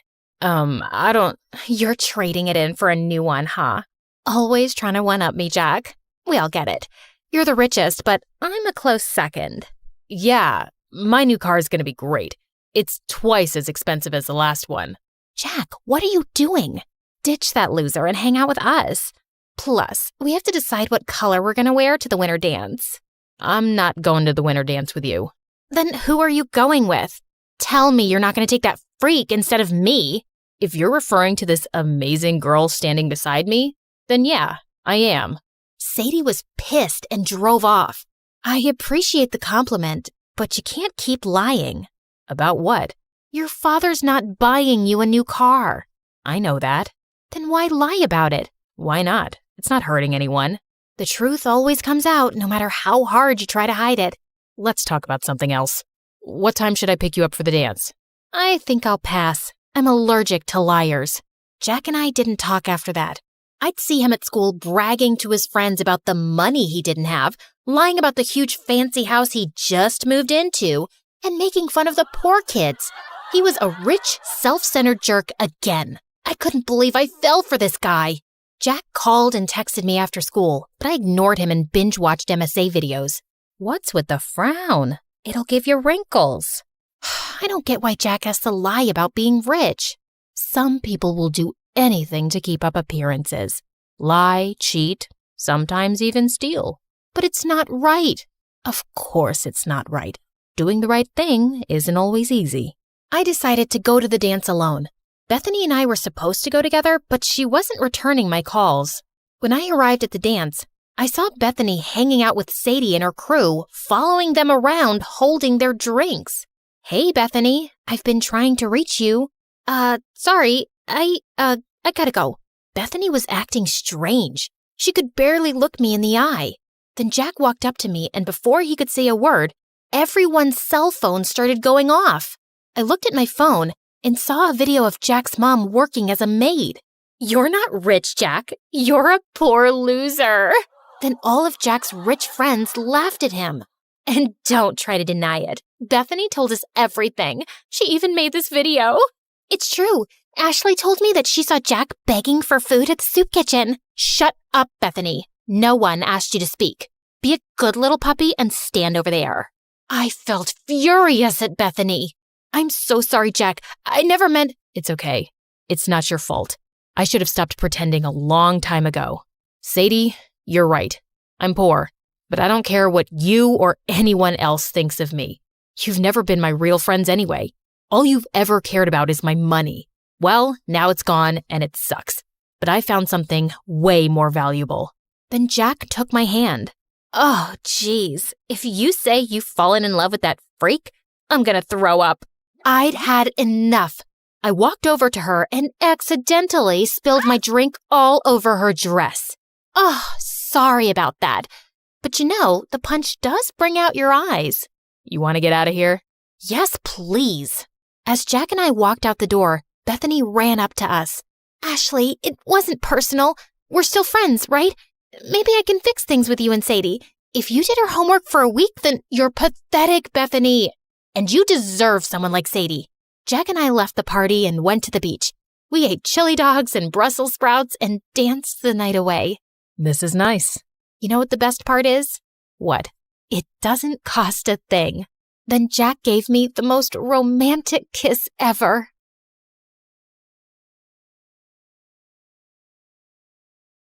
And I opened the door to find the most gorgeous boy ever standing outside. Hello, I'm Eric. We got some of your mail. I came to return it. I just stared at him, dumbstruck, feeling acutely aware of how terrible I looked. Just then, Meredith pushed me out of the way. Hey, thanks. You're such a lifesaver. Haven't seen you around before. I just moved into the house across the street. The big white one with the quadruplets? Yeah, they're my brothers. What? No, they can't be related to you. They're very unattractive. Meredith, can't you ever sugarcoat anything? I am sugarcoating. Did I call them ugly ogres? I am so sorry. It's okay. People have this reaction often. I'll see you girls around. He flashed his beautiful smile at us and then left. Wow, Eric stole his brother's luck, the schoolboy's luck, the neighborhood boy's luck, and his mother's and his father's luck, and the whole town's. I agree. He's beautiful. I hope he's smart and funny and kind too. I'm sure he is. I never believed in love at first sight till I met Eric. Okay, maybe love is an exaggeration, but I was crushing on him hard. Freddie, how does this purple dress look on me? Claire, what the? You can't just come in without knocking? What if I wasn't wearing a towel? Well, you are. So unclench your butt. Now, what do you think about the dress? Hey, Freddie, I want your opinion on this red dress. Oh, hi, Claire. I didn't know you were here. Have some respect for my privacy. What are you talking about? Actually, I don't care. Now tell me, I look hot, right? Of course I look hot. I could wear a potato sack and I'd look hot. I can do hot in my sleep. What's the dress for? The party at Eric's place? What, did you think you're the only one who got invited? The red's a bit much for a casual housewarming party, no? Yeah, you're right. It's more of a second date dress. Thanks, I'll look for something else. And your dress looks lovely. I am not your sister, and you can't treat me like this. I am a man. Okay, thanks for the newsflash. Come on, Claire, let's go before Freddie has a heart attack. The party was coming up soon, but I knew there would be many guests, and I wouldn't really get a chance to talk to Eric then. So I decided to drop by to borrow some sugar one evening. But my heart sank when I spotted Meredith and Eric in the kitchen, and they were kissing. I couldn't believe that witch. It was so obvious I was crushing on Eric, wasn't it? Can you give me some mashed potatoes, Claire? I lifted a spoonful and threw it straight at her face. Claire! What the heck? Oh, I'm sorry. You didn't want them on your face? You should have been clearer then. You got a problem with me? What a genius. Since you're so smart, I'm sure you already knew I liked Eric, but you went after him anyway. Yeah, I saw you two kissing. Oh my God, what? You like Eric? I had no idea. You should have been clearer too. Cut it out, okay? You knew. Did not. Okay, so now that you know, will you stop seeing him? No, duh. Are you really into him? Not really. I barely know him, but he's cute and rich and he likes me. You did see that he was kissing me back, right? I flung another dollop of mashed potato straight in her eye and stormed off. Fine, that jerk could have Eric. I wasn't even going to go to the party now. But on the night of the party, when I heard music floating from across the street, I couldn't help myself. Eric had just known Meredith for 2 days. This battle wasn't over yet. I knew I looked smoking hot as I marched up to Eric and Meredith in her stupid red dress. She looked furious to see me before she turned sickly sweet. Oh, hi. I thought you were unwell and not coming, honey. How are you doing now, honey? I'm good, honey. How are you, honey? I'm great, honey. Do you like my honey, honey? What honey? Honey? The honey. I see no honey. Honey? What's happening here? Don't worry about it. Let's go get some honey. We don't have any honey, Meredith. Honey! You ruined it. You should have ended the sentence with honey. Don't mind her, Eric. You already know she's rude. And she has a vile temper. She once tried stealing money from an old lady and kicked her hard when she resisted. Oh, so that's how it's gonna be, huh? Eric, did you know that Claire is so dumb? I told her when we were kids that if she ate bluebells, her eyes would turn blue like mine. She ate a bunch and then pooped her pants in school. Didn't Meredith tell you she used to fart in the neighbor's jacuzzi just because they said they liked me more than her? It went on for a month. Oh, how about the time you dropped Mom's toothbrush in the toilet and just put it right back? Imagine someone being so awful to their own mother. Meredith has a boyfriend who works in a mental institution, and he steals the patient's clothes from there for her. Imagine doing that to sick people. Claire keeps acting like she doesn't know her best friend is in love with her, and she keeps using him for his money. What? Are you talking about Fred? I've never used him, and he's not in love with me. Oh, please. A blind person can see Freddie's been in love with you since day one. Shut up. You shut up. How about you shut the heck up? Not till you shut up first. I pushed Meredith out of my way, but I ended up pushing a little too hard, and she crashed straight into the punch bowl. She got up and charged me, and we landed straight on the food table. As Eric was trying to pull us apart, Freddie suddenly ran in. Claire, Meredith, stop! Your mom, she isn't okay. You gotta come now. We ran outside to see Mom unconscious and being wheeled into an ambulance. Since Freddie's dad was a neurosurgeon, he took Mom's case and ran tests for weeks to discover that she had some inflammation in her brain for unknown reasons, which had sent her into a coma. Freddie's dad decided to enter her name in a clinical trial for rare brain diseases since she met all the criteria. But what's it going to cost us? We take one pro bono case for the trial, but there will still be other hospital expenses. And you girls will have to figure out something soon. Do you have any relatives? We had to contact our grandparents, but to our surprise, Mom didn't even have their numbers saved in her phone. All we had was a framed picture with their names signed at the back. Freddie offered to hire a private investigator, and within a week, he said they'd been found and were flying over to see us. But I couldn't help noticing as they got out of the cab that they didn't look rich at all. Those paupers are our grandparents? They're definitely the people from the picture. Why do Grandma's shoes look like something out of a museum? And Grandpa's coat is missing 3 buttons.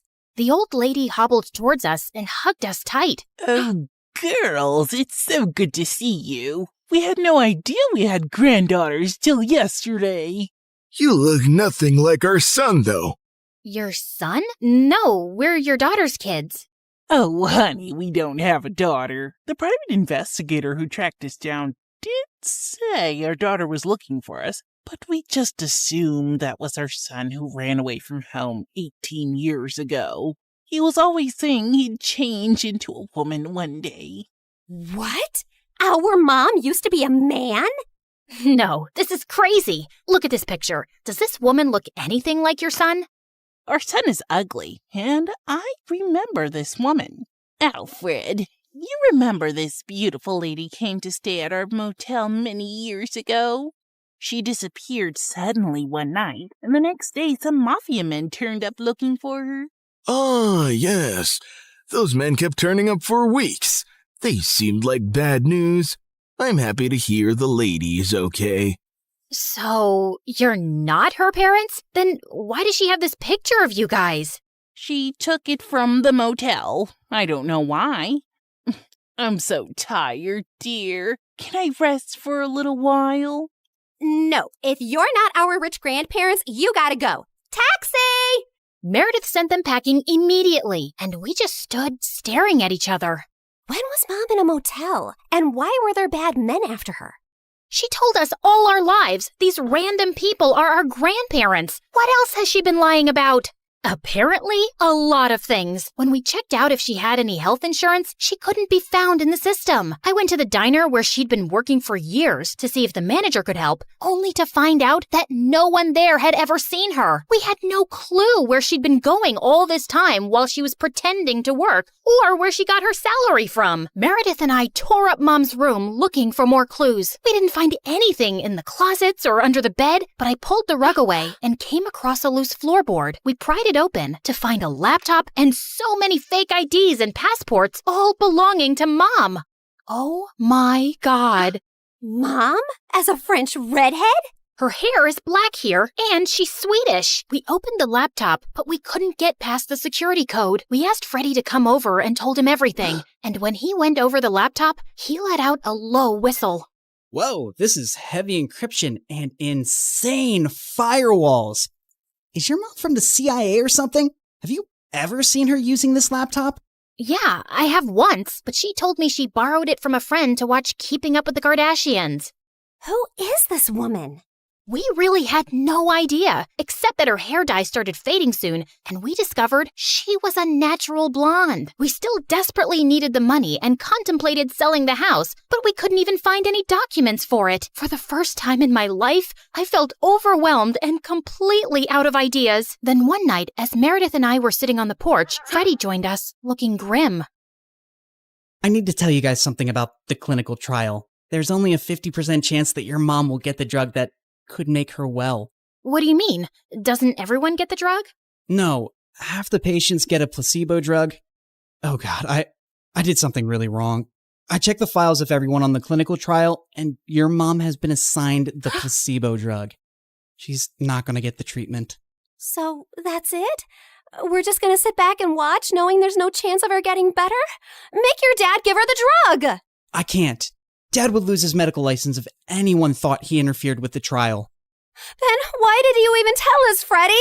Freddie looked at me silently. He told us because he and his dad can't do anything, but we can.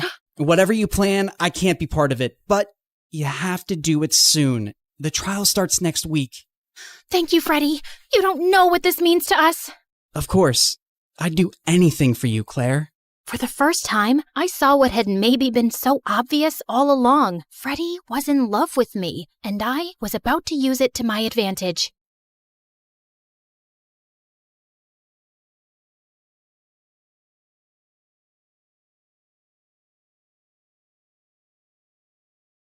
Hi, I'm Blair, and I'm about to tell you a crazy story. Before we continue, please like and subscribe to MSA. Growing up, my parents fought constantly over money. Dad was a struggling sculptor, and Mom, who was a waitress, cursed the day she met him because we constantly had money problems. She always said dropping out of school was her biggest mistake, so she made sure I studied hard. That's how I earned a full scholarship to one of the city's top schools. But my true passion was painting. I fell in love with it at 5, taught myself through YouTube, and by 13, I was winning major school competitions. Dad was proud, but Mom didn't like it one bit. Art's a hobby, Blair. You can't make a career out of it. Definitely not a successful one. It was my dream to become a world-famous artist. Well, mine and my best friend Ashley's. She was an artist just like me, and we'd been best friends since middle school. Ashley was rich, so she got to go to amazing art classes and shared everything she'd learned with me. And whenever my parents argued, I'd sneak over to her mansion. Life was just better with Ashley around,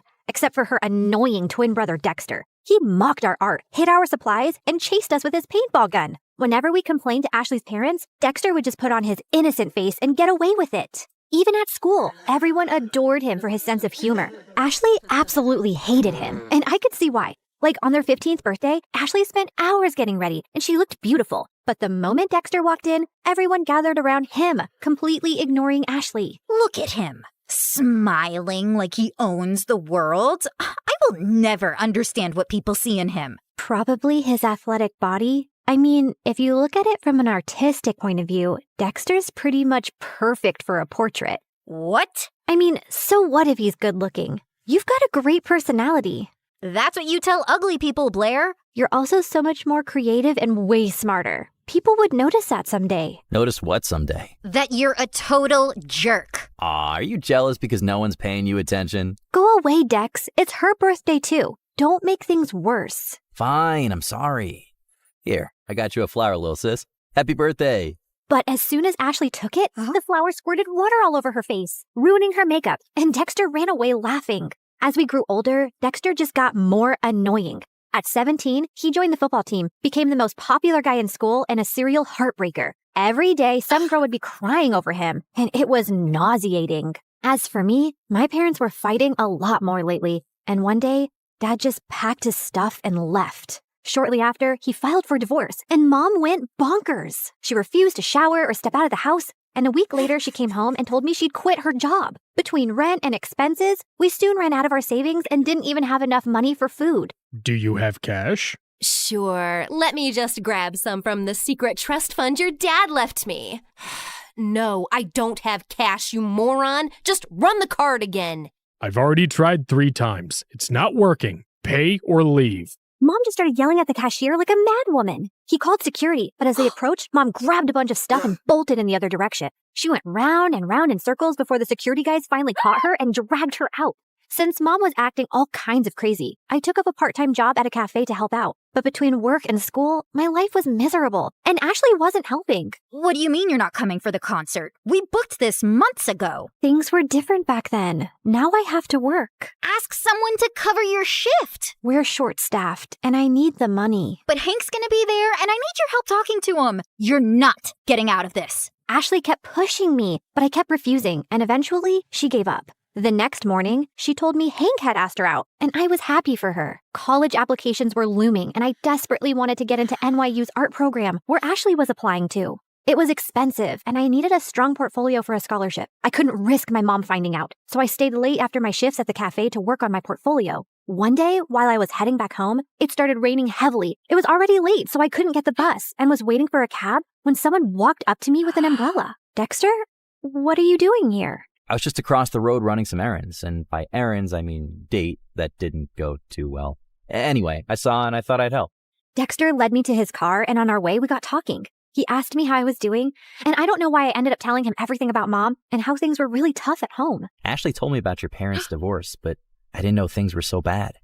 If you need anyone to talk to, I'm here. Something about the way he said it made my heart melt. And after that day, Dexter and I got closer. He would wait for me at the cafe and then walk me home. We'd debate over classic movies, argue over music, and bond over our favorite MSA videos. The more time we spent together, the more I saw a different side of Dexter. One that was kind, funny, and surprisingly thoughtful. And before long, I started having feelings for him. You know, I've always had a bit of a crush on you. Really? Why? You're kind, beautiful, smart, creative, and you're probably the toughest person I know. Wow, thanks. I always thought you're kind of annoying. Gee, thanks. What a compliment. Let me finish. But now I think you're the only person who gets me. You've shown me what it's like to really connect with someone, Dex. I guess what I'm saying is... That you like me? I like you too. And then Dexter kissed me, and it was perfect. I wasn't sure how Ashley would take it, but before we can even gather the courage to tell her, we found her crying in the school garden the next day. Hank dumped me. He says my nostrils are too big and that my face reminds him of his dead cat. What kind of reason is that? The kind that's a lie. Hank's a total player. Why would you ever fall for him, you dumb... Ow! I mean, I'm sorry you're hurting, but don't weep over that idiot. You're stronger than that. Be a man, woman, girl, be a girl. Did you hit your head or something? Why are you even talking to me? Blair, I need a hug. The next few days were a mess. Ashley was hung up on Hank and dragged me along for endless shopping sprees and salon visits to distract herself, and I didn't think it was a good time to tell her about me and Dex, who I wasn't even getting to spend any time with. She was also home all the time, so Dexter started sneaking into my room late at night. This is not fair. You're totally ignoring me. I know, but she's miserable, and she needs me. Hey, Han, remember when you needed her, but she was too busy falling in love? Anyway, my football team's having a party tomorrow night, and I'd love for you to come.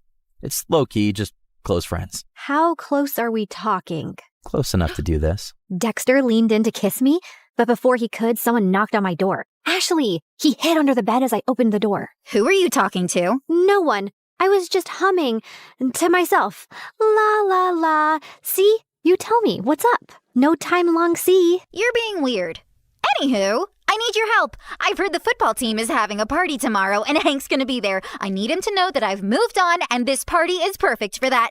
I have the invites. You're coming with me. No excuses. But I have to work on my portfolio. I promise I'll help you after the party. Please say yes. Ashley looked desperate that I couldn't refuse. Dexter was furious, though. He didn't answer my calls or reply to my texts. Even at the party, he ignored me. But I could see he kept looking my way. Ashley had hired some guy to be her fake boyfriend, so she left for the dance floor with him while I waited for Dexter. I was near the pool when I almost slipped, but someone held on to me. Careful there, sweet cakes. You'll hurt yourself.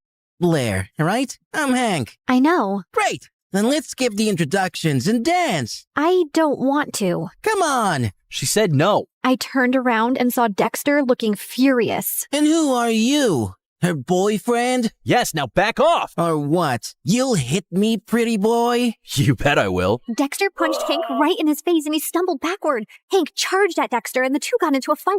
Everyone gathered around and I caught sight of Ashley's face in the crowd. She looked furious. I ran over to her, but I slipped and fell in the pool. I don't remember much after that, but when I opened my eyes, I was in a room with Dexter and Ashley staring at me. What happened? You passed out. You don't know how to swim? I didn't exactly grow up with a pool in my backyard, so no, I don't. You're bleeding. That's no big deal. Yeah, no big deal. Just like it's not a big deal to hide from your best friend that you're dating her idiot brother. How could you not tell me? I don't know, okay? I freaked out. You've always hated Dexter, and then you'd just broken up with Hank, so I didn't want to rub my relationship in your face. You don't have to treat me like I'm a child who doesn't have a handle on her emotions. Anyway, you've chosen Dexter. Although I can't understand why him out of all the boys on the planet. But you did, and you're my best friend. So I'll accept it on one condition. Never, never make out in front of me, or I'll projectile vomit all over you. Deal? Deal. After that, things went smoothly. Dexter and I could now date openly, which made me really popular. One of his friends asked me to create a portrait for her dad. He loved it so much that he gave me a lot of commissioned work. Soon, I was making enough to quit my job at the cafe, and life became a lot easier. I even finished my art portfolio and was working on some last-minute changes one night when Mom barged in. You're applying to an art college? Why didn't you tell me? Who told you? Doesn't matter. Have you forgotten how much we've struggled because of Dad? And who will even pay for this college? I don't have that kind of money. I'll get a scholarship, Mom. I made a portfolio. Look. No, art school is too expensive and not worth it. You'll join a community college and stay close to me. Now give me that. Mom snatched the portfolio from me and left. I followed her, but she locked herself in her room. No matter how much I begged, she wouldn't open the door. Mom didn't get out of her room the whole day, and since submission was only 2 days away, I had no choice but to give up on my dream. I was talking to Ashley and Dexter about it when he came up with a brilliant idea. Dad knows the dean personally. How about I talk to him and get you a personal interview? And we can ask my friend whose dad bought paintings from you to let us borrow those. It could be your portfolio. That'll work. It should. I'm not letting you give up on your dreams, Blair. What about Mom? She just has to make peace with it. I know you love her, but what she's asking of you is not fair. She's acting like the kid in this relationship.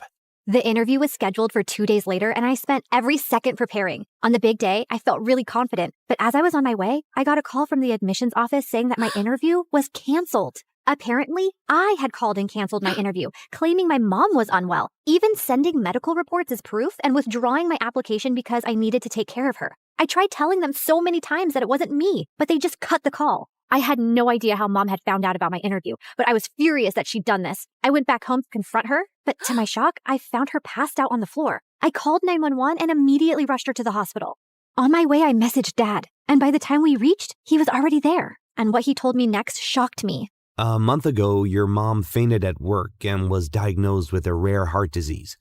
She needs a transplant, but since she couldn't afford it, she turned to me for help. But why didn't you tell me? We're trying to arrange money, and we wanted to wait till then to tell you. She didn't want to worry you. And here I thought she was lying when she submitted those documents. What documents? I explained about NYU and my interview with the dean. I don't think your mom's behind this. She was skeptical, but after seeing your portfolio, she was impressed. She told me she was changing her mind about you pursuing an art degree. I thought she threw my portfolio away. No, sweetie. She was proud of you. But Dad, if Mom didn't call them, then who did? Does anyone else know that she's sick? Yeah, Ashley's dad knows. We needed money for tests, so I asked him for a loan and sent pictures of your mom's report to prove it. I told him to keep it a secret so you wouldn't find out. I immediately understood who might have done this. But just to be sure, I called the admissions office and asked them for the number they received the call and reports from. And when I saw who it was, my mind exploded with anger. I took a cab, reached Ashley's place, and barged into her house. You called the admission office and told them that my mom was sick and I won't be attending the interview? Don't even try to lie to me. I have proof. My mom was sick, Ashley. You could have told me that at least. Instead, you used that against me. Hold on, I think there's some confusion. Why would Ashley do that? Ask her. And suddenly, Ashley's face twisted into rage. Yes, ask me. Ask me why I'd go out of my way to make your life miserable, Blair. It's 'cause I hate you. There, I said it. I hate you. First, you were my best friend, and you chose to date the person I hate most, my doofus brother. It was bad enough my parents always chose him over me, but even you? Also, I couldn't stand how perfect your life was. You have a football jock boyfriend. Everybody loves your art. Everybody loves everything about you. Heck, even the boy I liked likes you more. I didn't want to go to college and be second to you again. So I told your mom about your art school plans, hoping she'd stop you. And when she failed, I used the pictures and did what I had to. I can't believe I trusted you. I thought you were my best friend. How can you do this to me? You've shattered everything we had. I never want to see you again. We're done. Don't think I'll cry over it. I'm going to NYU, Blair. I'll make new friends. You disgust me. Whatever. I never saw Ashley's face again, and Dexter told me that his parents heard her entire confession and ended up grounding her big time. She didn't even get through NYU, but I did, thanks to Dexter's dad who got me a second interview. Mom stayed in the hospital for a few more weeks before coming home. A month later, we found a donor. It was tough to get the money for the surgery, but we managed, and Mom made a full recovery. Today is my first day in college, and I couldn't be happier.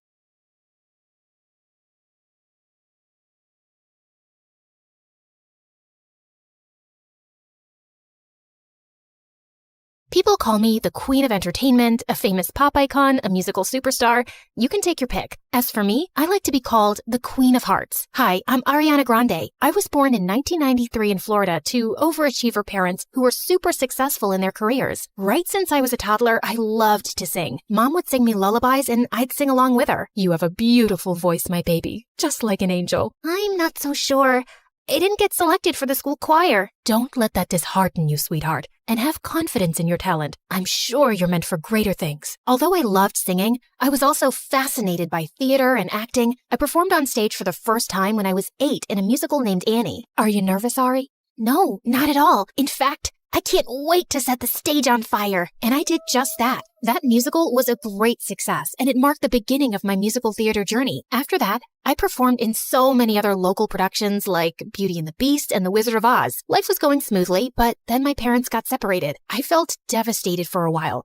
But thank God I had my pet dogs to keep me going through that tough phase. Just so you know, I have 10 rescue pups. One of them is named Sirius Black. Yeah, I'm quite obsessed with Harry Potter. But then, aren't we all? So by the time I turned 14, I decided I'd acted enough and now wanted to make a career in singing. I packed my bags and moved to Los Angeles to meet my managers. Guys, I think I want to make an R&B album. That's a hell of a goal, but who do you think's gonna buy a 14-year-old's R&B album? Well, that kind of made sense. So I went back to Florida and decided to focus on theater for the time being. Then when I was 15, I got chosen from among thousands of girls to play one of the main characters in a Broadway musical called 13, for which I later bagged a prestigious award. By this time, I had moved to New York, so I was missing school a lot. Mom, I want to continue performing, but what about studies? I want to finish high school at least. Don't worry, sweetheart. Your school has agreed to send study materials so you don't miss out on your studies. That was pretty cool. I was studying and focusing on my career, even though I was miles away from home. Then in 2009, I bagged the role of an adorable goofball goofball named Kat Valentine in the famous Nickelodeon TV show named Victorious. Since the show was set in a performing arts school, it gave me an opportunity to showcase my acting as well as my singing abilities on a national platform. Thanks to the show, I was suddenly a teen idol. So, Ariana, what's next? Are you looking at a career in Hollywood? To be honest, acting is fun, but music has always been first and foremost with me. I was determined to give singing a shot, so I kept uploading my videos on YouTube where I sang covers of songs by Adele, Mariah Carey, and Whitney Houston. Meanwhile, the second season of Victorious premiered in 2011 to 6.2 million viewers, becoming the highest-rated episode of the show. Victorious ran for 3 seasons until it was finally wrapped up in 2013. Then one day, I got the most unexpected call. Hello, Ariana. I'm Monte Lipman, CEO of Republic Records.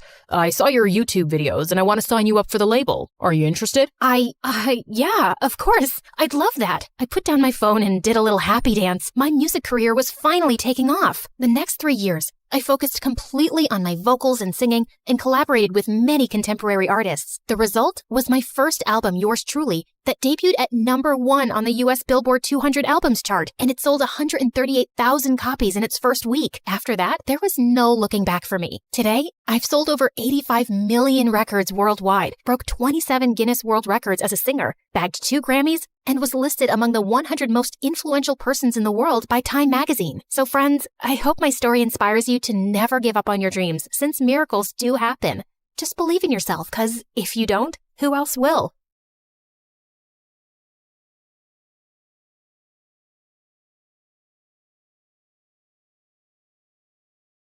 As Hermes, messenger of the gods, I've borne witness to countless tales spun across the tapestry of Olympus. With my winged sandals, I have traveled across the realms of the universe, carrying tidings that have altered fates.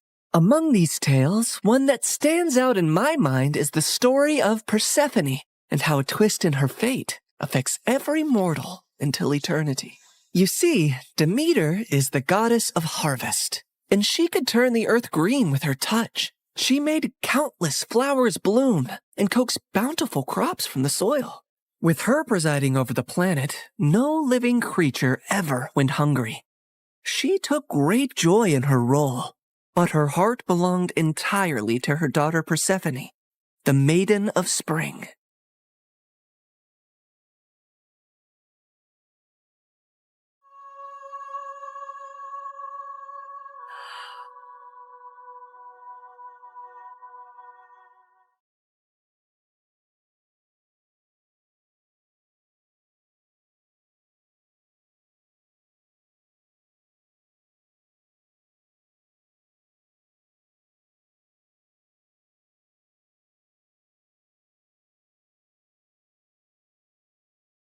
I've never seen anything like you. Are there more of you nearby? Little princess, I know of a field where the flowers bloom as far as the eye can see. I can take you there if you want. Oh, really? Oh, that would be a sight to behold. Then come with me, sweet child.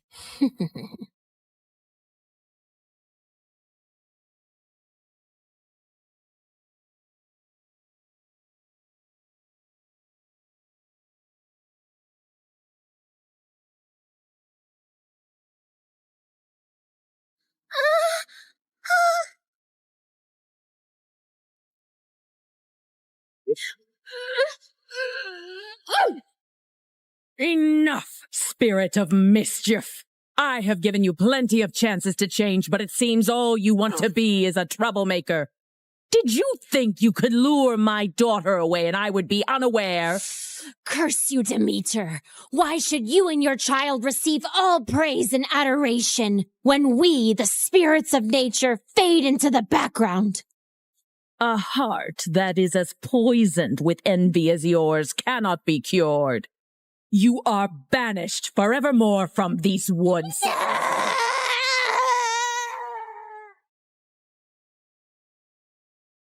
Did you forget that you are not allowed to venture into the forest alone? I'm so sorry, Mother. I only wished to see the magical flowers. And you shall see many wonders, my child, but always within the safety of my reach. The world holds great beauty, but also grave danger. Come now, It's almost dawn. Let us go out into the meadows and make our own magical flowers bloom. That sounds perfect, Mother.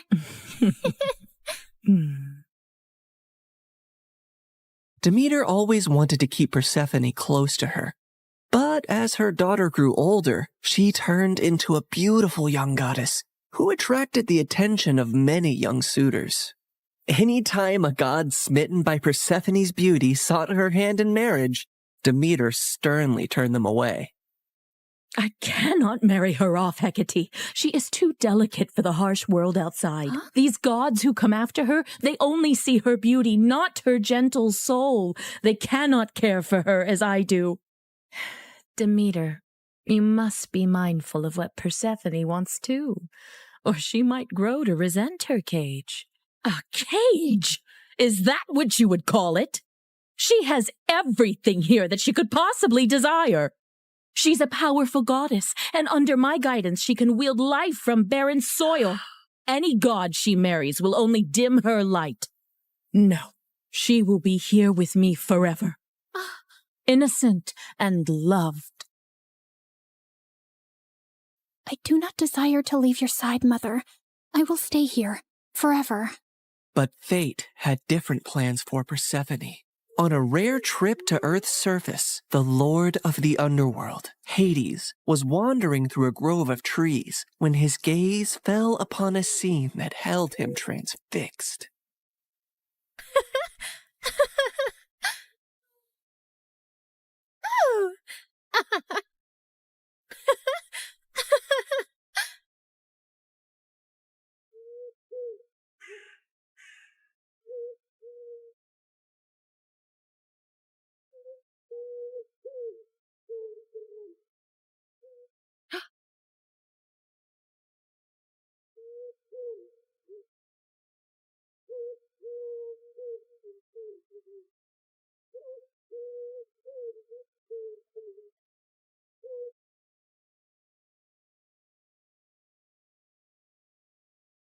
Hades, my lord, you seem to be troubled.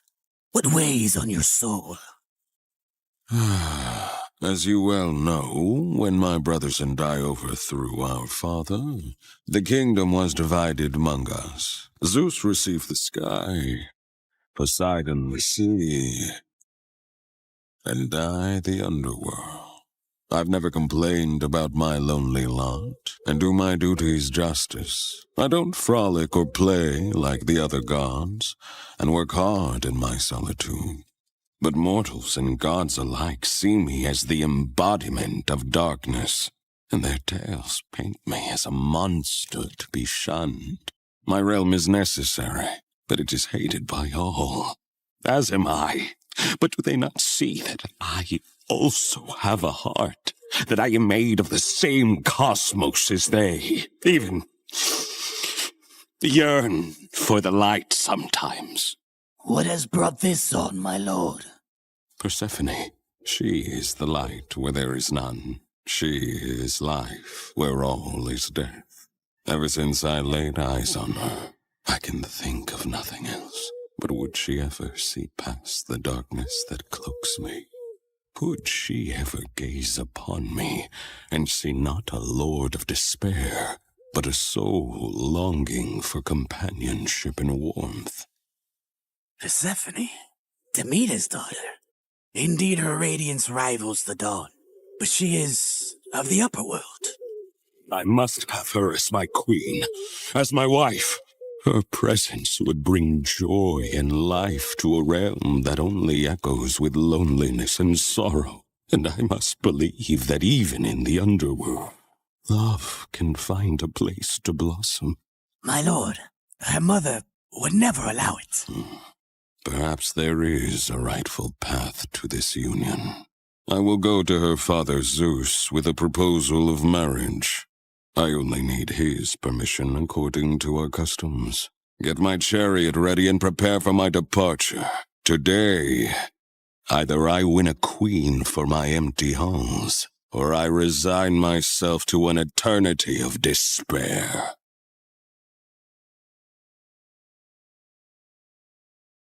The next day, when Persephone had wandered far from her companions in a field and was kneeling down to admire Narcissus, suddenly the earth beneath her shook.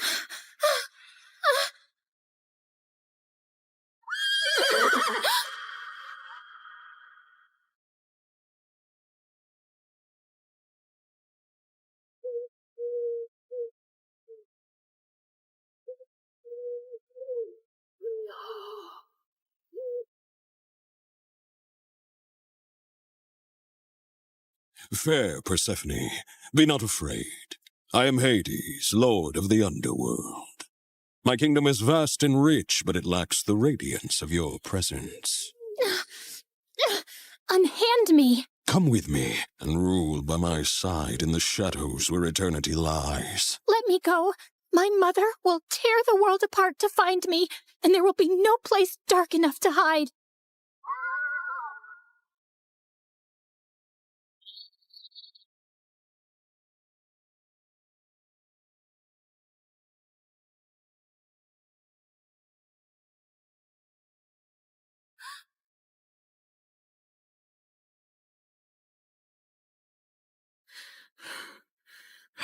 Where is Persephone? Something has happened to her. I can feel it. Leave everything and search for her, now! Demeter's grief upon discovering her daughter's disappearance was immense, and as she roamed the earth searching for Persephone, she had neglected her duties. And so, the crops and trees began to suffer. My daughter! My heart! In her desperation, she sought the counsel of her old friend, Hecate. Hecate, you who see into the shadows, help me find my daughter. You must seek Helios, Demeter. His all-seeing gaze pierces through deceit and darkness. Taking the advice to heart, Demeter ascended to the chariot of the sun, where Helios guided the day. Helios, please, you must tell me where my Persephone has gone. You see everything from your throne. Surely you must know. I can't bear this pain any longer. Helios the sun god had indeed seen everything that fateful day, but had chosen not to interfere. However, he was moved by Demeter's grief. Demeter, your daughter has been taken by Hades to the underworld. He desires her as his queen. That cannot be. My daughter, queen of that cold, dead realm? I won't allow it. Perhaps it is not as dire as you fear. Persephone's grace could bring life even to the underworld. Also, he is one of the most powerful, wealthiest gods in the universe, and she would rule by his side. Is that so terrible? This is an outrage! How dare he take my daughter? Did Zeus know about this too? Zeus allowed it. In her fury, Demeter descended back to earth. Return my daughter to me, or I will let the earth perish in my sorrow. I will let this world turn into ice and ash. I will plunge it into eternal winter. Meanwhile, in the underworld, Persephone wept in despair and lashed out at Hades any time he tried to speak to her. To rule the underworld by your side? I want nothing to do with you. You've stolen me away from the sun, from my mother. I understand your anger, Persephone. I only hope, with time, you will see me and my world differently. Until then, I will respect your wishes. As enraged and heartbroken as Persephone was, she eventually got tired of her despair and ventured out of her chambers to observe Hades and her new home.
I built this for you, to remind you of the surface and to give you a place of peace.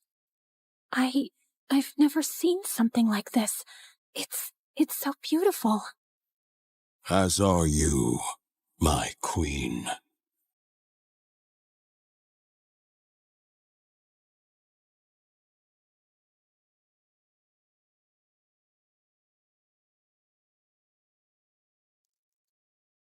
Each realm has its supreme ruler, Persephone. But here, you and I will rule together as equals. You will never be beneath me, but always near me. Meanwhile, on the surface, Demeter's grief and rage was a storm that screamed across the lands. Where she walked, earth cracked, rivers ceased their babble, and crops withered to dust under her shadow. As she withdrew her blessings from the world, famine began to spread far and wide.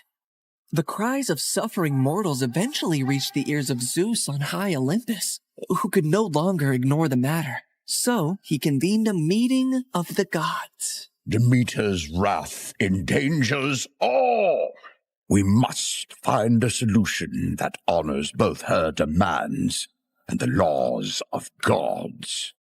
If my daughter wishes to leave the underworld, let her return to me, or I shall never again let the earth bear fruit. Very well, Demeter. If Persephone wishes to return, she shall, if she chooses to stay with Hades. So be it. With a heavy heart, Demeter agreed, and Zeus commanded me, Hermes, to negotiate Persephone's return. So I descended into the gloom of the underworld, where Hades sat upon his throne with Persephone by his side. Her face was as pale as the ghosts around her.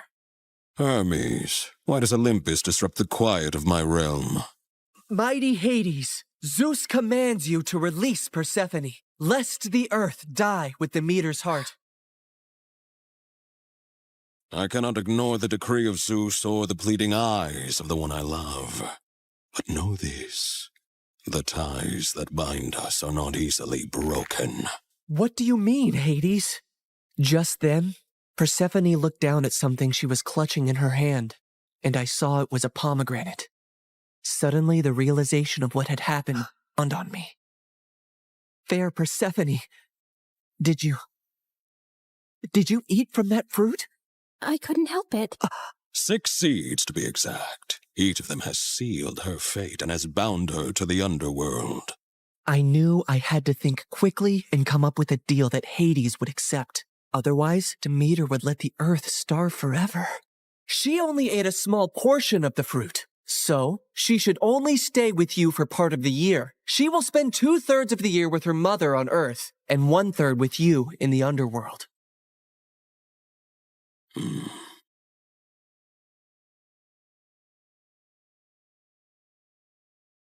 Go now to your mother, but feel compassion kindly in your heart towards me, and do not feel sorrow upon your return. For while you are here, you shall rule as my equal, and have the greatest rights and honor among the gods, as well as my undying devotion. Persephone assured him she would return on the agreed time, and he arranged his chariot for her to depart.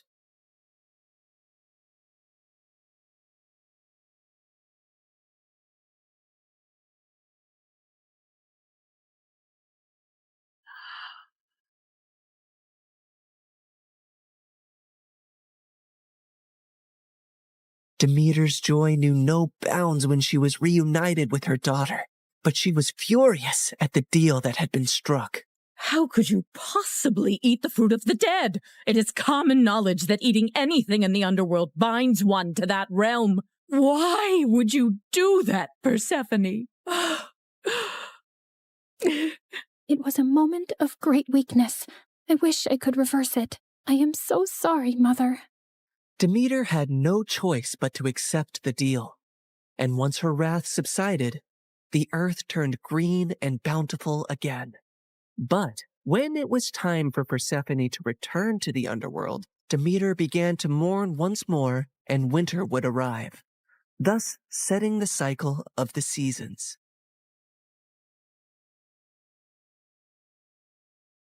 My daughter, my soul, your return brings life to this world. Mother, in the darkness, I've learned the secrets of the deep earth, and in your light, I bring forth life. Together, we bind the world in a cycle of death and rebirth. And so, in this tale of compromise, the dance of the seasons has found its rhythm. An enduring love story was also set into motion, for even eons later, Hades and Persephone are often mentioned as Greek mythology's most happily married couple. I can give you all the wealth of the earth, Persephone, but I cannot give you the sun and the breeze. I know you long for them when you are here. You have given me more than I ever expected to experience in my life, Hades. You have given me respect, power, and a love that is genuine and rare. With you, I feel the most like myself. With you, I feel free. So you do not regret your decision to eat the pomegranate seeds? Never, my love.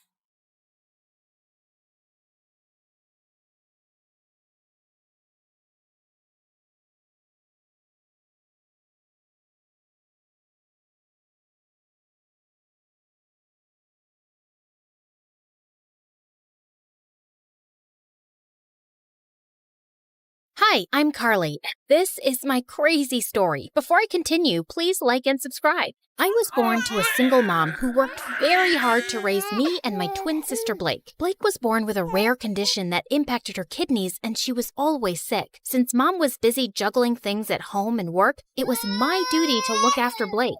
You can't eat milk with your hands.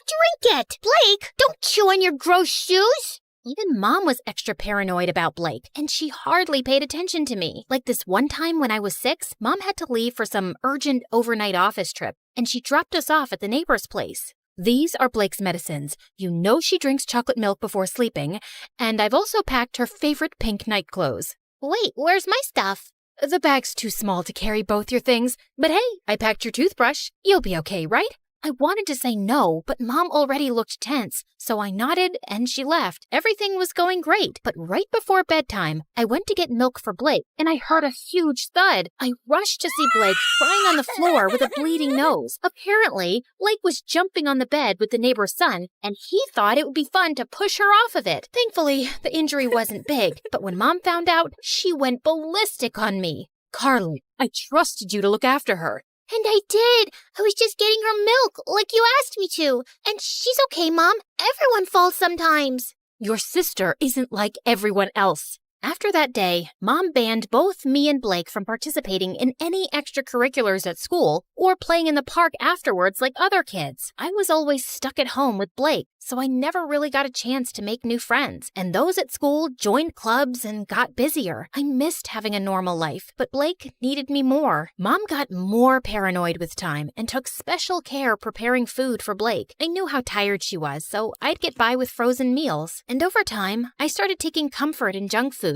eating candy bars from the hospital vending machines while I sat in waiting rooms for hours. By 13, I was much bigger than most girls my age. One time, our aunt was visiting us, and she hadn't seen me and Blake in a while. Look, I bought you girls matching outfits. Go on, try it. I'll just wear it later. What are you saying? Come here. Aunt pulled me to her and tried her best to fit me into the dress, but it barely got past my neck. I was so embarrassed. I went to my room and didn't come out till Aunt left. Don't be so sad now. So what if you're a little bigger? Easy for you to say. You don't have to wear clothes 3 times your age. You're thinking too much. Here, I got you these. Blake's health improved as we got older, and by 16, she was much better and put on medication to manage her condition. Soon after, Mom got married, and a year later, she delivered my twin brothers, Jake and Jonah. I was happy for Mom, but I could tell Blake wasn't adjusting so well. Oh, I want to pluck out my ears, they cry so much. I know for a fact Jonah hates me. He farted and gave me the stink eye. That one's a devil. I knew Blake didn't mean that. She just missed Mom since she was busier than ever. And I tried my best to make Blake comfortable, but she was constantly throwing tantrums and hardly ever helped me take care of the boys. Oh, Jonah pooped his pants again. Quick, hand me a nappy. Right. What's that? Forget it. Can you just warm up the milk? Actually, I don't feel so well. I'm getting a headache in my stomach. A stomach in my headache. You get the point, right? And when I asked Mom to hire a babysitter, she just gave me a lecture on money and expenses. My grades were getting affected too, and I was an overall mess. I knew it had something to do with my eating habits, so I started taking care of my health. I went for runs, ate better, and over time, I could see the results. One day I was jogging when I saw someone taking my picture, hiding in a bush. I caught him by the collar and dragged him out. What do you think you're doing? I just thought you were pretty. I'm good at taking pictures. Here, have a look. Wow, that's me? Yeah, whatever. But you should be asking me first rather than acting like a creep. I get it. I'm sorry. Can I make it up to you with some coffee? Fine, but I want a copy. Deal. Eli and I went to a coffee place close by and hit it off instantly, and soon we became good friends. He was into filmmaking and would always have his camera around his neck. Watching him, I got interested and tried my hand at handling a camera too, and it was love at first sight. Okay, so that's how you focus. Now look at that sunset. Beautiful, isn't it? Yeah, you know so much about the camera. It's really fascinating. I've always wanted to make movies, and I love the ocean too. I'll tell you a secret. I'm part mermaid. Oh yeah? Prove it. Eli got up from the rock he was sitting on and started doing an awkward dance, flapping his arms like fins. Okay, I believe you. Well, good, because I was afraid I'd have to splash you with my tail. Really? That was on your mind? Well, that and something else. With that, Eli jumped down and pulled me in for the most magical kiss. Eli and I started dating soon after, and I decided to make him finally meet Blake. So the next time he invited me out, Blake tagged along. But the moment she saw him, she burst out laughing. Oh my God! Where did you get that shirt from? Your grandpa's closet? Actually, yeah. He has a really good shirt collection. Do you like it? I can get you one. Ew, no thank you. I'd rather wear a tent than slip into something so cringe. Come on, Blake, that's not very nice. What? I'm kidding. I'm sure Ebola can handle a few harmless jokes. Eli. Blake made it painfully obvious that she didn't want Eli around, and even though Eli kept his cool, I knew she made him uncomfortable. Then one time, Eli invited me and Blake to the launch of his dad's new restaurant. I appreciated the effort he was making with her, and I hoped she would too. But I was so wrong, because minutes into the event, Blake threw a massive tantrum over pickles. What do you mean you're out of pickles? Pluck them from a tree or something. Could you please keep it down, Blake? Everyone is staring. So, you care about all these fancy people, but not your sister? No one understands me. I just had a very big lobster, and I feel like throwing up. You know pickles calm me down. This is such bad customer service. Hey, you have pickles, and you, and you. And then she started taking pickles off of everyone's plate till Eli intervened and dragged us outside. What's the matter with you, Blake? What? It's not my fault your party sucks. At least I brought some entertainment to it. Blake, let me handle this. Eli, I'm really sorry for the mess, but what? Your sister's not normal. And you are? You're so boring, if someone stole your identity, they'd give it up because it sucks. You really need to watch your tongue. And you need to watch your hands around my sister. Guys, please. Before I could say another word, Blake started hyperventilating and fainted. We immediately took her to the hospital, where the doctors told me that she passed out from anxiety and high blood pressure. Thankfully, she was out of danger. I'm really sorry about Blake, but that girl's out of control. You've got to draw a line somewhere. You saw what happened, Eli. You can't just scream at her like that. She's my sister. I can't be around her, Carly. This is going to be a problem. I wanted to stop Eli, but there was nothing more I could say. Blake was my sister, and she came first. I didn't meet Eli for a few days, and a week later, he told me that one of his movies that I'd helped him with had gotten selected for a local film festival. He wanted me to come, but Blake was still recovering, and I couldn't leave her alone. But when he came back, he told me something shocking. Everyone loved the movie, Carly. One of the biggest film schools in New York wants to take us both in on full scholarship. How amazing is that? I don't know what to say, but I don't think Mom would let me go to New York, Eli. You're a great filmmaker, Carly, and you should give it a fair shot. And think about it. You could finally live your life on your terms. God knows you need it. I was numb for a second, and then I felt like someone gave me new wings. It did sound like an amazing opportunity. All I had to do was convince Mom, but when I told her, she looked at me like I'd asked her for her kidneys. Have you gone crazy? You can't move to New York. Your life is here with me and Blake. I applied to this marine biology course on behalf of both of you, and you guys got in on scholarship. This was always the plan, and it's the right one. But that's not what I want to do. I want to make movies. I'm really good at this. Everyone says that. Everyone or Eli? Who's Eli? Just this dumb boy she's dating. I'm sure he's the one who's filled your head with this sawdust. How can you even think about leaving me? I just want to do what I want for once. Can't you give me a few years for my own life? Oh, stop being so dramatic. And not another word about this movie business, Carly. You'll stay here with us. Is that clear? Mom left, and I turned to Blake angrily. You couldn't take my side for once? What did I do? Oh, you mean telling Mom about Eli? I don't think she even noticed. I left the room angrily and didn't speak to Mom or Blake for the next few days. I thought I could confide in Eli, but suddenly he was acting really cold. Every time I tried to talk to him, he would turn the other way, till one day I finally cornered him after class. Am I imagining things, or are you ignoring me? Neither. I'm just busy. So, I told my mom I want to make movies, and she went bonkers, but look, Carly, you and your family have issues, and I don't want to get in the middle of it. Do whatever they say. But you told me to live my life. You said... Yeah, I did. And now I'm saying I don't care. You'd choose your clown sister over everything. I've seen that. So good luck, but I don't think I can be with you anymore. Eli, wait. Tell your sister she won. I felt frozen in my place as Eli walked away, and a week later, he left for New York. I couldn't believe he'd just dumped me like that. I felt so bummed out that I didn't come out of my room for days, and Blake was the biggest pain in the butt. Come on, we need to go shopping. It's painful to watch you in those pajamas. I'm not in the mood, but I am. Also, we'll have a nice lunch, watch a movie, just like old times. I said I'm not in the mood. Back off. Jeez, why are you so snappy? Because of that stupid boy? He wasn't stupid. I loved him, Blake, and now he's gone. Because I chose you over him, like always. And you don't care about my feelings, like always. Carly, just leave me alone. Blake left with a small face, and I felt kind of bad, but I was too mad to go after her. The next day, I calmed down a bit and was about to call Blake when her phone started buzzing like crazy. I picked it up, and I was shocked to see it was Eli. Before I could answer, the call got disconnected, and a text message appeared. I did what you wanted. Leave me alone. My mind went blank, and I opened the call logs on Blake's phone to see multiple calls to Eli. Suddenly, it all started making sense. Of course Blake must have driven Eli away. No one hated him more than her. What's this?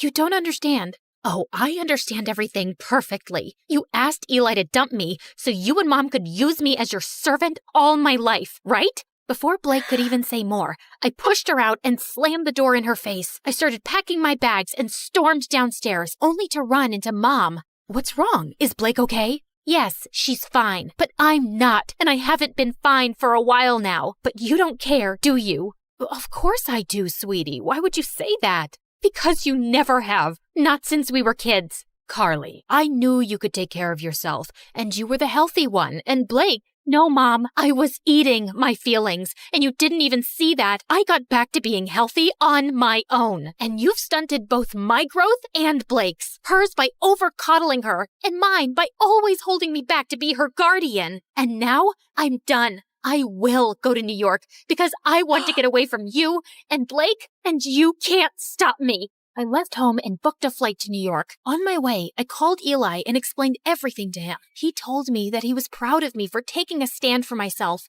and welcomed me with open arms. We moved in together and I was doing really well in my classes. Mom and Blake tried getting in touch with me multiple times, and even though I missed them, I needed my space. Eventually, they stopped calling. After graduation, Eli proposed to me and I said yes. Life was going great, till one day I heard a knock on the door and opened it to see Blake and Mom. What are you guys doing here? Eli called us and told us about the engagement. Carly, I have a confession. It was me who convinced Eli to break up with you, not Blake. Wait, what? Eli never told me that it was Mom behind everything. I didn't want to stress you out more. I could see you missed your family, and this would have made you sad. But I saw the call logs and the messages on Blake's phone. I'd actually been calling him to apologize, but I guess he thought both me and Mom wanted him to dump you. And I don't blame him. I was always awful to Eli. I guess I was just terrified of being on my own without you, but I drove you further away. I'm sorry too, my baby. I'd just become used to having you around, always taking care of everything. And the thought of you going away for college crushed me. I was selfish and always burdened you with too much. I hope you can find a way to forgive me. Thank you for finally acknowledging that. It might take me a while to really forgive you, but I'll get there. I won't lie. I have missed you guys. Then let's start with a hug.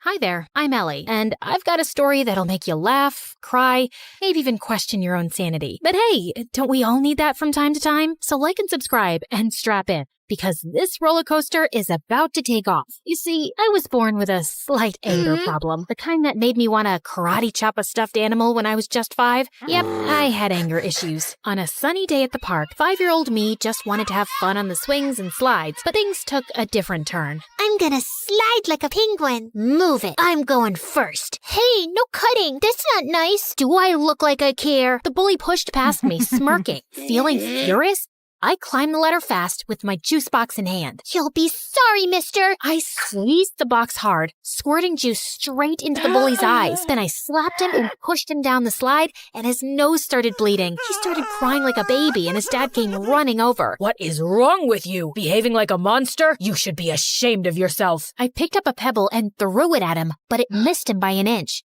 Don't tell me how to feel. You should be thanking me for teaching your awful kid a lesson.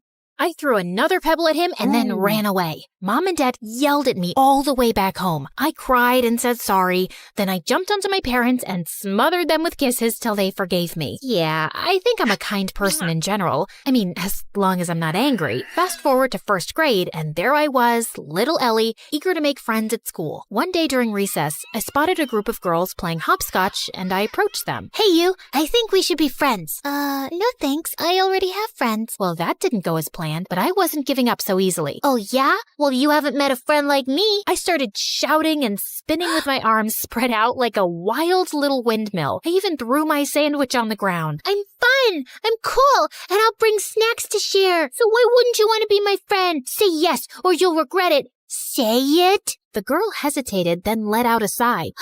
Okay, fine, I'll be your friend. Please, just stop yelling at me. And just like that, I made a new friend. Her name was Lucy, and she was the best. 2 years later in 3rd grade, my family told me one day that we had to move for Dad's job. Scared of losing Lucy, I got really angry. I won't leave Lucy. She's my best friend, and I'm not going anywhere. I protested by staying in our backyard treehouse, and I refused to come down till my parents changed their mind. We know you're upset, but we have to think about what's good for the family. But when I didn't budge, my parents caved after a few days. I was so happy, I finally climbed down from the treehouse. And I learned that standing up for what matters can make a difference, and that my anger was the best thing I had. It gave me whatever I wanted. What I didn't realize back then, though, was that Lucy eventually figured she could take advantage of my anger issues to get her way, too. If she wanted something from someone, she'd come up with a sneaky plan to get me all riled up against that person. Yeah, it always made me the bad guy fighting and bullying people, while Lucy looked like she was the nice, calm friend of a monster. But no one got seriously harmed. As we entered middle school, though, Lucy started doing it more frequently and for bigger things, and I began getting into serious trouble. Like one day, Lucy came to me saying that Mrs. Thompson had called her into her office and said she was giving her a C- on her project. You know what else she said?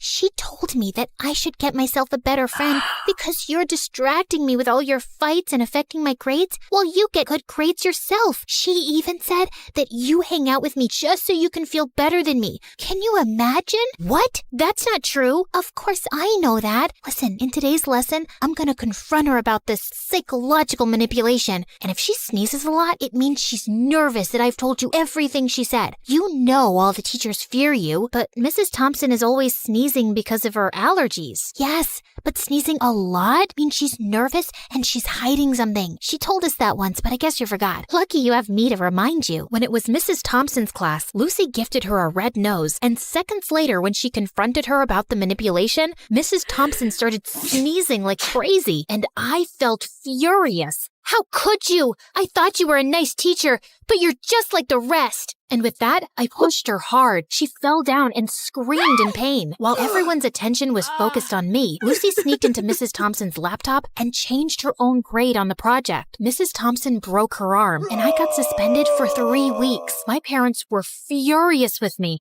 and insisted that I tell them exactly what happened. When I did, Mom said that Lucy was the manipulative witch here. I yelled at her and didn't talk to her for days. How could she say that about my BFF? Days later, I visited Lucy, and her mom opened the door and looked at me like I was some cockroach. Ugh, you again. What do you want? I heard what happened with Mrs. Thompson. Why can't you be a normal human being? Poor Lucy, she almost failed her project because of you. What? Yeah, you're crazy and you're affecting my child. She'll end up failing all her classes because of you. Why does everyone keep saying that? Because it's true. Hey, listen, you silly woman. I was about to scream at her when Lucy showed up and pulled me inside her bedroom. Please, Ellie, you can't talk to Mom like that no matter what she says. But I'm a good friend and I forgive you. Now calm down, girl, and take the Snickers bar. I know it's your favorite candy. Lucy had clearly been spreading lies about me, but I was too blind to see it back then. And when I returned to school, things were a bit different. A new girl, Isabella, had joined our class. She was rich, pretty,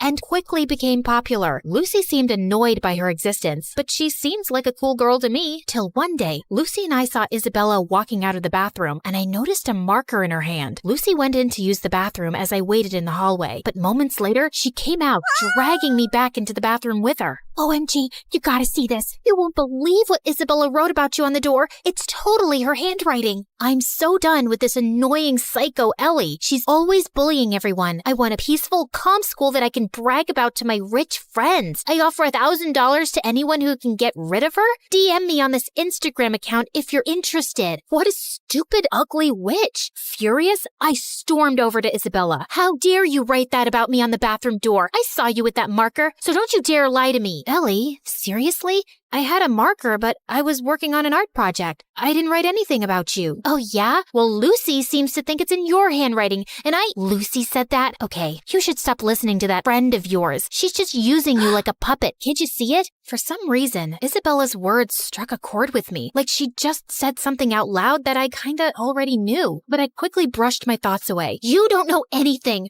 Just leave me alone. But Isabella didn't leave me alone. She'd always make an effort to talk to me and waved at me with a smile. I started warming up to her, and we got closer. But that drove Lucy crazy. One day during lunch, I was sitting with Isabella, laughing and chatting, when Lucy stomped over angrily. Ellie, how could you ditch me for Isabella? After all we've been through together?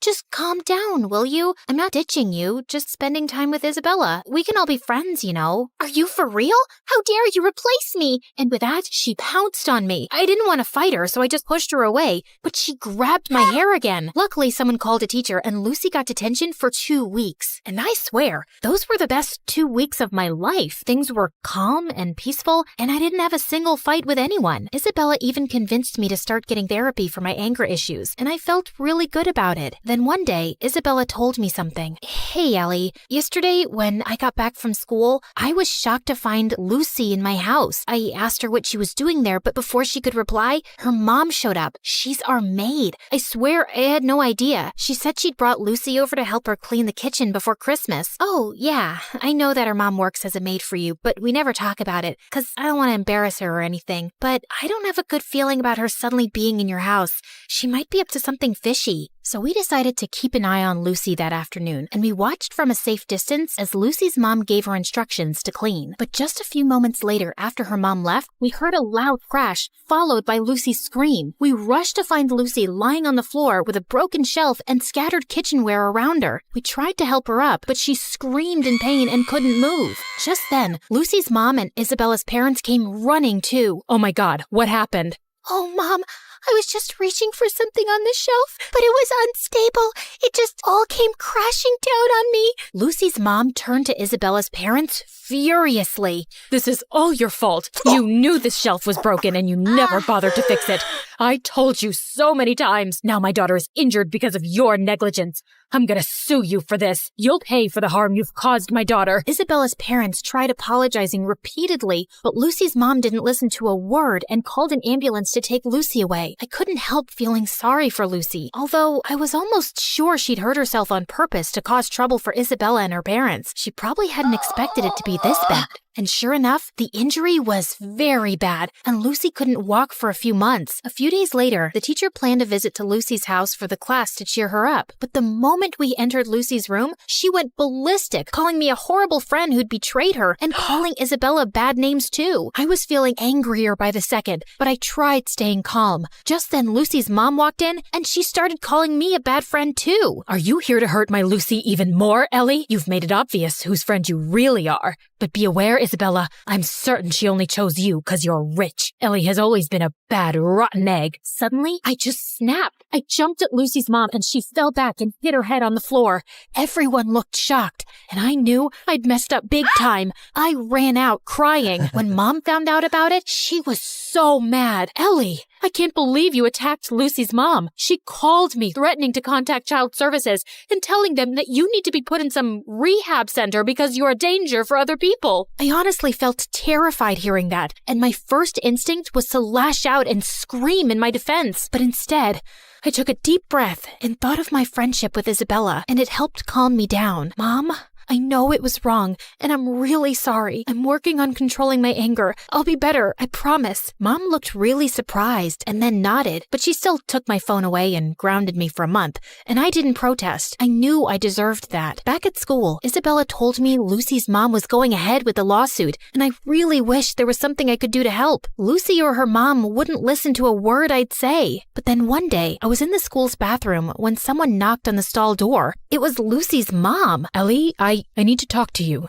I've been reading Lucy's diary, and I've discovered the truth about her actions. She's been using your anger issues to her advantage. I sometimes had a feeling that something was off with Lucy's behavior, but I never knew for sure. Are you still gonna sue Isabella's parents or report me to Child Services? No, I just wanted to apologize to you, and I won't be causing you or Isabella's parents any more trouble. I'll also get Lucy the help she needs. We might even move to another town and live with my sister if it means Lucy can get better therapy. I'm so sorry for everything, Ellie, and I want to thank you for being a good friend to Lucy, despite everything. With that, she gave me a quick hug and left. I felt tears pricking my eyes. I was kind of sad I wouldn't get to see Lucy again, but I also felt lighter and free. Moments later, Isabella walked in. Ellie, everything's gonna be okay. Isabella hugged me tight, and for the first time in a long while, I felt like everything would be okay.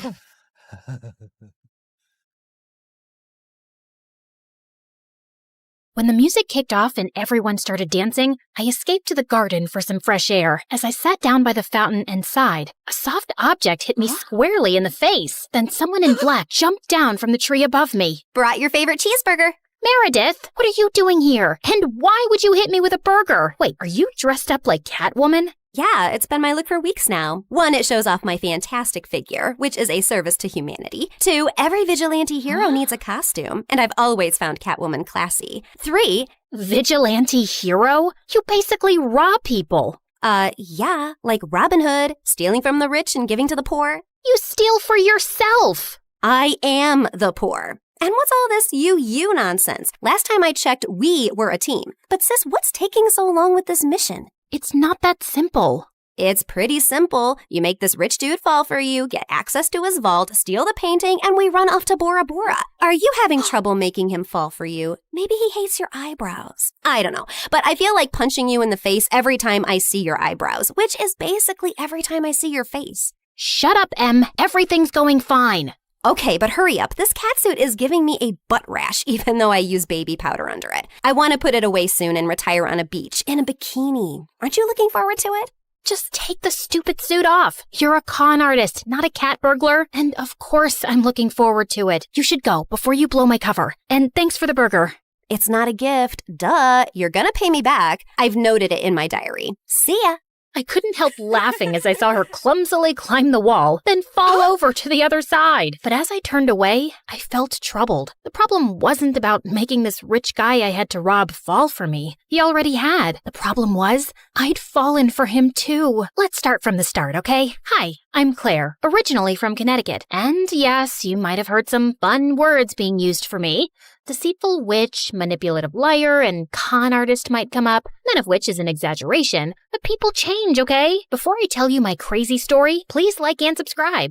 My mother was born into what she always called old money, which basically means her family had been rich for a long time and their wealth was passed down generations. Unfortunately, it skipped our generation. Apparently, my dad was extremely charming and swept Mom off her feet when she was just 20. She married him against her parents' wishes and they cut her off from their wealth. Then, 2 years later, Mom gave birth to twins, Dad met another woman, and he abandoned us. At least he left us the house in a nice neighborhood, but my grandparents refused to help Mom out and said she had to live with her decisions. Mom, how are you feeling now? Like my organs are shutting down one by one. So, same as this morning then? Here's some chicken soup. There's no chicken in it. Well, you asked for chicken soup when there was no chickens in the fridge, so I guess we all have to use our imaginations, don't we? Oh, the soup at my parents' house always had chunks of chicken and big fat prawns. What has life come to now? I was raised as a creature of luxury. I'm like that fairy tale princess who couldn't sleep because of a single pea under her mattress. So you say, but there's a bunch of sharp pebbles under your mattress and you sleep like a log and snore like a bear. What? How could you put pebbles? I do not snore. Leave me to decompose, please. Well, you have to return to your waitressing job, so get well soon, Mom. Shall not. I loved Mom, but she was basically a spoiled, selfish child who just couldn't adapt to her change in fortunes and start acting like a freaking parent. My sister Meredith and I were twins, but we looked nothing alike. With her soft blonde hair and big baby blues, she looked like the kind of sweet soul who saved kittens from trees, helped old people across the road, and sang to birds. She didn't look like she had an ounce of evil in her, which wasn't true, like at all. But we'll come back to that later. From an early age, it was clear to me and Meredith that we had to be resourceful for money. I started doing odd jobs for our rich neighbors in the 8th grade, like raking their gardens, walking their dogs, and babysitting their kids. But Meredith was always finding more creative ways, like taking stupid boys in her class on paid exclusive tours to an alien site she'd discovered in the nearby forest. I'd seen her digging up the crater where the spaceship had landed, or selling youth water to high school girls, claiming she'd traveled far to the Fountain of Youth over summer break and had a limited supply. They actually thought she was telling the truth because it tasted different. Yeah, that's because she was filling up bottles from the neighbor's gross jacuzzi. People eventually caught on and stopped buying from her, and that's when she started stealing from me. But whenever I'd confront her, she'd throw a tantrum and deny it like I'd accused her of killing someone. So the next time, I hid money in my diary and made my latest entry. Dear Diary, guess what? What? When Mom took Meredith to the hospital for her sore throat the other day, the doctors made a shocking discovery. Meredith has a rare, incurable disease. She only has a few more months with us. We've decided not to tell her so she isn't scared and lives the rest of her short life in peace. Yes, I'm sad, but not that much because my baby sister is going to a better place and leaving me all her stuff. I knew my trick had worked when Meredith came down one morning with swollen eyes. When Mom asked her what was wrong, she burst into tears about her incurable disease. Where would you get an idea like that? Yes, Meredith. Please, tell Mom where you got this idea from. You wrote it in your... Oh, wait, you chubby witch! You made me believe I was dying!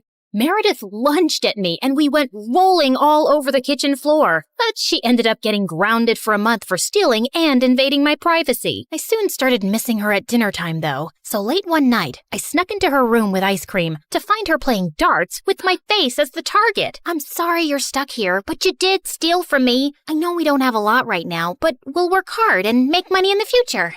But the future is in the future. What do I do now when I need money for mascara and gummy bears? Maybe we can think of some business idea. Oh, I thought you'd never ask. She pulled out a box from under her bed full of t-shirts. So you know my friend George, the next-door gardener's nephew? Apparently he volunteers at a mental institution every weekend. The owners got t-shirts made from all the patients, but they refuse to wear them, blah, blah. So now the mental place has hundreds of these lying in storage. George said he can score them for me, and we could have our own t-shirt range with cute things written on them. Look, here's one I made for myself. I want to go to Bora Bora, but I'm Bora Bora. Please help me. Funny. I'm very serious, actually. I'm gonna live in Bora Bora one day. So, are we selling these t-shirts?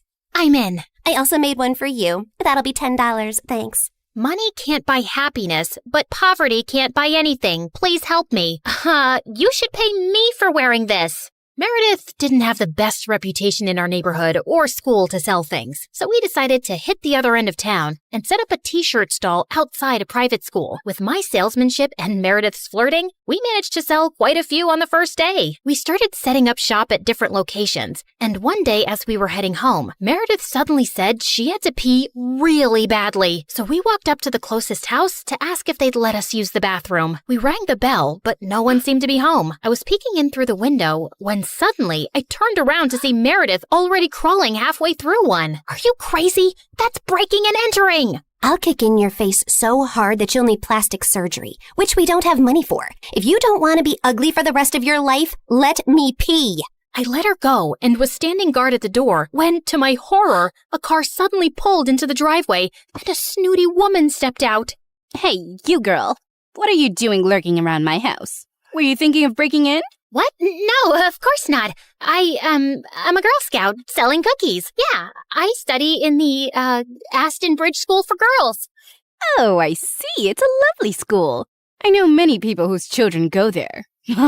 Sorry for my mistake. I'll be happy to buy some cookies from you. Put me down for 20 boxes. Sure. It's, $5 a box, so that'll be $100. I'm putting your name down on my list, and I'll drop them by tomorrow. That's perfect, sweetie. Here's the money. I'll see you soon. Just then, I saw Meredith slip out the window, and as soon as the lady went in, we ran like crazy down the block and then collapsed on some grass. Look, I took some pastries from her kitchen. Perfect for a spontaneous picnic. That's stealing. Oh, you're one to talk. I heard the whole cookie conversation from inside. You took that lady's money and you're never going to give her any cookies. I was just trying to distract her before she caught your butt. I didn't think she'd be dumb enough to actually give me the money. I can return it. Look, she didn't do it out of the goodness of her heart. She's a rich snob who was being really rude till she thought you were someone rich too. You didn't force her to give you money at gunpoint. Oh, Claire, this has just given me the best idea. You're not serious. Yes, I am. Dumb people deserve to be tricked. And what does $100 mean to someone who has a gold toilet seat? I knew it was wrong, but it was also so easy. And before I knew it, Meredith and I were wearing private school uniforms and hitting different neighborhoods collecting money for Girl Scout cookies that we had no intention to deliver. We made $2,000 in a month. But one day, when we went up to a rich old lady's house, she invited us in and even offered us cake as we signed her up. How many boxes will that be, ma'am? Oh, none, thank you. You see, I don't buy imaginary cookies. What? I'd heard that there were 2 conning Girl Scouts in town, and I was ready for you. I've called the police, and you 2 will end up in a detention center. Just then, there was a loud bang, and the power went out. In the confusion, Meredith kicked the old lady and yelled, "Run!" As we were sprinting down the street, I suddenly noticed a nerdy-looking boy my age running beside us too, grinning and waving at us. Hey, hold on. Who are you? I'm your new neighbor, Freddie.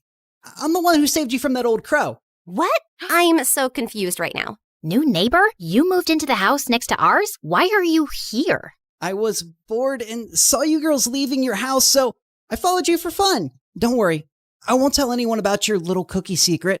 When I heard that old lady threatening you, I went to the main circuit board and pulled out a wire with my tweezer, which I always keep handy. You could have been electrocuted. You're either incredibly smart or exceptionally dumb. My mom says the exact same thing, except for the incredibly smart part. Listen, you geek, what do you want? If you think you're gonna get a cut of our profits. No, my parents are well off. They're neurosurgeons. I just want to be friends. I swear, I don't have any siblings and I don't know anyone here. What if we say no? I'll keep following you around until you say yes? Okay, fine. Congratulations. You got yourself 2 friends. Oh, I'm so happy! Merry Christmas and a Happy New Year! And from that day on, that goof really did become our best friend, especially mine. He was like the sibling I never had. I mean, the nice sibling who did my nails and watched the channel I wanted to watch on TV without arguing. He was also really generous. I didn't want to take advantage of it, but Meredith and Mom had no problem keeping all the gifts he was always getting us. We decided to lay low with our conning activities in case the old lady had actually told the police about us. But soon after we joined the 11th grade, a new drama unfolded in our lives. A family moved into the huge white house across the street. Apparently, the couple who'd bought the place was loaded, and they had 5 teenage boys. Finally, some eligible bachelors on our street. Thanks. My feelings aren't hurt at all. Oh, I'm sorry I left you out, sweetie. Maybe you'll find someone too. I mean, they have 5 boys. There's a good chance one of them is gay. What? Why would you think? Okay, girls, here's a basket of goodies for you to take over as a welcome present. Now go, throw yourselves at those boys. Meredith and I rolled our eyes, but we decided there wasn't any harm in checking them out, and we were welcomed by the ugliest quadruplets ever. They were really sweet and really excited to see us, but with their orange hair, acne, and buck teeth, they were not a pretty sight. Man, I feel sorry for those parents. Like, Mom got one average-looking kid, but God made it up by giving her me. But those parents, God decided to use copy-paste on that ugly model. They must have done something terrible to deserve this. Huh? You are so rude. Oh, shut up. I know you're thinking the same. I just have the guts to say it out loud. But then a day later, I'd just woken up when the bell rang, and I opened the door to find the most gorgeous boy ever standing outside.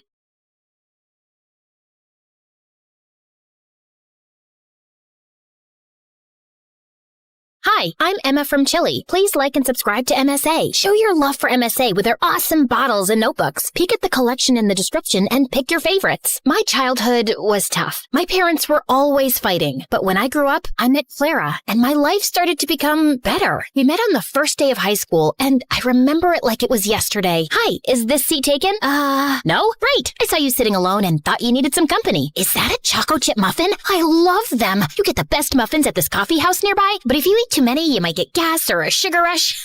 Sorry, I'm blabbering a lot, right? Kind of. You'll get used to it. I'm Emma, by the way. Do you want to be my friend? Trust me, we both need friends if we want to survive high school. Oh, okay. I'd like that. I'm Clara. Since that day, we were like gum. Clara was a pretty and shy girl, and me, well, I was the weird girl with a tiny obsession for Sherlock Holmes. You better not be asking who Sherlock Holmes is. Wow, that's an interesting outfit. It's my Sherlock Holmes uniform, Clara. I already told you like 1 trillion times. Yes, of course. How can I forget? The world's greatest detective, right? The best, the biggest, the most... Wait, are you teasing me? Wow, you figured it out. Guess you are good at detecting things. It's elementary, dear Watson. What? Oh, never mind. But despite my weirdy personality, Clara always stuck by my side until one day, everything started to break. I was coming back from school and saw Mom going crazy in rage. She was screaming at Dad, throwing his stuff outside, while Dad just looked like a deer in the headlights trying to stop her. Let go of my hand. That's it. I can't live with someone who scams others. We're done. Get out of my house. Please, not in front of Emma. Why? She should know what kind of father she has. Tell her how you scammed people into investing money in your little Ponzi schemes. Tell her that you're a liar and a crook. Go on. A mouse got your tongue? Mom kept screaming at Dad, and I just couldn't take it. So I ran away to my room and locked my door. Mom followed me and was still screaming, but I just lay on my bed, trying not to cry. And later that night, she came into my room. I know you feel horrible, darling, but it's for the best. Your father was a good guy, but now he prefers money over his own family. But what happened? I don't know, dear, but I do know that you and I are going to be just fine. We're a team. Remember that, okay? The next day, I went to school feeling worse than ever, but I saw Clara and I got a little happy. Hey,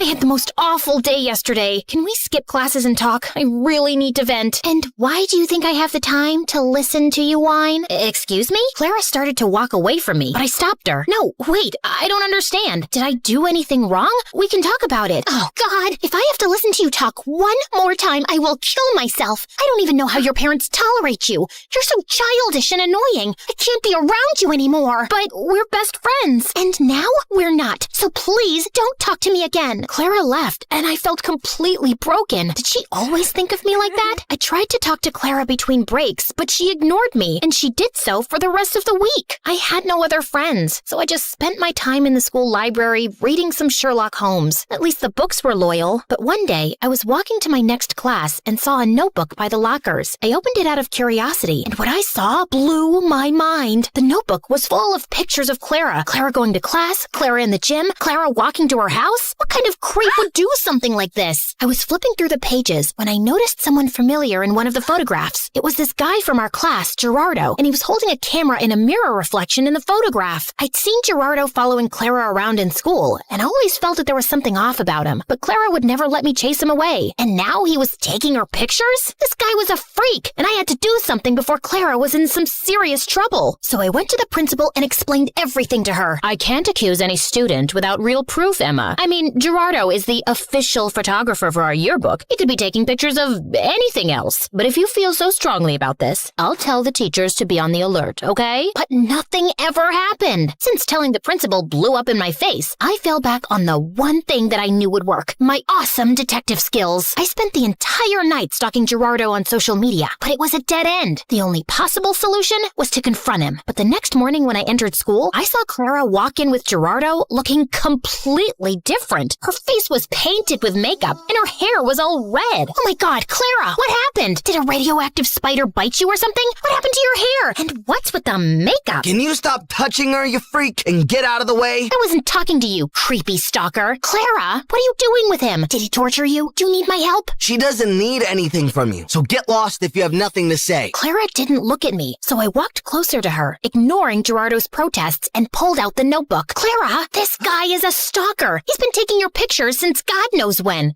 Look, he's even in one of these pictures. Can you see that tiny little reflection in the background? Clara ripped the notebook out of my hands and finally looked at me, angry. What part of I don't want to be your friend didn't you understand? I don't care about your little detective games, okay? It's not a game. This guy is creepy and weird, and my boyfriend? He's my boyfriend, okay? Now stop insulting him with your dumb games and get out of my face. Clara stormed off before I could ask any questions, but Gerardo stayed, smiling at me. Thank you for finding my notebook. I was worried about losing my favorite photos of my girlfriend. Listen, I don't know how you brainwashed her, but she's not like that. I didn't do anything to her. I just offered her a quick way to earn money. What did you make her do? Why don't you ask her? He left with a victorious grin on his face. I started to feel really worried about Clara. The next day, after the end of the school day, I was determined to save Clara any way I could. So I decided to follow Gerardo like a shadow. After a while, I saw him slipping through the school back gate and entering a scary dark alley. I hid behind a pillar and saw him wait there. And moments later, a bunch of guys came in on their motorcycles, each scarier than the next. How you feeling about tomorrow, boss? Pretty good. You have the motorcycle I asked for? Yeah, it's in Clara's house. Perfect. I taught Clara everything she needs to know about riding motorcycles, and I've told her to meet us right here tomorrow. I'm telling you, Clara's so ready for this race. She's gonna nail it. And what if she doesn't? Then we train her more till she can. But don't worry, I can feel that money is ours already. Everyone started cheering in celebration, so I got out of there before they saw me. I ran until I found a bench and sat down. Clara was participating in a motorcycle race? Why? I had so many questions, but right now, the only thing on my mind was to save Clara from this dumb race. The plan was simple. I was gonna go to the dark alley after school and wait for Clara to show up, and then I would just grab her arm and run till we were safe. So the next day, I went to the alley extra early and waited for everyone to show up. Everyone, including Gerardo, was around, but Clara was nowhere in sight. Half an hour went by, and when she didn't show up, I decided to leave. But my jacket got caught in one of the boxes, and I fell, and all eyes turned to me. Whoopsie! I was just making sure there was no rats here. I think it's safe to say that this place is officially rat-free. Okay, bye! I turned around to run for my life when suddenly Clara popped in front of me, looking like a raging bull. I thought I asked you to stay away. I just want to help you, Clara. This is too much. I don't know what's happening with you, but I can help. How? You didn't even know your father's a scamster till your mom told you. I know you think you're some great detective, then you can help everyone? But no, Emma, you can't. You have to stay away from this. Get that in your thick skull and leave me alone. I know you're saying this to hurt me, and I am hurt, I won't lie. But Clara, this is too dangerous and— Okay, enough. My head's hurting listening to your annoying voice. Lock her up. Wait, Clara tried to protest, but someone dragged me into a room nearby, took off my backpack, threw me in, and shut the door. I could hear Clara almost crying, so I pressed my ear to the door, trying to hear outside. I know she's in trouble, but you can't leave her here. You need to focus right now. We'll come back for her later, I promise. Now get on the motorcycle. You've got a race to win. I tried to scream for help, but I gave up after a while and just sat down on the floor. Ugh, how did I let this happen? I spent hours walking in circles and knocking on the door, but then I suddenly came up with an idea. I'd read in the Sherlock Holmes books how to pick locks with a hairpin, so I took the one I had in my hair and started to try it. Something clicked, and all of a sudden, the door opened. Bullseye! I knew I had it in me. Okay, now focus. I left the alley and started to run without direction, but then I heard sounds of motorcycles. I went down a stone stairway and found a giant tunnel full of motorcycles and people. And Clara! But before I get Clara out of there, I need to do something else. Hello? 911? Come to Keller Street, down the stone stairway, and hurry up. There's an illegal motorcycle street race happening. Can you provide me with your name? There's no time. Hurry up! I hung up and ran down the stairs. All the motorcycles were already lined up, and Clara was on one of them. I could see Gerardo talking to some guy, so I ran to Clara without him seeing me. Come with me. It's impossible to escape from you, right? You can roll your eyes later. Just get off this thing and come. Emma, you don't understand. I found out a week ago that my parents declared bankruptcy, and we might have to move to a homeless shelter. He's a liar. Look at that nose on his face. It's so plastic and fake. You can't trust him. His nose was really crooked. You should have seen— Wow, great story. Let's save it for another time. Now come. Just as Clara stepped down from the motorcycle, we heard police sirens outside. I pulled Clara away before Gerardo or anyone else could frame her. How? Shh, you're a suspect. If anyone asks why you're hiding behind this bush, pretend that you're from a really exotic island, you know? Maybe you're collecting a— Emma, I'm such an idiot. I've ruined everything. My grades, my life, my future, our relationship. Gerardo told me not to talk to you anymore because he wanted me all to himself. Emma, I am so sorry about everything. I just really need my friend right now. Hey, don't worry. I'm not going anywhere. You and your family can stay with us until you guys get back on your feet. Let's just go home and get you cleaned up. I missed you. I missed you too, Emma. Thank you.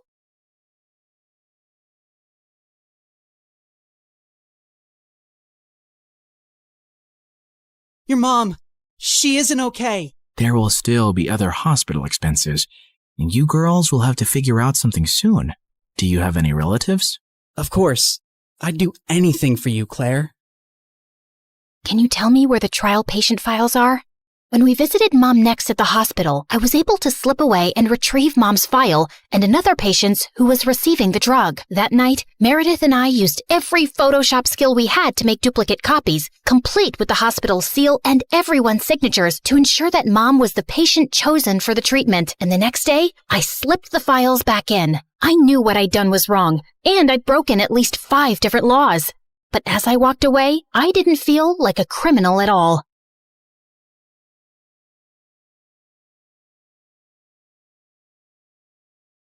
I was walking down the hospital corridor with Freddie when Meredith came running towards us. Where have you been? Mom's awake. She's finally awake. Huh? Oh my God, seriously?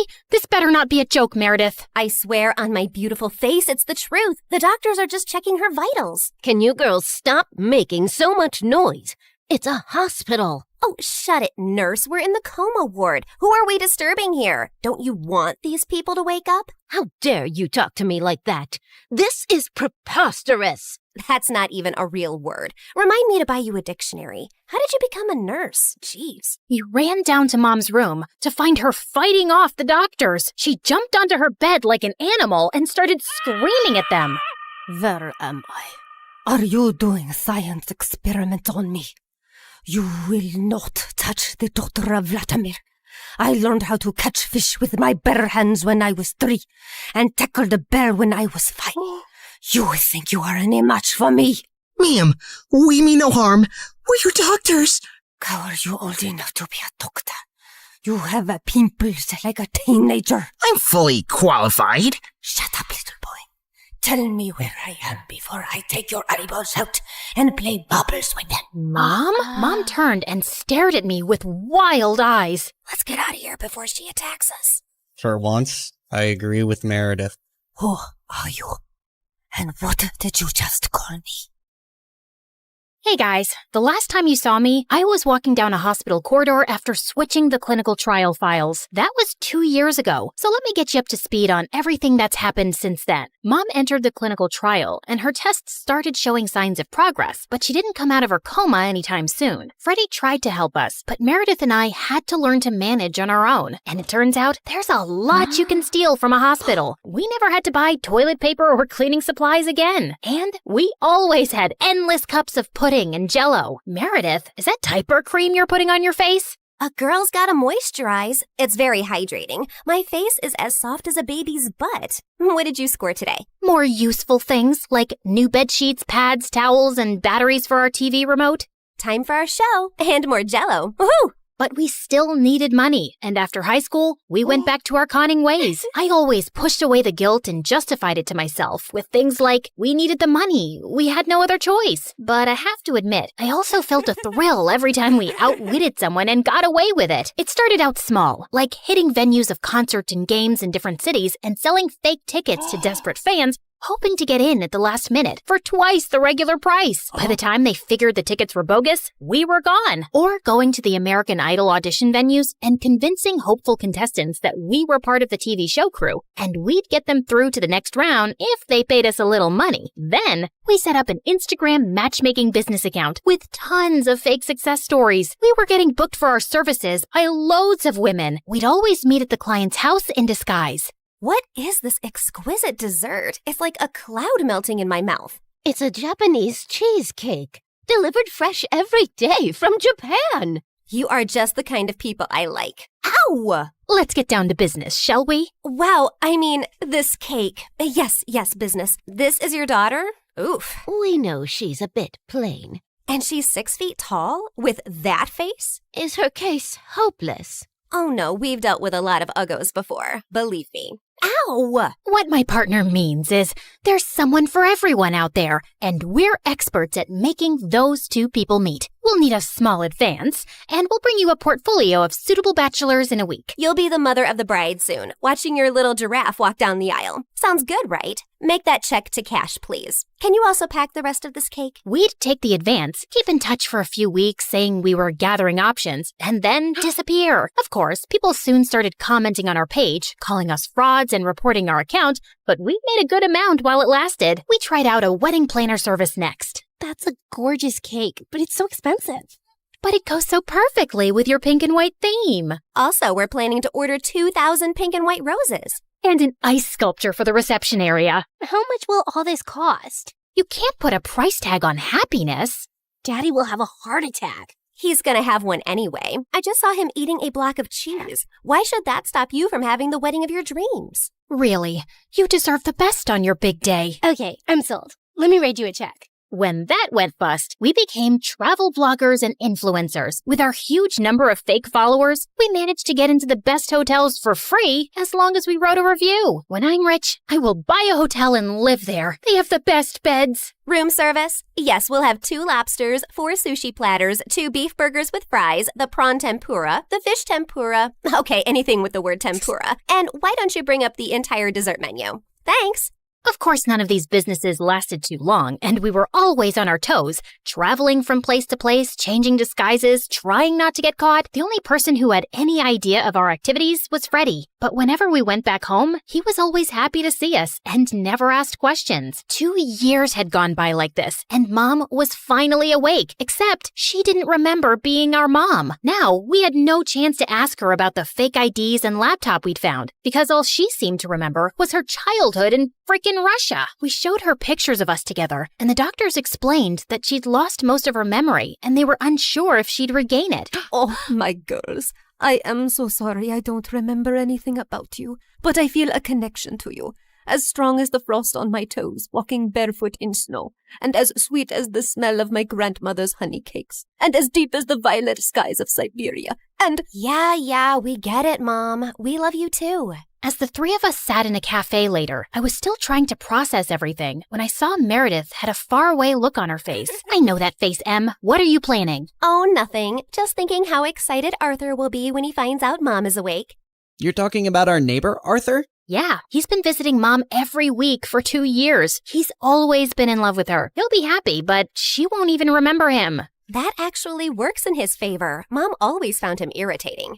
What are you saying exactly? What if we convinced Mom that she was deeply in love with Arthur before she went into a coma? I'm sure he won't have any problem playing along. Maybe we even say that they were engaged before she got sick. If we set them up, Mom will be taken care of for life. Arthur is rich with a capital dollar sign. Wow, Meredith, you're a frickin' genius. Jeez, why are you girls always scheming? Because our parents are not neurosurgeons. You can't use that excuse forever. Watch me. Like we expected, Arthur immediately agreed, and we got to work. We photoshopped tons of pictures of Mom and him, and soon he even turned up with a giant emerald ring. You chose this Russian emerald ring from an antique shop where I proposed to you. Oh, it is so beautiful. I wish I remembered all of these moments. But I do feel a connection to you, as strong as the smell of lavender on a Russian summer breeze, and as warm as Papa's fur coat, and as comforting as a bowl of kidney pickle soup, and— Kiss her, now! As Arthur and Mom kissed, Meredith and I walked out of the room and burst out laughing. We laughed till we almost peed our pants. Oh God, my tummy hurts. Are we doing the right thing? Fooling Mom? She's no fool. She asked me how rich Arthur is yesterday. Now she feels very connected to him. And within a month, Mom was walking down the aisle in a grand wedding in Arthur's garden. Of course, Meredith and I had made all the arrangements and totally overcharged Arthur. I promise to cherish and to love you forever, and follow you to the ends of the earth. We will go to Russia and start our new life there in the lovely house you have bought me as a wedding gift. And yes, I will cherish and love you and whatever, etc., etc. Now you may exchange rings. Did you just hear what I just heard? Are they moving to Russia? That can't happen. Is it too late to object to this wedding? Shh! You guys are ruining the ceremony. What's wrong with you? Are you a moron? You know she can't go to Russia? Why not? She's Russian. Isn't she? Oh yeah, she shouldn't go to Russia. Hold it, everyone. Sorry, Mom, but you can't go to Russia. Oh, sweetie, I will take you girls with me, don't worry. We're taking them with us? No one's going to Russia. Can we, discuss this later? You're ruining the moment. Arthur, shh. Listen, Mom, we need to talk. As I got up to talk to Mom, I tripped on my dress and crashed into this big cage holding 100 pigeons, and they all started flying off. This was supposed to be for after the ceremony! But suddenly, those pigeons turned vicious and came back to attack everyone. They clawed at people's hair, poked them with their beaks, and pooped everywhere. As the guests ran around in chaos, someone slammed straight into the wedding cake. Meredith and I grabbed Mom's arms and dragged her home. What is wrong with you two? There's something you need to know, Mom. Meredith and I ended up showing her all her fake passports, IDs, and the laptop, and she was stunned. My name is Alexei, and none of these IDs have that name. Mom, we don't know who you really are or why you left Russia. What if you were a spy or some sort of criminal? What if you're wanted in Russia? If you go back there, you might get arrested or worse. Apparently, many years ago, some bad people were looking for you, and we don't know why. You have to stay here and keep a low profile. But I want to find my parents and see my home. It's all I remember. You can't risk it. Not till you get your memory back. Or we get someone to tell us what's on that laptop and figure out who you are. We're sorry. We hugged Mom as she cried, then fixed her makeup and returned to the wedding. The pigeons had left, and the guests were leaving too. Stop, everyone. The wedding isn't over yet. And Arthur, Mom wants to move to Hawaii instead. From the top, people! Arthur was very confused, but they finally got married. Later, as everyone moved towards the dance floor, Freddie asked me to join him. So, now your mom is well and you have a rich stepfather. What are your plans? I like traveling around with Meredith. Maybe I'll do that for some time. There isn't any reason to stay here anyway. Ouch. Why don't you just hit me with an axe? Of course, there's you. I can always come visit. That's not good enough, Claire. Look, I have to say this now. I've been in love with you since forever, and let's not pretend you don't know that. Don't you think you can give us a chance? We're best friends, and I'd do anything for you. I know, Freddie, but I just can't. I love you, but not like you want me to. You can try dating me. Maybe you'll feel differently. I don't think I will. And I can give you a good life. You don't need to live like a freaking criminal anymore. Some people might call me an artist. Con artist, yeah. Still a criminal. Maybe I enjoy being one. It's kind of thrilling.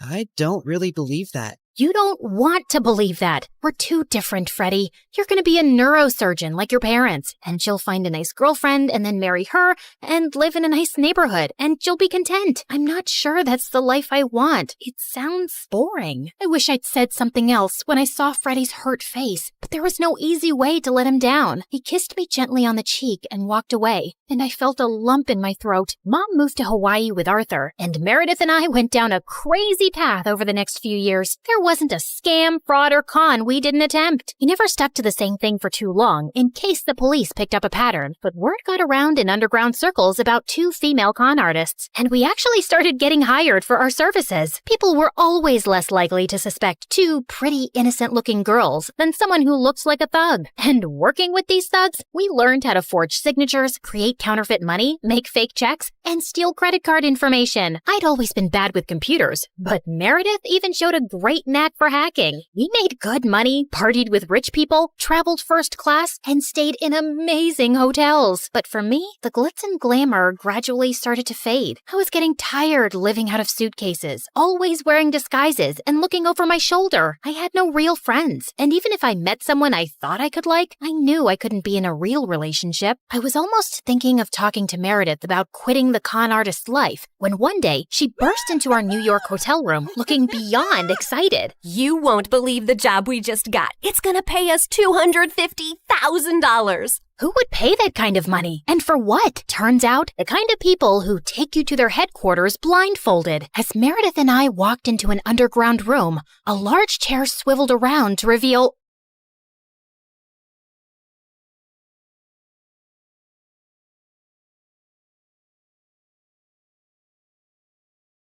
some superheroes strut around in capes, while others rock pixie boots and a trendy poncho. Because, yes, you are looking at a real superhero. Hi, I'm Annie, and I'm from New Jersey. Don't be fooled by my cute pink locks and dazzling big blue eyes, because as it turns out, I'm also a bit of a crazy, jealous maniac. You know, every superhero has a weakness. Mine was my dad. My dad was the center of my world. Mom left when I was 3, so it was always me and him. We'd hang out all day, and he'd do whatever I wanted. Let's jump on your bed and then go fishing for sharks in the park.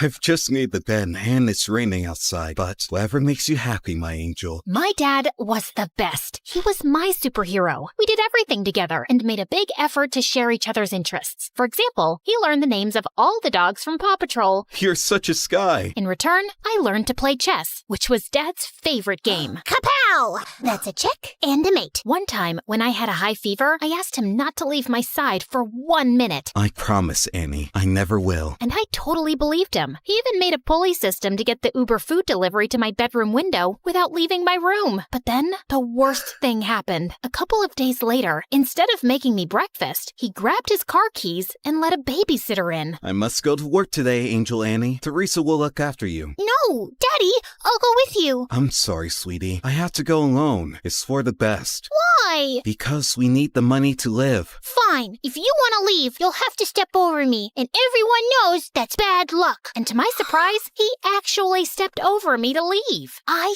hated babysitters and caused as many problems as I could to get my dad to come back. He used to be late for work pretty much every day and had to sneak out during lunch and leave early to take care of me. So you can imagine what happened next. I got fired. Yay! Daddy's at home forever! Yeah! I was ecstatic, thinking things would go back to normal when I got the biggest shock of my life, kindergarten. I cried all the way and threw a total hissy fit at the front gates. Why? To learn and get a good job when you're older. Jobs suck! You'll make lots of friends. Friends suck! I hated it and let everybody know that I did. I Stop! Dad got more calls from the kindergarten than the principal's secretary. I know what you're thinking. I was a little monster. And yes, I was. I just couldn't help it. I wanted to be with my dad so bad. Soon, kindergarten turned to school, but things didn't improve. I felt so alone and sad without my dad, and I was always getting into trouble. But then one day, I got the best news ever. I know how unhappy you are at school, so I talked with the principal and I'll take a job at your school as a janitor. This way, we can spend all the time you want together, and I can have a job. God knows we need the money. I know it's not glamorous, but would it be too embarrassing for you? What? Just you and me again? This is the best job ever! But there is one condition. You must behave, because if not, I'll get fired. You promise? Oh, I promise. Pinky promise. And for some years, things were amazing. We drove to school and worked together, sat together at lunch, and whenever he'd go past my classroom mopping the floor, he'd give me a goofy wave. For the first time, I focused on my schoolwork because I didn't want to mess up our arrangement. Other kids were even inviting me to parties. You should go. Make some friends. Maybe you could come with me? Annie, you must learn to do things without me. Rely on other people. Really?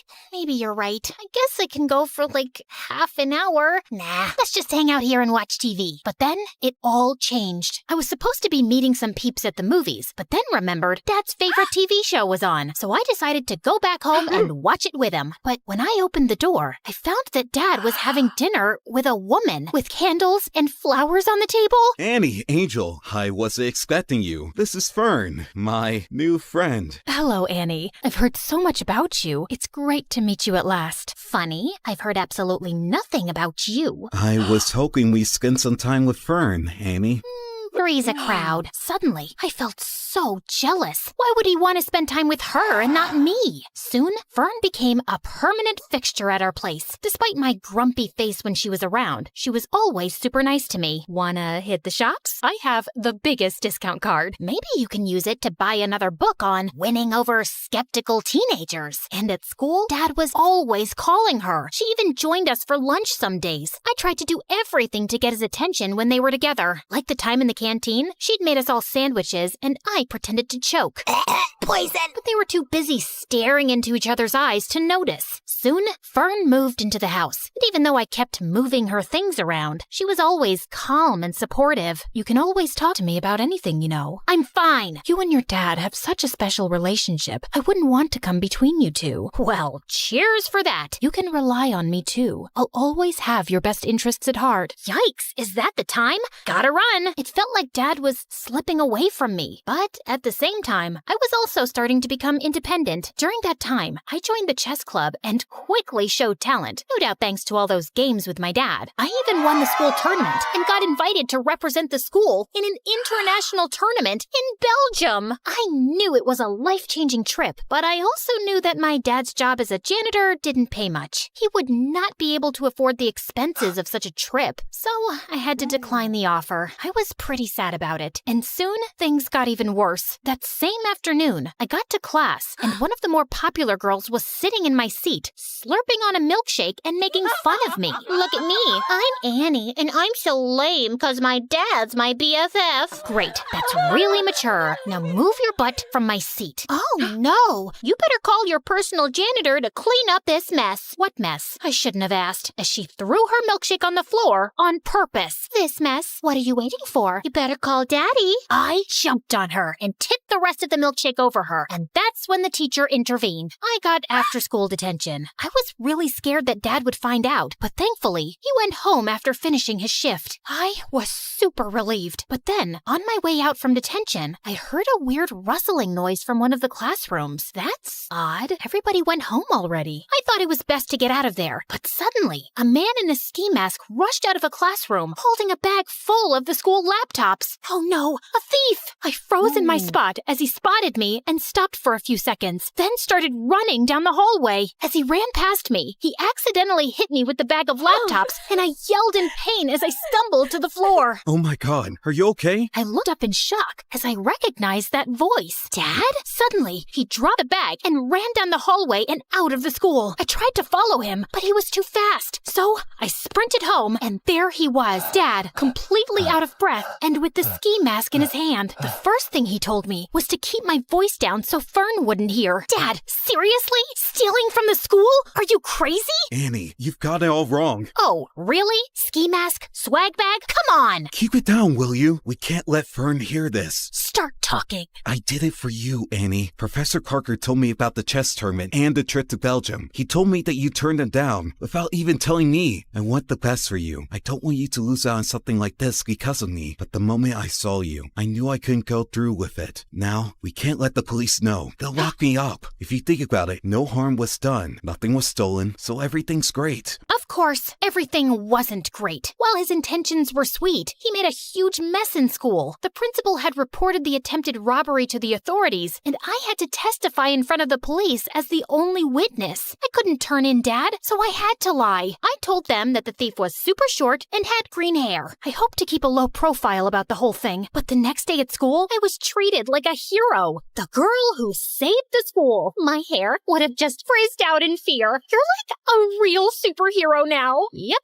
I guess that's me. Want to hang out with us and tell us all about it? And oh, let's snap a selfie. I need to boost my feed with some genuine hero vibes. But the worst thing was, since I caught Dad red-handed, he'd become increasingly clingy and hardly left my side. I guess he was scared I'd confess the truth, but it was really annoying. Like when this really cute boy Warren, who I liked but I didn't think had ever noticed me, talked to me. Hey, Annie. I'd love to take you out for a burger. Sorry, she's busy. Dad? Come on, hun. It's lunchtime. The first one to our seat wins the pudding. Sorry, Warren. I'll just have to go now. A burger soon, though. Sure. But soon, I started hanging out with Warren and his new friends all the time, while Dad's excuses to drop by became increasingly awkward and downright embarrassing. I came by to check if you seen my lost, mop. Thought I might have wandered into your classroom. And he'd always pick the worst times to barge in. I think I'm falling for you in a big way. I think we need to clear the air here.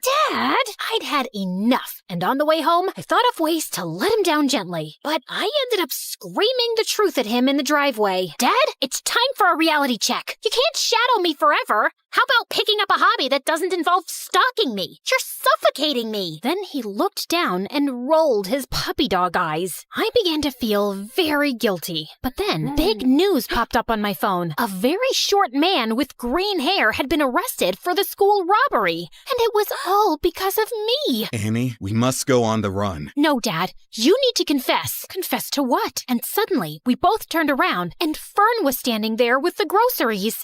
To not cleaning the bathroom properly. You have never cleaned it properly, Annie. Oh, I think my sock drawer needs some reorganizing. Annie, you can tell me anything. I'll always take your side. You can trust me. I didn't tell Fern. I thought she wouldn't understand. I tried to forget the whole thing, but I felt so guilty. That innocent guy was in jail because of me and my dad, and we needed to set the record straight. But I just couldn't turn my father over to the police. That night, I didn't sleep at all. I was so angry at my dad that the next morning, I skipped breakfast and took the bus to school. But when I got there, I saw him getting into a cop car.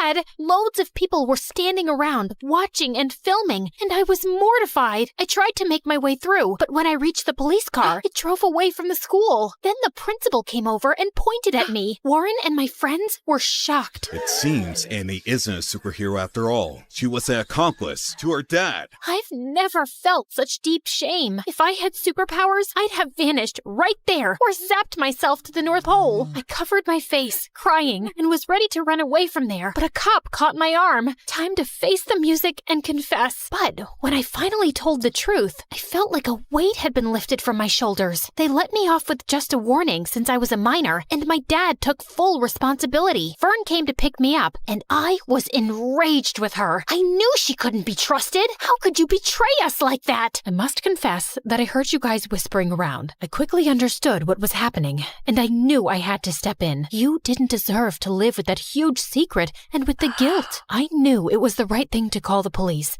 and I was about to do it, but then I just couldn't. Not to save your dad, but because I know how close you guys are and how devastating it would be for you. I just didn't want to hurt you. I started crying. Thank you, Fern, for everything, and I'm sorry for being a brat with you. Fern hugged me firmly, and I hugged her back. During those hard times, we became really close. She took me home and stood firmly by my side through it all. But if you didn't turn him in, then who did? Some weeks later, they allowed me to visit Dad. I confess everything myself. It was unfair that someone else was arrested, and it felt even worse that you lied for me. I was afraid you'd start hating me for dragging you into my mess, so I gave myself up. I'm so sorry for being such a terrible dad. Dad started crying, and I soon joined in. No, Dad, you've been the best. I'm sorry I've been so difficult, and you don't need to feel like I'm missing out on anything. Promise, you won't ever do anything like this again. Pinky promise. And now, a few months later, Dad has been released, and we're moving with Fern to a new city for a fresh start, and I'm looking forward to making new friends.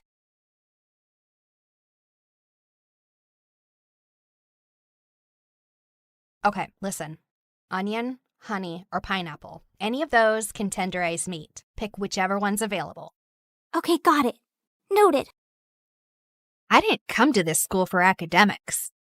I came for the food.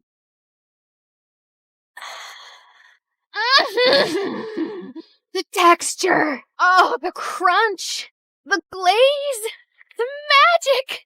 Ah! There she freaking goes again. Her freaking scream makes me want to freaking lose my freaking appetite. Freaking...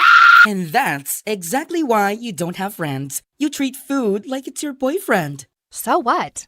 I've got you.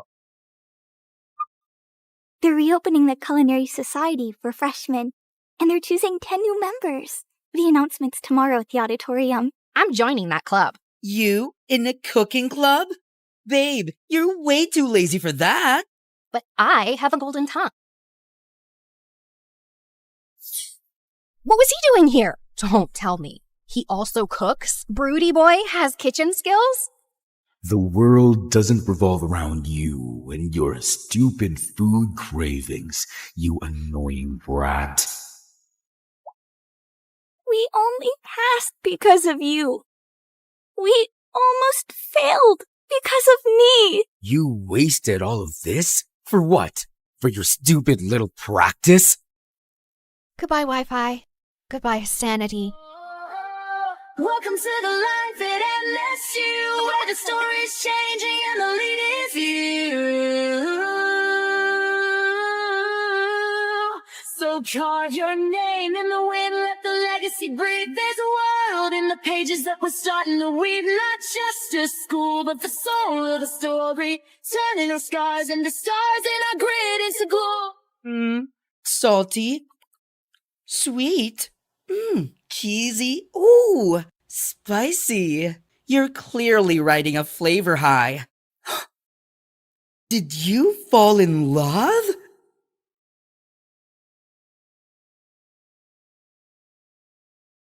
Contestant 9, please state your name. Sierra? Looks like a nightmare, right? Hi, I'm Sierra. And ever since I could talk, I've had a stutter. I didn't think much of it until I moved to a new town when I was 6. Welcome to the neighborhood. I'm Dean. This is my daughter, Kelsey. What's your name, sweetheart? Sierra. Why do you talk like that? It was the first time anyone had asked me that. It wouldn't be the last. My stutter happened frequently, but it got worse when I was nervous. My mom barely noticed or cared that I had a stutter, or that I really existed. She was always working. And my dad? Well, he left the picture a while ago. Most days, Mr. Dean would watch me after school, and Kelsey and I became fast friends. We did everything together. Played at the park, put on fashion shows, grabbed ice cream at Scoopy's. When we went out as a trio, I'd secretly pretend that Mr. Dean was my dad, and Kelsey was my older sister. In those moments, it felt like the family I'd always wanted. But things started to change when Kelsey's mom announced she wanted a divorce and moved out of state. After that, Kelsey started to change. She wasn't just upset. She was furious. She yelled at everyone, and once even smashed the living room furniture in a fit of rage. She lashed out in class and got held back a grade. And if her dad hadn't been the superintendent, she probably would have been expelled. By middle school, we ended up in the same class, and Mr. Dean dropped us off on the first day. Wow, your daughters are so beautiful. Aren't they? I'm a lucky dad. Kelsey looked like she was about to explode. I'm Kelsey. I'm his only daughter. My mistake. And what's your name? Sierra. Sierra? Why do you talk like that? Yeah, can you not speak properly? Or are you stupid? The class erupted into laughter, and I could feel my face burn. Since then, Kelsey wasn't my friend anymore. A real friend wouldn't do that. Through the years, Kelsey's hatred only grew. Anytime I had an accomplishment, she had to ruin it. Opening night of the school play, she stuffed worms in my costume. She threw her birthday party on the same day as mine every year and literally paid people to skip mine. At the science fair, she unplugged my volcano as the judges walked by, so it just looked like a sad pile of paper mache. And during my middle school graduation speech, she just had to make a scene. And so, I want to say how proud I am of our class. We did... What the glitch here is trying to say is we did it. Congratulations, grads. Party at my house tonight. Everyone's technically invited, but only cool people should show up. If it weren't for being her neighbor and still being close with Mr. Dean, I would have liked to never see Kelsey again. I'm sorry about my daughter. Ever since her mom left, she's been a different person. I just wish she wasn't so mean. You shouldn't be ashamed of something you can't control. At the end of the day, your stutter is something that makes you unique. I held on to that going into high school. My stutter didn't bother me much anymore. In fact, it was getting better with age. He was right. It did make me different. And I liked that. One Friday in English, we were doing a vocabulary spelling exercise, and I was totally killing it. ESOTERIC. Esoteric. QUERULOUS. Querulous. VACILLATE. Vacillate. Everyone was surprised at how well I was doing. And honestly, so was I. Who knew I was that good at spelling? Sierra, there's a regional spelling bee in a few weeks. You should join. Who knows, you may make it all the way to nationals. That night, as I sat in my room looking over the spelling bee brochure, loud music suddenly rattled my walls. Kelsey was throwing a party in her backyard. A few classmates waved me over.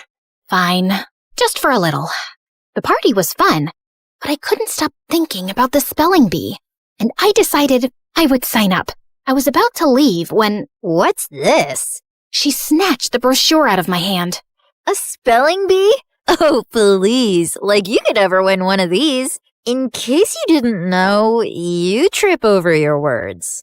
Give that back. Not so fast. I'll help you practice for your big day. She pulled out her phone and turned the flashlight on as if it were a spotlight. Some other people gathered around and did the same. I felt blinded by all the lights in my face. Why don't you show us what you got? Nothing screams fun like watching you butcher the alphabet live on stage. Your word is quiberate. That's not even a word. Okay then, your word is pathetic. I'm sure you're quite familiar with that. IRRELEVANT. Irrelevant. I'll use it in a sentence. Kelsey is irrelevant. Now give me back my brochure. But she ripped it into pieces and threw it up like confetti. I took a small step in her direction. Kelsey took a step back and fell into the pool. Ugh! You pushed me! Yeah, right. I didn't push you. Your attitude just slipped. She climbed out and stormed over to me, and I bolted. As I ran, I saw her shoving people in her way into the pool. I made it home and locked the door, just as she started kicking and clawing at it. My heart was racing. By Monday, the whole school was talking about it. Someone had filmed everything, and she looked completely unhinged. I avoided her all day. After class, I asked my teacher if she would sign off on my spelling bee application, and she wrote a letter of recommendation. That night, I was recording myself practicing when I heard Mom come home early. I rushed downstairs to tell her about the bee, but she really wasn't listening, as usual. Sierra, that's great and all, but I'm working and I don't need any distractions tonight. And the Mother of the Year award goes to... Feeling annoyed, I went back upstairs. and found Kelsey sneaking through my bedroom window. What are you doing here? Get out! Relax, Miss Broken Record. I'm just here to apologize. Apologize? Yeah. I saw the video from the party over the weekend. I looked crazy. It wasn't okay how I was treating you, so I'm sorry, okay? Thanks? I'm not really sure what to make of this. Yeah, well, we used to be friends or whatever. I think it's time to put the bad blood between us to bed, right? Trust doesn't just snap back into place, not after everything that's happened between us. I understand. I intend to prove it to you. Do you mind getting me some water? Climbing up the vines was harder than I thought. Uh-huh. Sure. This certainly wasn't on my bingo card for how the night would go. I brought her water, which she downed in one gulp. Thanks. I'll see you tomorrow. Maybe we can sit together at lunch? Maybe. Also, never sneak into my room again. Then she climbed out the window. What a strange interaction. But maybe we really were turning over a new leaf. The next day, I walked into class feeling good about the new era I was in, where I tried new things and made up with old friends. But that confidence vanished when I found my teacher waiting for me, looking pissed. Sierra, you will not be attending class today. I've contacted the spelling bee and pulled my recommendation for your application. What? What did I do? You should be ashamed of yourself. The principal is waiting for you in his office. What was going on? It has come to our attention that the English exam answers were sent to your entire English class yesterday. I'm sorry. I have no idea what you're talking about. That's strange. Given the exam answers were sent from your email address, you'll be suspended for 3 days. Your mom is on her way here to come get you. What? This wasn't possible. I didn't do it. When Mom showed up, the veins in her forehead were practically bursting. I begged her to believe me the whole way home, but she didn't say a thing. When we pulled up to the front of the house, she told me to get out of the car. I can't believe I missed an hour of work for this. You're grounded. Then she just drove off, and I burst into tears. I was wrongly accused, suspended, banned from the spelling bee, and all my mom cared about was missing work. Over the next few days, I stayed home and studied, and I kept practicing spelling words anyway. Failure. Failure. Dismay. Dismay. Okay, maybe I was leaning into the drama a little.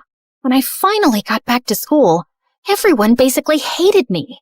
A bunch of students had used the answers sent from my email, so the teacher failed the entire class, and now everyone was blaming me. Next few weeks were so lonely. I walked straight out of school one day and went to get an ice cream cone from Scoopy's, and Mr. Dean happened to be passing by. I told him everything that happened. Let's go talk to the principal right now. It was nice to have one person who actually listened and seemed to care. Back in the office, Mr. Dean demanded answers. It was sent from her email account. My hands were tied. Steve, you're talking like you weren't the biggest troublemaker back in school. Honestly, I'm shocked you became a principal. Mr. Dean insisted on seeing the email with the timestamp. It was around the time I was practicing spelling. Wait, I had recorded myself doing that. I pulled out my phone to prove it. We watched me spelling, then leaving when Mom got home. Then Kelsey climbed through my window and went for the laptop, but I walked in. Once she sent me away for water, she sat down and typed out the email. She did this. They called her into the office. Dad, what are you doing here? You framed Sierra for stealing exam answers when she's completely innocent. I did not. He showed her the video. Of course you go to defend her. She's never been completely innocent, Dad. What had I ever done to her? The principal and I had front row seats to their screaming match. Kelsey got suspended for a week, and the principal and teacher apologized to me and reinstated me in the spelling bee. That night, I heard a commotion outside. I looked out my window and saw Kelsey stuffing suitcases into her car. I'm over you, Dad, just like Mom was. She slammed the door, rammed the car into the garage, and peeled out of the driveway. I ran to Mr. Dean, who was covered in food. What happened? We were in a huge fight about what she did to you, and she threw everything in the fridge at me. I kicked her out, and she's gone to live with her mom. As much as I wanted to jump with joy at the thought of never seeing Kelsey again, I didn't want things to be like this. Mr. Dean looked crushed as he walked back inside, and I followed him to help clean up the mess.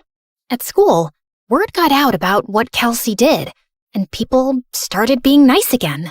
Things weren't just back to normal, they were better. I gave an incredible anti-bullying speech at a school assembly that got a standing ovation.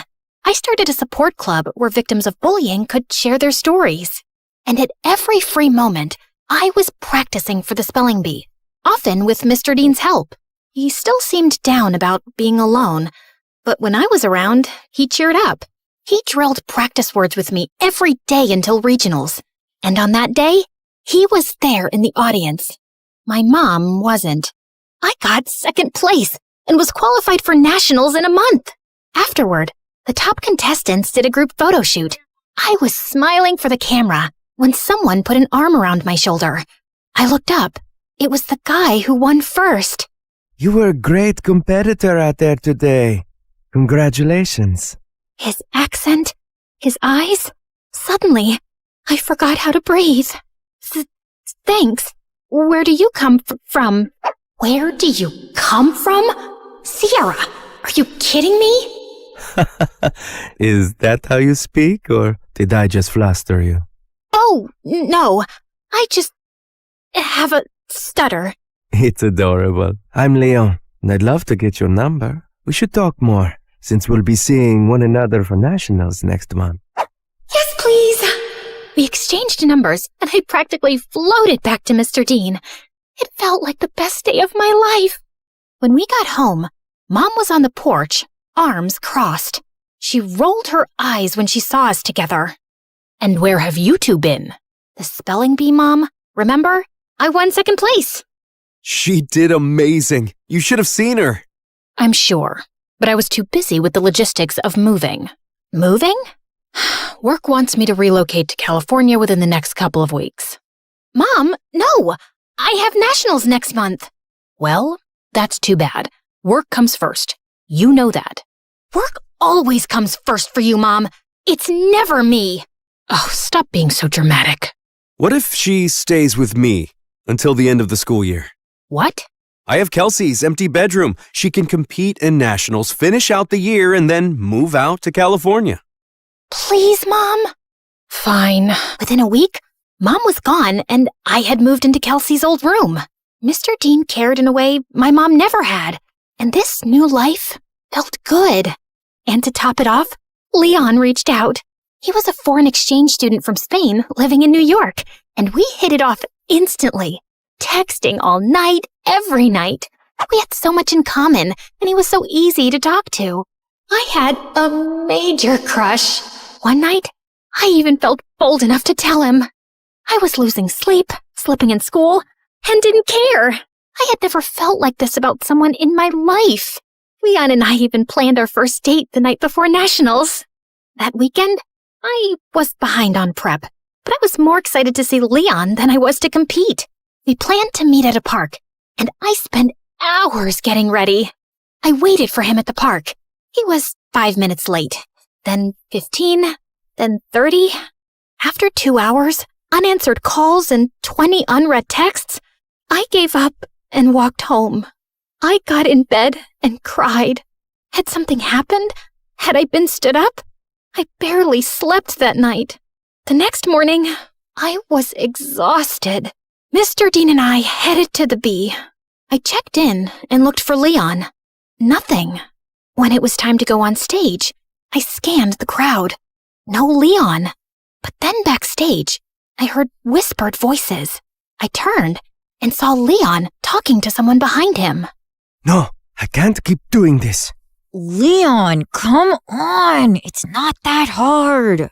He pulled away, and I gasped. Their heads snapped towards me.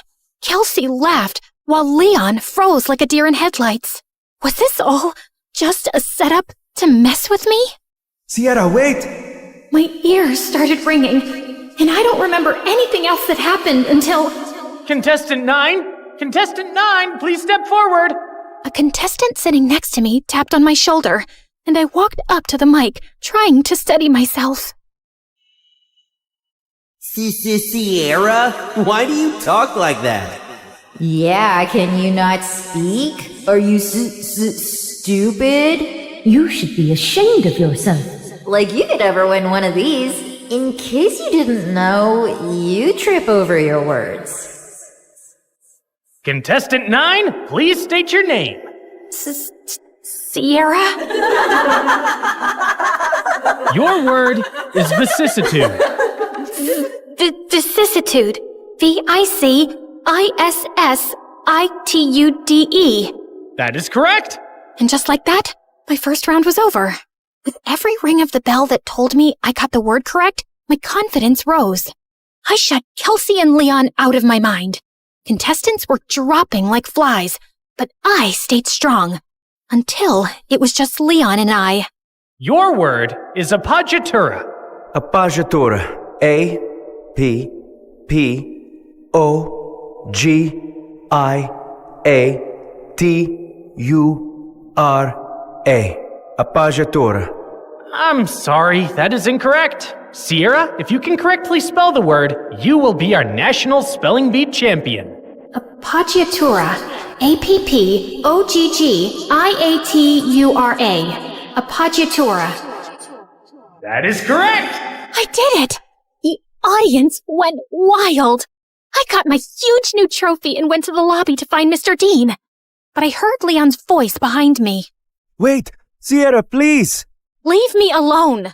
Sierra, please, let me explain. It was all Kelsey. She put me up to this. She wanted to get in your head so you'd lose. Wait, don't go to the lobby. I walked through the doors, but Leon lunged at me and pushed me out of the way. The doors had buckets of slime and feathers on them, which all fell on Leon. Why did you push me away? I was trying to save you from this. Listen, Kelsey moved to my school and found out I was going to regionals for the spelling bee. She said she'd pay me to flirt with you and distract you from studying. I'm so sorry. I was just a game to you? I only agreed because I really needed the money for my mom's treatments. That's why I'm even competing in the bee. I didn't expect to end up having real feelings for you. When Kelsey found out, she stole my phone and smashed it. She even threatened to get me kicked out of school. Just then, my mom and Mr. Dean walked up. Mom, what are you doing here? Mr. Dean convinced me to attend, and I had no idea you were so talented at this. We're so proud of you, Sierra. And then Kelsey walked in. Of course my dad is here to support perfect little Sierra. And Leon, I see you've betrayed me too. Guess your mom isn't going to get any better. Why are you so evil? What did I ever do to you, Kelsey? You stole everything from me. Everything! She didn't steal anything from you, Kelsey. Oh, really? Because I remember the night you and Mom screamed at each other when she found out about your little affair, when we both found out Sierra is your daughter. What? Oh, yeah. My neighbor was actually my half-sister. The girl who ruined my family and took my dad away from me. Is this true? Yes, it is. Even though this was the craziest day ever, the news warmed my heart. I'd seen Mr. Dean as my dad since I was a kid. You didn't lose your dad to me, Kelsey. You lost him because of you. You could have told me the truth. You could have been my sister. But you chose to be a liar, a bully, and a sad little lowlife who only feels powerful when someone else is hurting. I may stutter, but I never had to hurt people to be heard. And why didn't you guys tell me sooner? I'm sorry. He didn't know until I told him once we moved in next door. I wanted to tell you right away, but then my wife left me and Kelsey took the news really hard and started lashing out. We thought it would be best for you to not know. For your sake. and Kelsey's. I was planning on telling you. I figured since we live together now, it was the right time. You live together now? She screamed, grabbed my trophy, and hurled it through the convention center's windows. She got arrested for property damage and spent some time in juvie before going to live with her mom. I told my mom I wanted to stay with Mr. Dean for the rest of high school, and thankfully, she allowed it. I gave the prize money to Leon to help his sick mom, but I refused to date him even after all his apologies. My self-worth wouldn't allow me to be with someone who thought it was okay to play with my feelings for any reason. I'm so proud of you, Sierra. Thanks, Dad.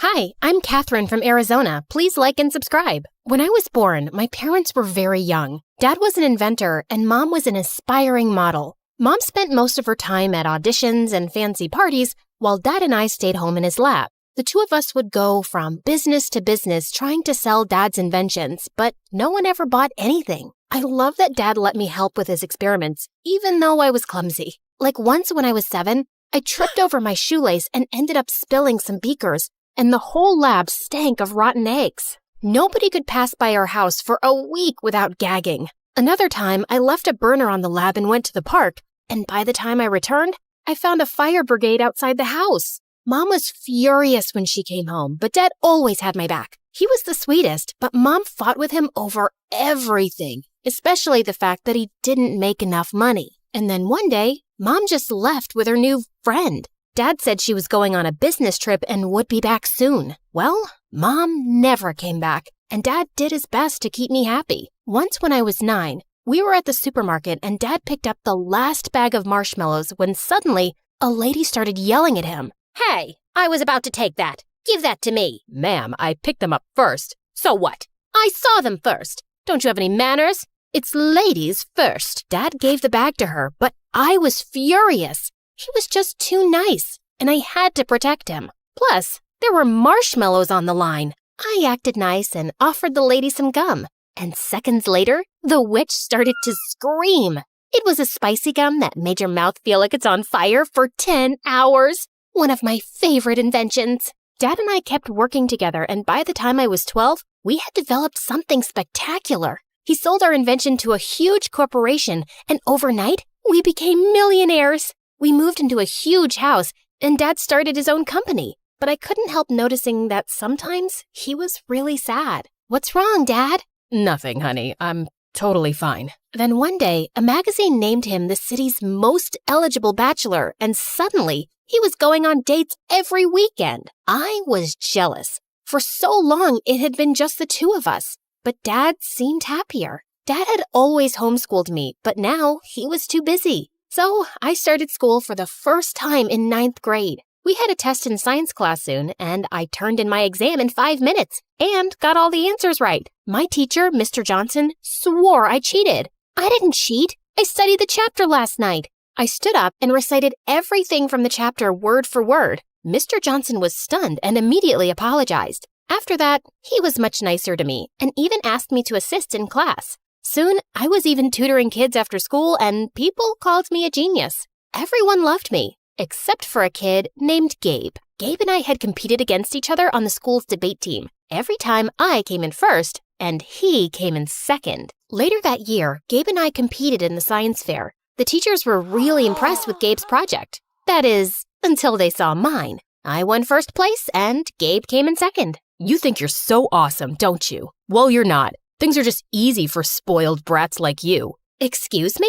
You heard me. You're a billionaire's daughter. You have everything handed to you. People only love you because of your money. Your dad probably buys you the first prize every time. I didn't want to admit it, but his words did hurt. I knew Dad gave a lot of donations to my school. Did everyone just like me because of my father? A few nights later, Dad brought home a pretty blonde woman. Catherine, this is Layla. She's my new friend. The next thing I knew, Layla had moved into our house. Dad was head over heels for her. He showered her with gifts and followed her around like a lovesick puppy. Ew, can you two get a room? Layla was the worst. First, she threw out all my favorite foods. She painted my room bright pink, and on one occasion, she dragged me out of the lab to take me to her stylist. You're such a pretty girl. Don't hide your face with all that hair and baggy clothes. Wow, honey, you look like a clown. Layla is the worst. Don't be rude. She's just trying to help. She's ruining everything. After a while, I hardly recognized our house anymore, and Dad spent all his free time taking Layla shopping and on romantic getaways. I didn't trust her one bit. She was probably just after his money. But it didn't matter what I thought, because soon, Dad and Layla were married. A few months later, while Dad was away on a business trip, I woke up at night to get water when I found Layla talking outside with a man in a hoodie. The two argued for a while, then she hugged and kissed him. I saw her coming back in and ran upstairs. What? The next morning, Dad was back and I found him with Layla in the kitchen. Good morning. I made your favorite pancakes. What's the matter, honey? Is something wrong? Yes, it is. I saw Layla with a strange man last night. She kissed him. What? Kat, are you sure you're okay? I was out like a light last night. It was probably just a dream, silly. I felt like an idiot. Layla just lied to Dad's face, and he was too love-struck to believe me. A few weeks later, Dad went on another business trip, and at 2 a.m. in the morning, I heard a strange man whispering with Layla in her bedroom. I was pissed. I grabbed my cell phone. This time, I'd get evidence. I crept towards their room. The door was closed, but I could hear the man's voice through the walls. I pressed record and sent the audio to Dad. The next morning when Dad returned, he and Layla confronted me. Are you spying on Layla? Dad, she's cheating on you. I sent you the evidence. I left the television on, Kat. That's what you heard. I love your dad. I'd never cheat on him. That wasn't the television. It was another man. I swear. She's a liar. I am so disappointed in you, Catherine. She's done nothing but be nice to you, and you've treated her horribly. You need to accept that Layla and I are together, and your lies won't change that. Dad grounded me for a week. After that, I didn't say a word about Layla's late-night excursions. If Dad wanted to be with a cheater, so be it. I focused on school and preparing for the next big debate competition, but I noticed that Gabe wasn't there. He wasn't my favorite person, but I started to worry when a few weeks passed and none of the teachers or students knew why he was absent. Then I remembered that Gabe worked at a local deli after school. One afternoon, I decided to stop by the deli. I saw Gabe at the counter looking like he hadn't slept in days. Gabe, are you okay? What are you doing here? I was just worried about you. I brought you the homework you missed from class. Why are you being nice to me? No one's ever nice to me. You might be my nemesis, but I still care. Suddenly, Gabe burst into tears. He told me about how his mom was sick and he was working day and night to pay for a special surgery she needed. I'm scared I won't be able to raise enough money in time. I can give you the money. I don't want your charity. It's not charity. Consider it an investment. Competing with you keeps me on my toes. Gabe accepted the money, and a week later, he ran up to me and gave me the biggest hug. Whoa, I can hardly breathe, buddy.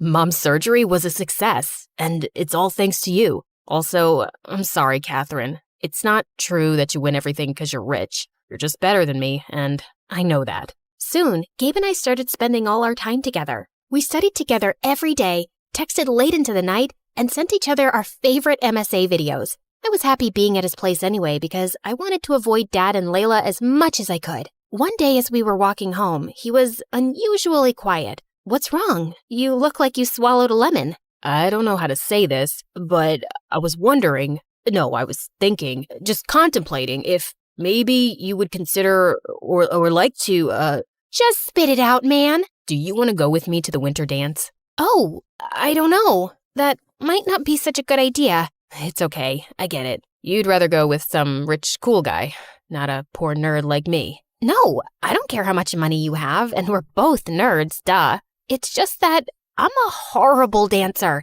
I'd probably embarrass you. You'd never embarrass me, Catherine. You're perfect. Then Gabe kissed me, and it was so romantic. That weekend, Gabe came to pick me up in his mom's car for the dance. Gabe walked up to Dad to meet him, but Dad ignored him and pulled me to the side. Are you sure you want to go out with this boy? He drives that piece of junk, and it looks like he pulled out his suit from the trash. Dad, what is wrong with you? I like him. He's a sweet guy. And since when do you care about how much money someone has? You were never this way before. Not until you met Layla. Don't drag Layla into this. You're my daughter, and you deserve better than a poor loser.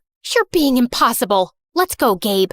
Gabe and I had a blast at the winter dance, and we officially started dating. I started inviting Gabe over to my house, and thankfully, Dad didn't create a fuss again. He even tried to be pleasant to Gabe, and I was sure he felt sorry for his behavior. One day, Gabe and I were studying a math test in the kitchen when Gabe excused himself to go to the restroom. He came back a few minutes later, and then Dad stormed into the room. You thief! What? What's going on? Honey, calm down. I saw him roaming through the house near my study, and now my wallet's gone. I know he took it. No, I didn't. I swear. Dad grabbed Gabe's backpack and tossed its contents onto the floor. Then he made Gabe turn out his pockets, which were empty. I know you stole my wallet. Where is it? Stop it! Leave him alone! Gabe ran out of the house terrified. I didn't speak to Dad or Layla for the rest of the night. The next morning, I tried apologizing to Gabe. We need to break up. Your father hates me. No, Gabe, we can make this work. No, we can't. You're a millionaire and I'm poor.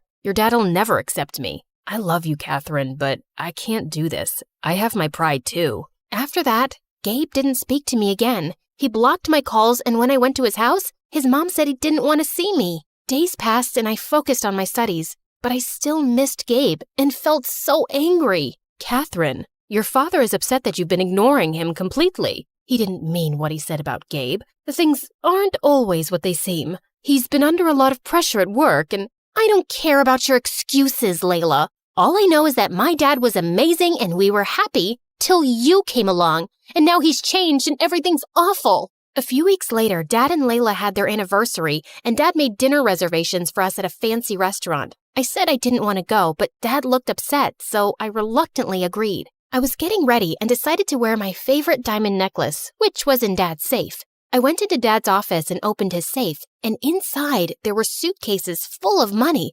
stacks of gold bars, and duffel bags full of diamond jewelry. But then my eyes wandered to the table, to Dad's lost wallet, and next to it were some newspaper clippings that made my blood run cold. They were all from unsolved bank robberies with pictures of the masked robber. I examined the photos, and one of them had a close-up of the robber's neck and the birthmark on it. It was just like my dad's. Dad?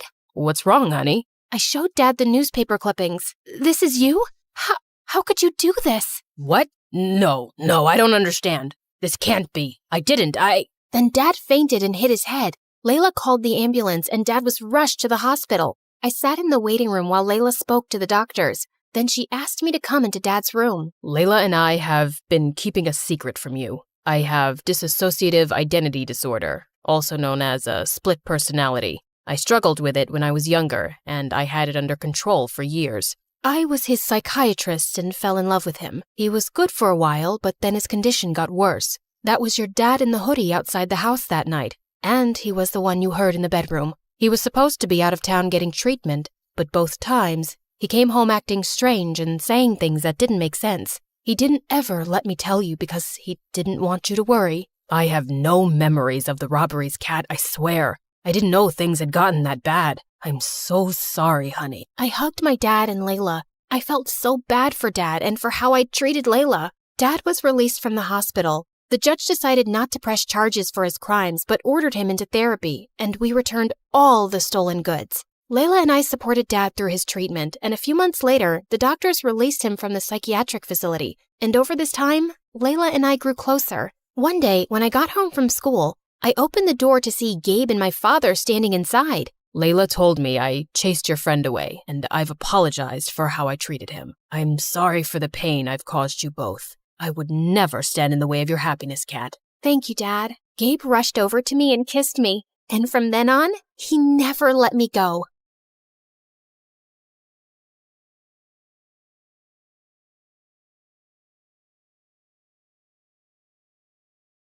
You've heard of a rags to riches story, but how about a riches to rags one? Like and subscribe to hear my reverse Cinderella story. Hi, MSA Nation. My name is Patricia, but since we're friends, you can call me Trisha, but not Patty. I hate Patty. Growing up, I was extremely rich, like next level rich, like Oprah meets Rihanna meets King Charles rich. It was all thanks to my mom, who the world knew as Cheryl. She was the most impressive person I knew. She and her best friend, whose name I won't mention for for reasons that will soon become clear, were business tycoons who got a ton of investors and created a huge mega corporation right out of college. Ever heard of Amazon? Their business was kind of like that. Let's call it BFF Enterprises. It employed thousands of people all across the country, and Mom and her friend reaped the rewards of their extraordinary efforts. I aspired to have a BFF like Mom's. As a VIP daughter of a VIP, I was enrolled in etiquette classes immediately. By the time I was 5, I was practically Julie Andrews. You know, the queen from the Princess Diaries, only smaller. I was treated like a princess, with people attending my every need. When I showed an interest in art, I was gifted all of the finest art supplies and was even able to practice by creating portraits of some of the coolest celebrities. I can neither confirm nor deny that those were the celebrities who I painted. Yeah, my life was pretty much perfect until someone ruined everything. One day, there was a huge commotion next door at Mom's best friend's house. All of a sudden, the door swung open and I was shocked to see Mom's bestie in handcuffs. It turned out she who must not be named, that's what I called her, had been stealing a ton of money from their company. Because of that, their business went under and thousands of people lost their jobs. To make matters worse, an angry former employee was convinced that Mom must be to blame too. He put together a whole manifesto and brought Mom to court. Fortunately, Mom was declared innocent. I knew she always would be, of course. She who must not be named was proven guilty and sent to jail. The employee who had lodged a case against Mom ended up behind bars for defamation too. Mom's name was cleared and she and I lived happily ever after. That's the end of my story. Thanks for tuning in. Just kidding. It got a whole lot worse from there. Even though she was innocent, the public knew Mom as the face of the company, and they were mad. Mom and I weren't exactly well-equipped to fight off an angry mob, so the government intervened for our safety, and we were forced to join the Witness Protection Program and completely change our identities. We were given cover stories and everything. So, remember before when I said my name was Patricia? Well, that was sort of the half-truth. I had a different name before all of this mess. A gorgeous name. But that and everything else were taken from me when she who must not be named ruined my life. I was pulled from my life of glamour and ease and relocated to here. Yeah, the house was a serious downgrade from what I was used to. See what I mean about an opposite Cinderella story? I know this is different from what we're used to. At least we still have each other. One day, we'll live in a big mansion again. I hoped she was right. In the meantime, Mom set up security cameras everywhere. She was afraid someone would somehow find out who we were and try to break in and steal whatever valuables we had left. That fall, I started up at my new school. I thought it would be a breeze. I'd never had any problems making friends before in my fancy school, back when I had money. But here, everyone was staring at me as I walked in. I felt like a total fish out of water. What, are you like from Gossip Girl or something? It got worse in the classroom. May I use the washroom? Mayhaps the princess would like a peasant to escort her. And even worse than that, in the cafeteria. Look, Gossip Girl thinks she's at a royal banquet. Here, have some slop like the rest of us, princess. I was about ready to blow my cover and demand Mom let us move back to her old life when... Hey, leave her alone. Your mama sure would be mad if I told her that this is how you minded your manners. Wow, thank you for that. Don't mention it. Someone has to show you some proper small-town hospitality. I'm Sally. Patricia. Where are you from, Patricia? I grew up in the big city with a ton of money. My paternal grandparents invented trail mix, but my dad walked out on me and my mom and took all of our riches with him.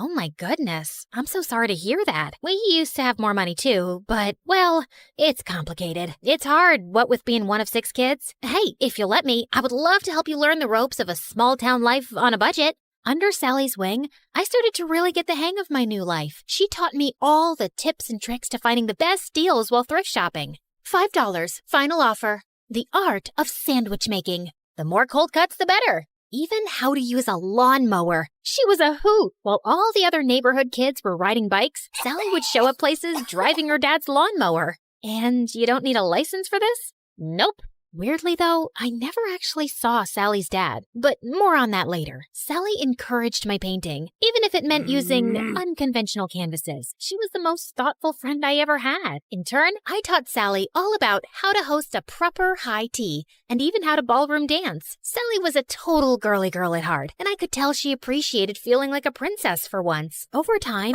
Sally and I became inseparable, and we especially loved taking her lawnmower out for joy rides. Hey, instead of zooming around town, why don't you put that machine to good use and mow my lawn? I'll throw you $20. $30. Final offer. The haggling skills Sally taught me were really coming in handy, and that's how Sally and I started earning some extra cash. In the beginning, we had a handful of customers, mostly our friends' parents, who paid us to mow their lawns and rake their leaves. But then, Sally had a fabulous idea. Trisha, you're such an excellent artist. We should offer painting services too. You can even do customized designs. Oh my gosh, Sally, you're a genius. We showed up to the hardware store, excited to get all the materials we'd need to expand our business, but were shocked when we saw the prices. We were in over our heads. I went home, defeated. But then I thought of someone who just might have some good advice. Janessa, the apple certainly doesn't fall far from the tree. I'd be happy to jumpstart this business for you too. We'll finally have a new way to make money. But first, I want to see your business plan. With Mom's guidance and funding, S&T's Landscaping was born, and with her savvy advertising, our client base expanded quickly. Plus, I was having a blast customizing people's houses with my art. With Sally by my side, I was starting to finally feel at home in this small town. There was just one weird thing. Sally never invited me to her house. She always made excuses why we should meet at my place instead. Oh shoot, I totally forgot. My crazy Uncle Louie's at my house this week. He always brings all 17 of his pet chickens. We should probably just hang out at your house. I fell for it when she told me about Aunt Linda and her 6 boa constrictors, but 17 pet chickens? Yeah, right. One day, curiosity got the better of me. When Sally told me she was heading home after school, I pretended I was going to my place, but I followed her instead. What could she possibly be hiding? I followed Sally to the outskirts of town, the bad neighborhood. Whoa, Sally lives here? The trailer barely looked big enough to hold a twin bed. How could Sally and her 5 siblings and her parents even fit in there? Just then, I lost my balance and fell to the ground with a huge thud. Trisha? Sally, I can explain. I thought Sally was gonna start screaming at me, but instead, she started crying. I'm sorry I never showed you my home. It's just, well, I was embarrassed of this ugly trailer. My dad used to have an excellent job, and we had a big house and a big yard, but Dad lost his job a few years ago and ended up in jail. Ugh! If it wasn't for BFF Enterprises, we would never be in this mess. He was just trying to stand up to their evil owners, and instead Cheryl hired her cronies to make it look like Dad was lying and put him away. It felt like my stomach had dropped out of my butt. Sally's dad was the angry former employee who'd made a case against Mom. Thank goodness Sally had no idea who Mom and I actually were, thanks to our aliases and dye jobs. But why was she blaming Mom when it was really her dad who put us in this mess? I knew I shouldn't say anything or risk Sally getting suspicious, so I ran home before I put my foot in my mouth. Trisha, wait! Was it something I said? I avoided Sally the rest of the week, which wasn't easy. I felt so conflicted. Sally was my best friend, but she hated my mom and blamed her for her dad being in jail. So, I decided to get Mom's advice. I need to talk to you. Sally's dad is your angry former employee who ended up in jail. Oh, come on now, Trisha. What a strange joke. Why was Mom calling me Trisha? At home, she always called me by my real name. Mom, this is serious. Sally has no idea who I really am, or that you're actually the co-founder of BFF Enterprises. Just then, Sally popped up from behind the couch, and suddenly, Mom's behavior made sense. Sally, it's not... I can't believe this. I thought we were best friends, and all along, your family is why my family is suffering? Sally, please, leave me alone. I don't want to talk to you ever again. I've heard of surprise birthday parties gone wrong, but never this badly. I probably lost my BFF forever. But Mom was more preoccupied that Sally would out us both. What are you doing? Follow her. Make sure she doesn't talk. Do whatever it takes. I hadn't seen Mom this stressed out since the trial. I tried texting, calling, even showing up at Sally's window, but she wouldn't even look at me. I returned home completely hopeless. Did it work? Will she keep quiet? She won't even talk to me. Just then, Mom turned into a fire-breathing dragon. Well, not literally, but I'd never seen her this angry. Then we need to move again, now. But this is her home. Sally is my friend. Some friend. As soon as she talks, I'm going to jail. Mom, what are you talking about? Why would you go to jail? The judge said you were innocent. Of course he did. I bribed him. My business partner and I were both stealing funds from the investors because we deserved more. But unlike me, she was dumb enough to get caught and unwilling to do whatever it took to stay out of jail. And Sally's dad figured it all out and tried to get me behind bars too. But I showed him I am not to be messed with. I couldn't believe it. I was so blinded by all of her generosity over the years. I'd never even once suspected that she could have done anything criminal. And I felt so awful for Sally and her family.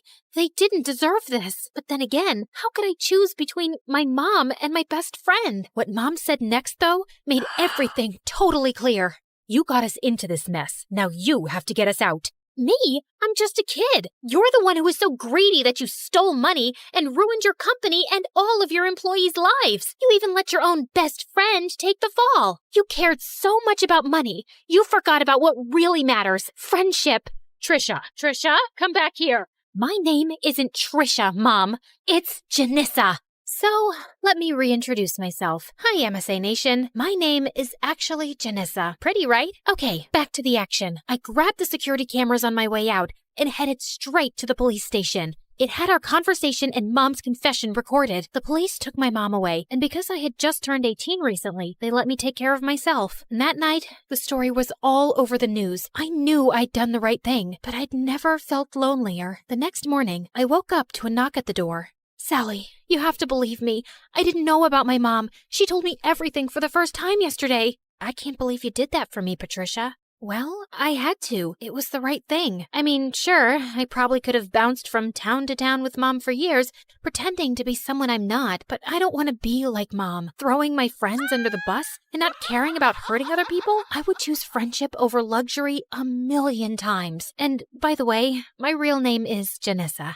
It took months, but after campaigning tirelessly, we finally got Sally's dad out of jail and back home where he belonged. With Mom behind bars, I was finally free to come out of hiding. Even though I was totally free to move back to the city, I decided to stay put in this small town. After all, this had become my home. I even asked Sally's family to move in with me. Plus, Sally's dad was able to take over the landscaping business. With him in charge, business is booming. Everyone is just so thrilled that he's back home where he belongs. We did have a company name change, though. I'm just so happy to have my best friend by my side.